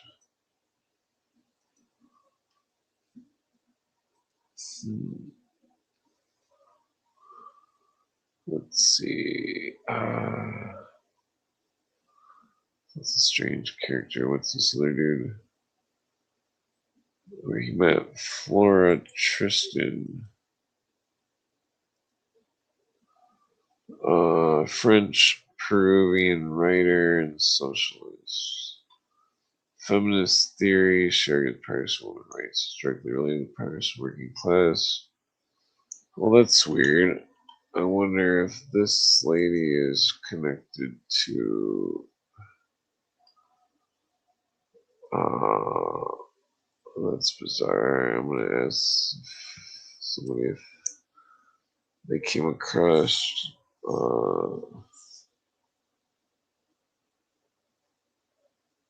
Let's see.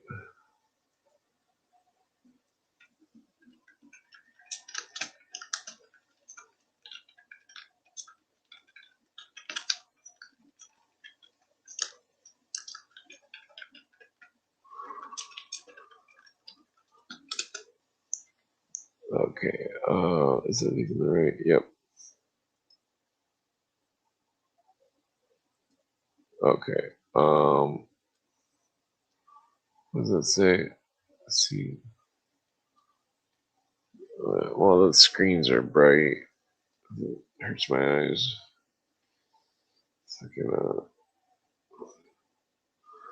Let's see.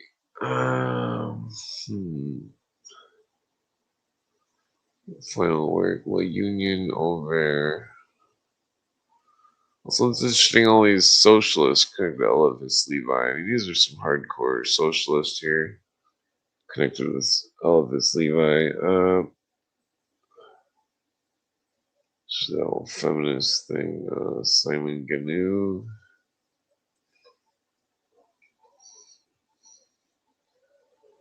Let's see. No caveat. Later period. What book is that from? Key of the Mysteries. Yeah, so they got the dog. Thoth, Azoth. What is that? Heal. Let's see. Organized a coup that would end the Second Republic and give rise to the Second Empire. Levi saw the Emperor as defender of the people and restore the public order. So I wonder if Napoleon he thought was a socialist.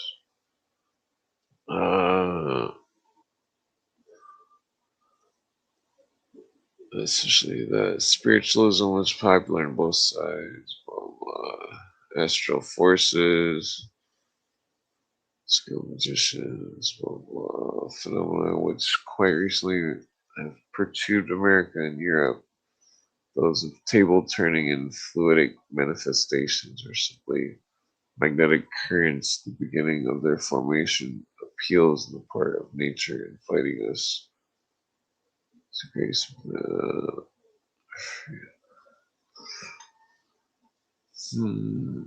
Archimedes. Let's see.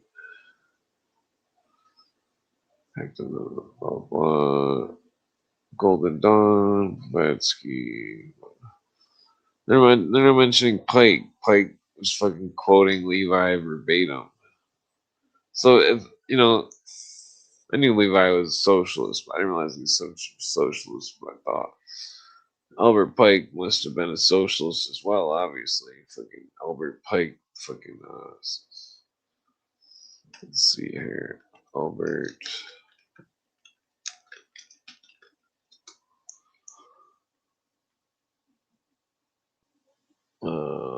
Let's see. I guarantee Pike was a fucking socialist. Oh man, the munchies like crazy. Yeah, we'll put on a video for a second. Let's see.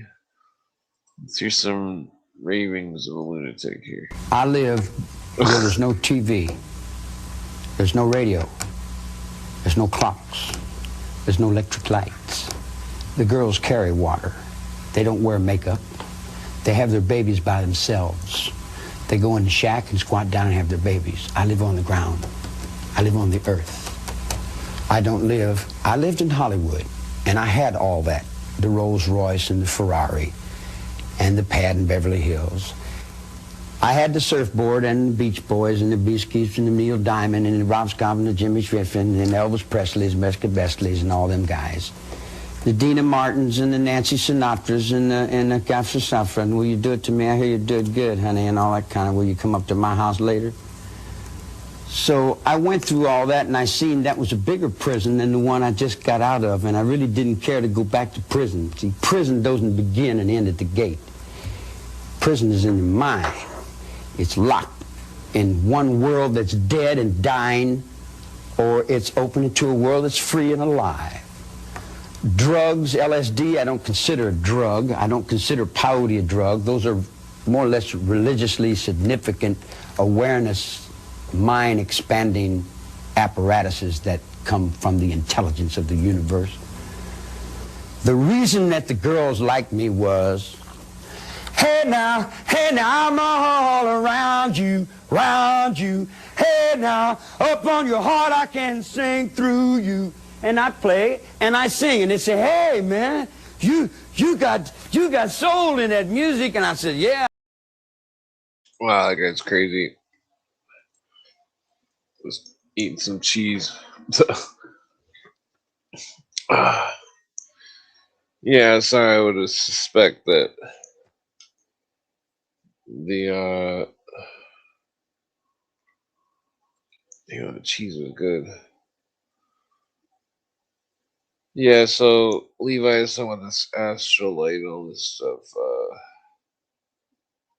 science of good and evil, psychic force. Yeah, so here the astrolight was indebted to the ideas of Franz Mesmer, animal magnetism, fluid which pervades the universe. Most active in the human nervous organization, enables one man charged with the fluid to exert a powerful influence over another. Right there. These luminists and their magic, quote unquote. Astral is an adjective meaning connected to, consisting of stars.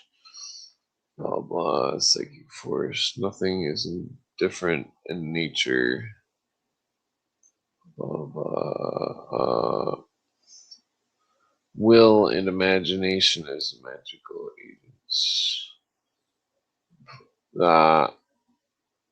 Were asserted 3 centuries before Levi by Paracelsus, of course. Yeah, the Paracelsus.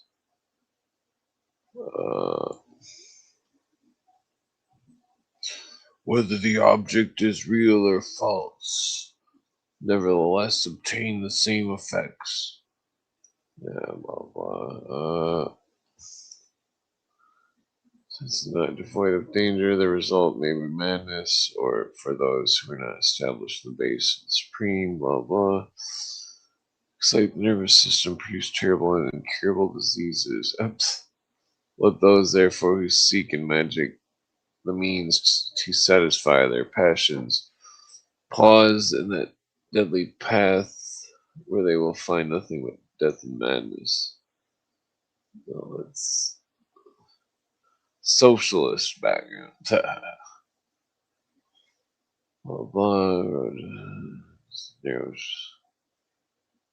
Strube argues that Constance not only developed his occultism as a direct consequence of his socialist and post-clerical ideas, but he continues to propagate the realization of socialism throughout his life. Yeah, that's relevant.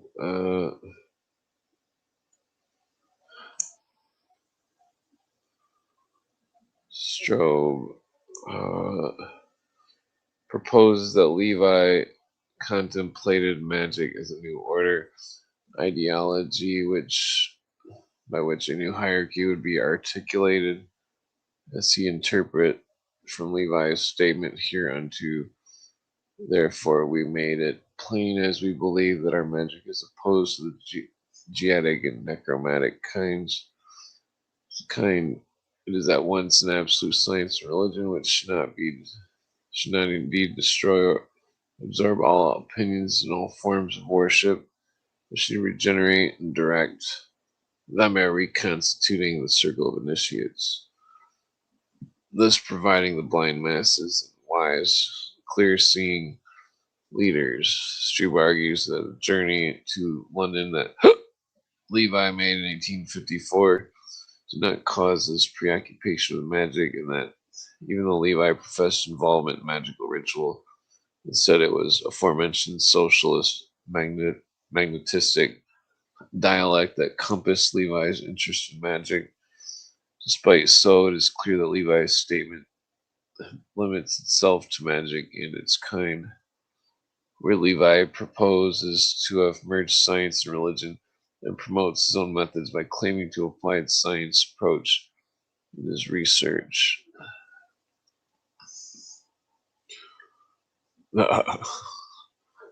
Evolved abusers. Yeah, it's the chariot.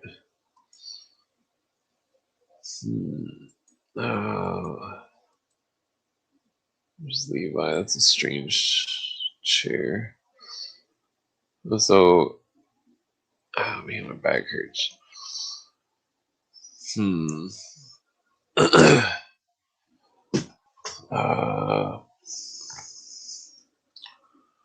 Let's see. I'm gonna smoke a small joint here before I pass out.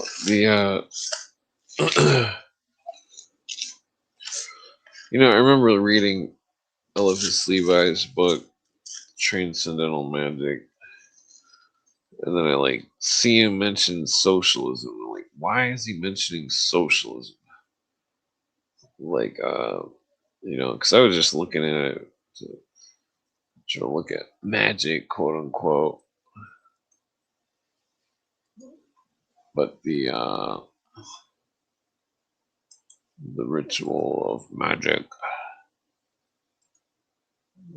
They got any cool pictures? Oh, they're just fucking slacking in these pictures here.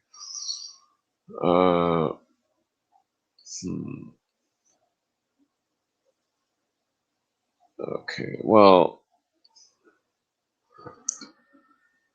I mean, I could bust out one of his books or something, but I think I might just smoke this joint and pass out. It's definitely not a coincidence that Levi is connected to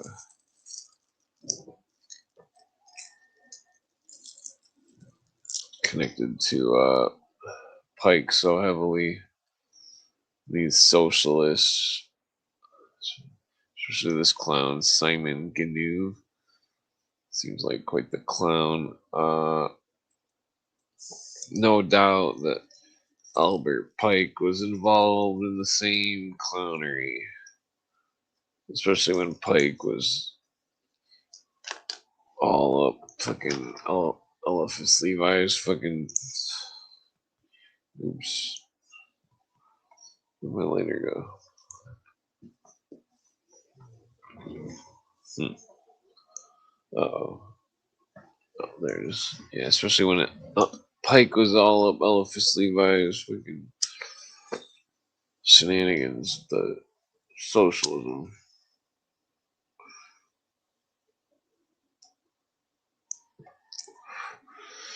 Yeah, so it's interesting. He was Grand Orient. This is he left. Resting place. Place in a common grave. Paris. Let's see.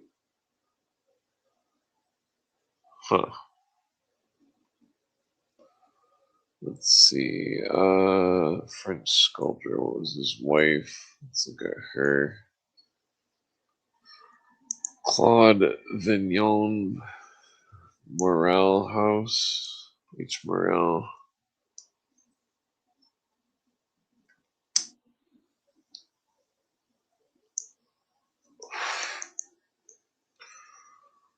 Oh, this is the daughter of eloped with Levi, better known as her father and the government official. Wait, no, this is the wife. Yeah, okay. Stillborn twins. Ooh, it's sad. It's fucked up. The age of 7.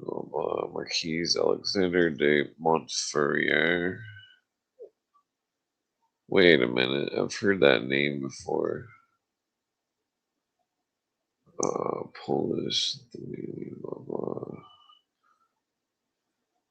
The French architect. That's interesting. She remarried to Maurice Rouvier. Let's see.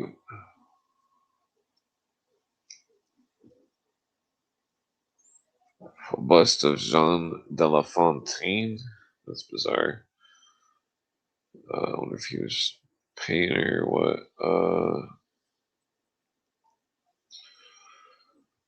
Wrote Lentamier. There's her pseudonym. Claude Vignon. What does that say?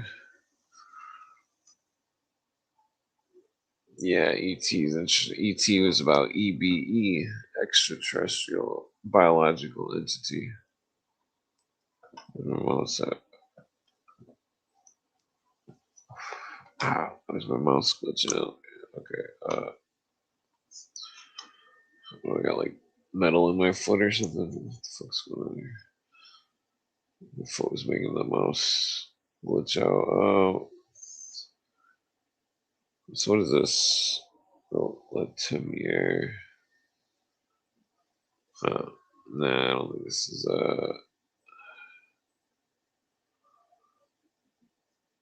let's see.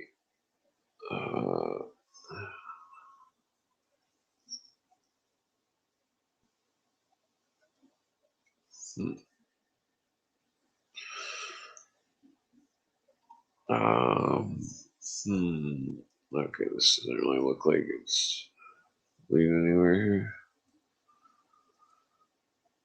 here. So this Flora Tristane lady is definitely some kind of socialist. I wonder if she was involved with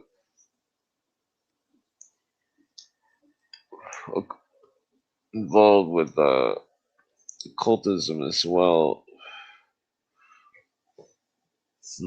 This Peru thing's interesting. I don't think that would seem like the Peru thing would. I don't know. Let's see here. Longtime friend of Eliphas Levi and Simon Gnu.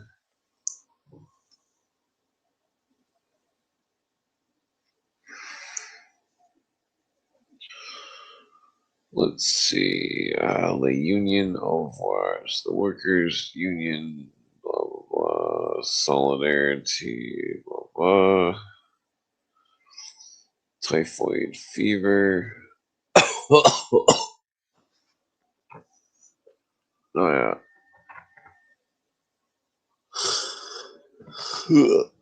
Excuse me. Well, the Disclosure Day movie was definitely very interesting. I think that the aliens weren't actually aliens. I mean, if aliens are real, then it's like an extraterrestrial biological form of life. Then we're in for some kind of deep ride here. So let's see, blah blah. Looks like she was a Marxist, basically. Yeah, she's definitely a Marxist. She's writing about the bourgeoisie or bourgeoisie or whatever.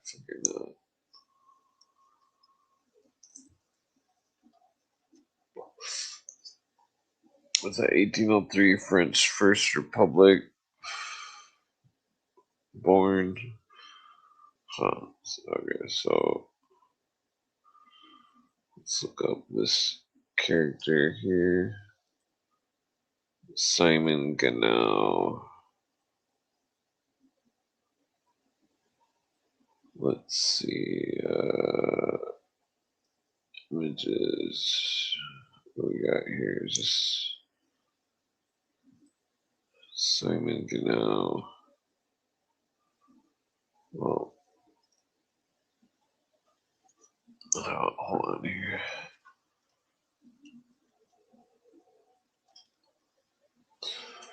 Okay, doesn't look like there's a lot on here. Let's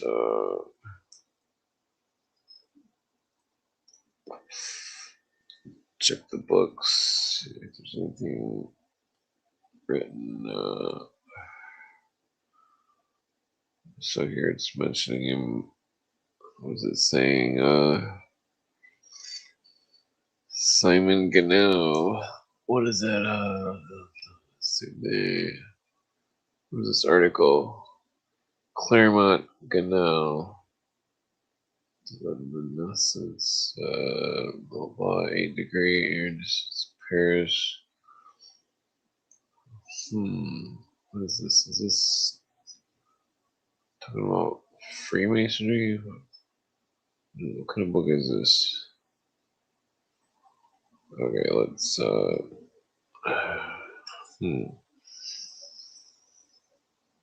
let's go to the beginning of the book, see what the hell kind of book this is. The Karoo. Huh. Summary. Karoo. Is that Karoo? What is that? Is that French for cross? Let's see. Maybe it's just like a collection of magazines, maybe. We're talking about Close Encounters. Yeah, that's a good book. Third movie. Let's see here. Dumas. Thing on the doorstep.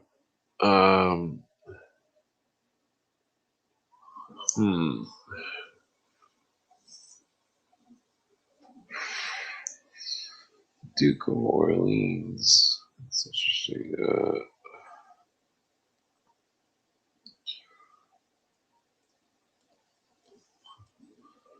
In Saint Simeon. What is this?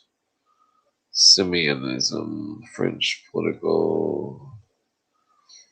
Blah blah. Oh, is there socialist? Okay, what is this right here? Socialist. He was also a proponent of Suez Canal. Oh, that looks like. Oh, that's interesting because the French wanted to put that Statue of Liberty there.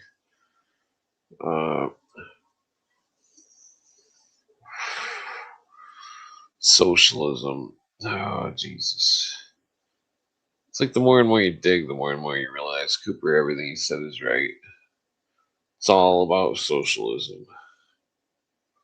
All these fucking socialists. Where's the real magic? Bunch of fucking brainwashing. That's not real magic. or less before Taliban. That's interesting. That's what if they're related to the other Taliban?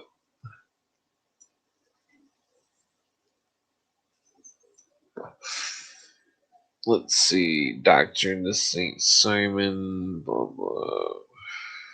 Correspondence politique.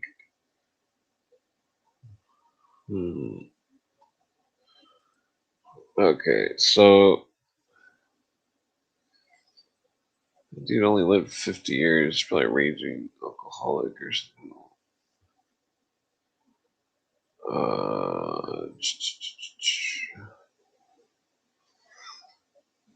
So, well, maybe we'll go into Elvis Levi here.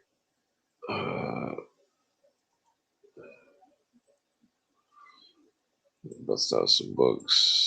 See if we can find something good here.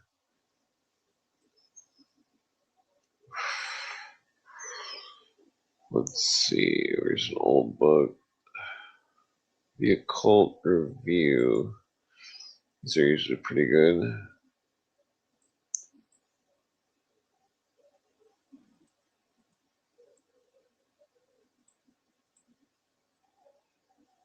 Let's see. Let's talk about Elvis Levi. Where's this one start? Pregnant Science of Psychical Research derives from Rochester and Hydesville. Since arose out of disputed and problematical claims of modern spiritualism, we believe also that the new spring of interest and concern in the occult sciences during the past 30 years is referable to this source, though it is sometimes supposed to have begun with the writings of Elvis Levi in France in 1860. I wonder if Levi was in correspondence with Karl Marx.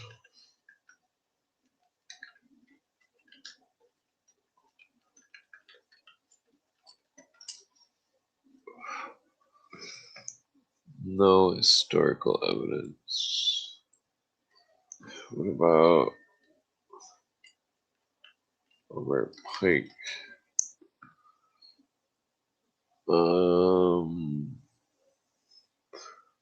Pike was heavily influenced, but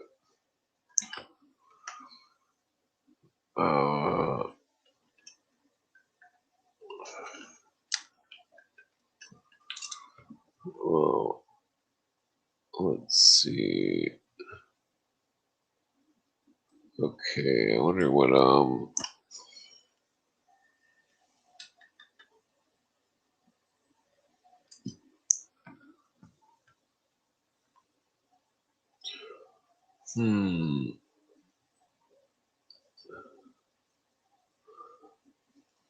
Okay, why did Elvis Levi link May lay Matt with Shin? Oh, it's a tarot thing. That's to do with ancient Hebrew mysticism. Okay. I guess let's go into a different book here. The Mysteries of Magic.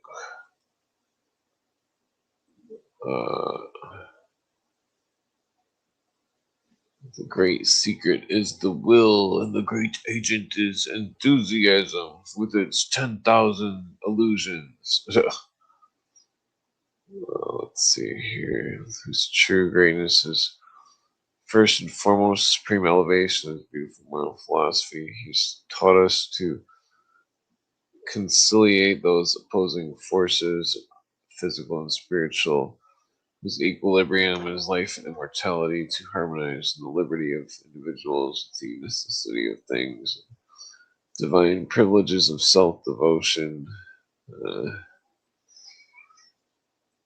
Let's see, doctrine of theory or nothing.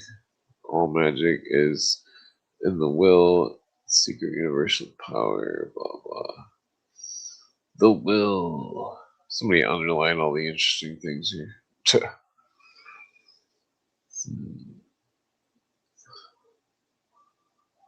Let's skip out here.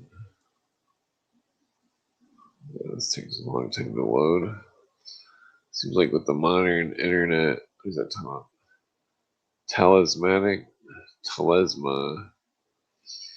What is this? The astral body.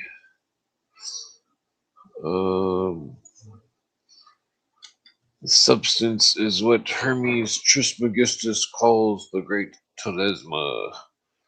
It produces refulgence. It is called light.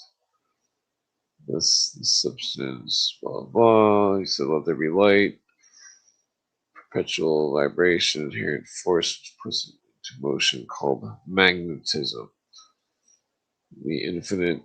This unique substance is ether or etherized light. Oh, geez, I've been on here for 5 hours.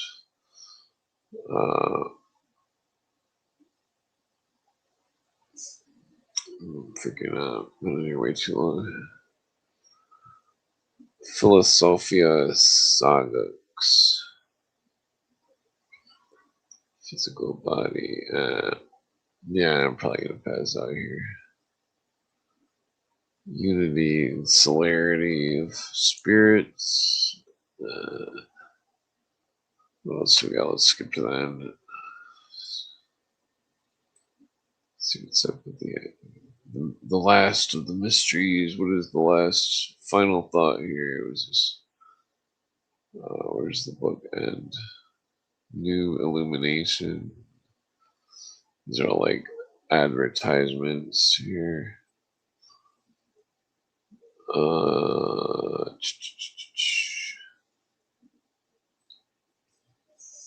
These all notes. I mentioned Bohemians. The thought of the Bohemians. I wonder if there's how many pictures are in this book. Wait, did I just see Astaroth? Yep. What does this say? At the same hour, an invisible hand struck me roughly on the shoulder and woke me with the start. I then dreamed that I saw you in the clutches of Astaroth. I sat up in bed and a voice cried in my ear. Oh, that's interesting. Astaroth is a vicious jester. Huh. That's interesting. Why is it talking about Astaroth? That's the Starte, the female emptiness deity, symbol of the womb of the universe, the emptiness. Let's see here, Caduceus. It seems like a lot of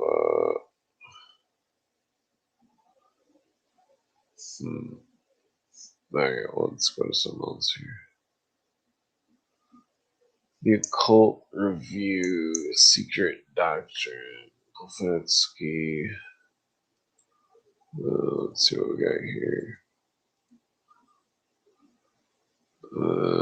Switch bullshit. Okay. Let's see. London Forum. Transcribed. Visit to Eliphas Levi.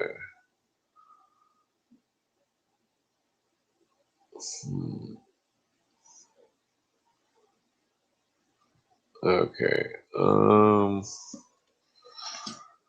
Count Brzezinski, Polish millionaire to whom he said he was indebted for a variety of manuscripts. Who is this Count Brzezinski? That sounds interesting.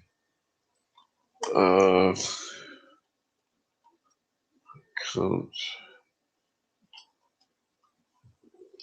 Brzezinski.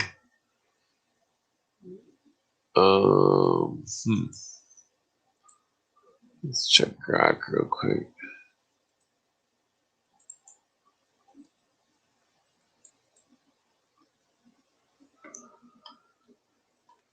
Okay, it's a cold game of tarot. I wish to particularly learn whether he proposed to carry out the intention to express ritual.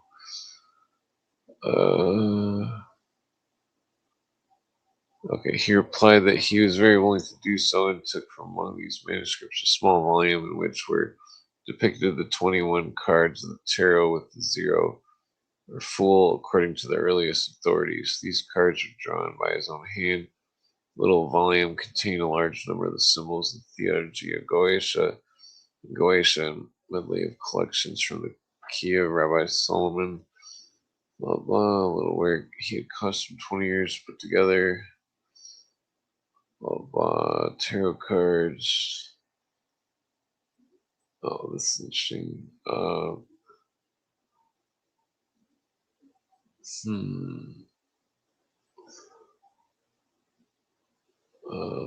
blah. Let's see. Where's something good here? Okay, so now, wait a minute. Wait a minute. Count Brzezinski.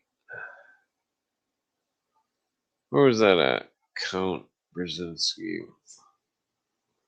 Where was that? Brzezinski. Count Brzezinski.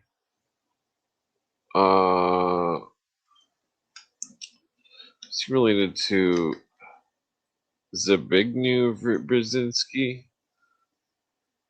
Huh. Let's see here. This is weird. Brzezinski. Zbigniew Brzezinski. Yes. Warsaw, Poland. Huh. Well, this is weird. How am I going to print this? Oh, I can't print across 2 screens. It's bullshit.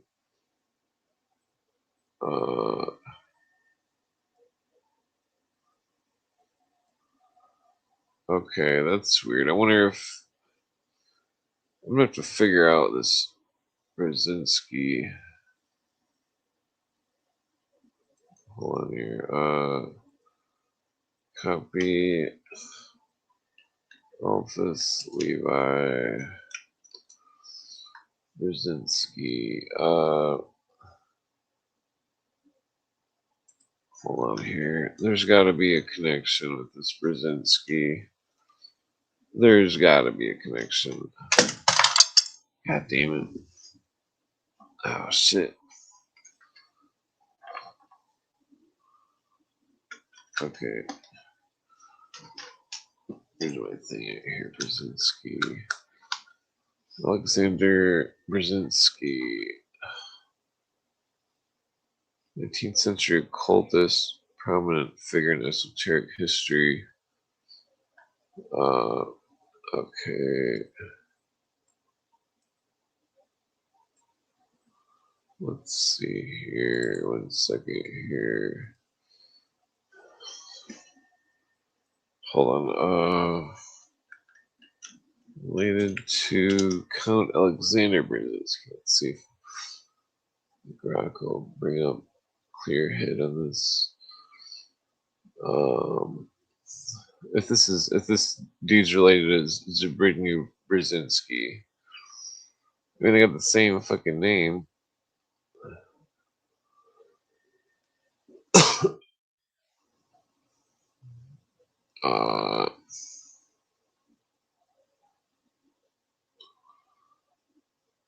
Okay, so what was Count?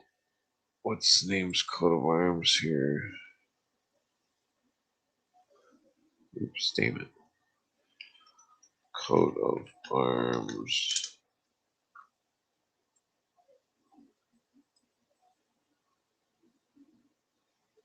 What? That's bullshit. Let's see, Brzezinski. Jasinski. No, what's Well, what's his name's? Big new. Brzezinski's coat of arms.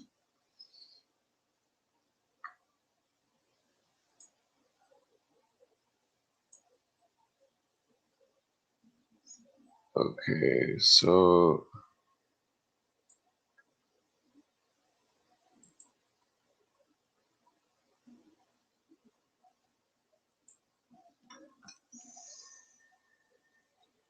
Ah, shit. I just fucked that up. Hold on here.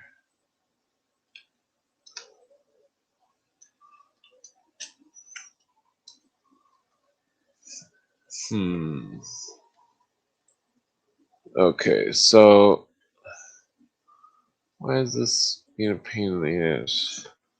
That's not the word I wrote. What the fuck is wrong with fucking. Zbigniew Brzezinski. Is that how you spell it?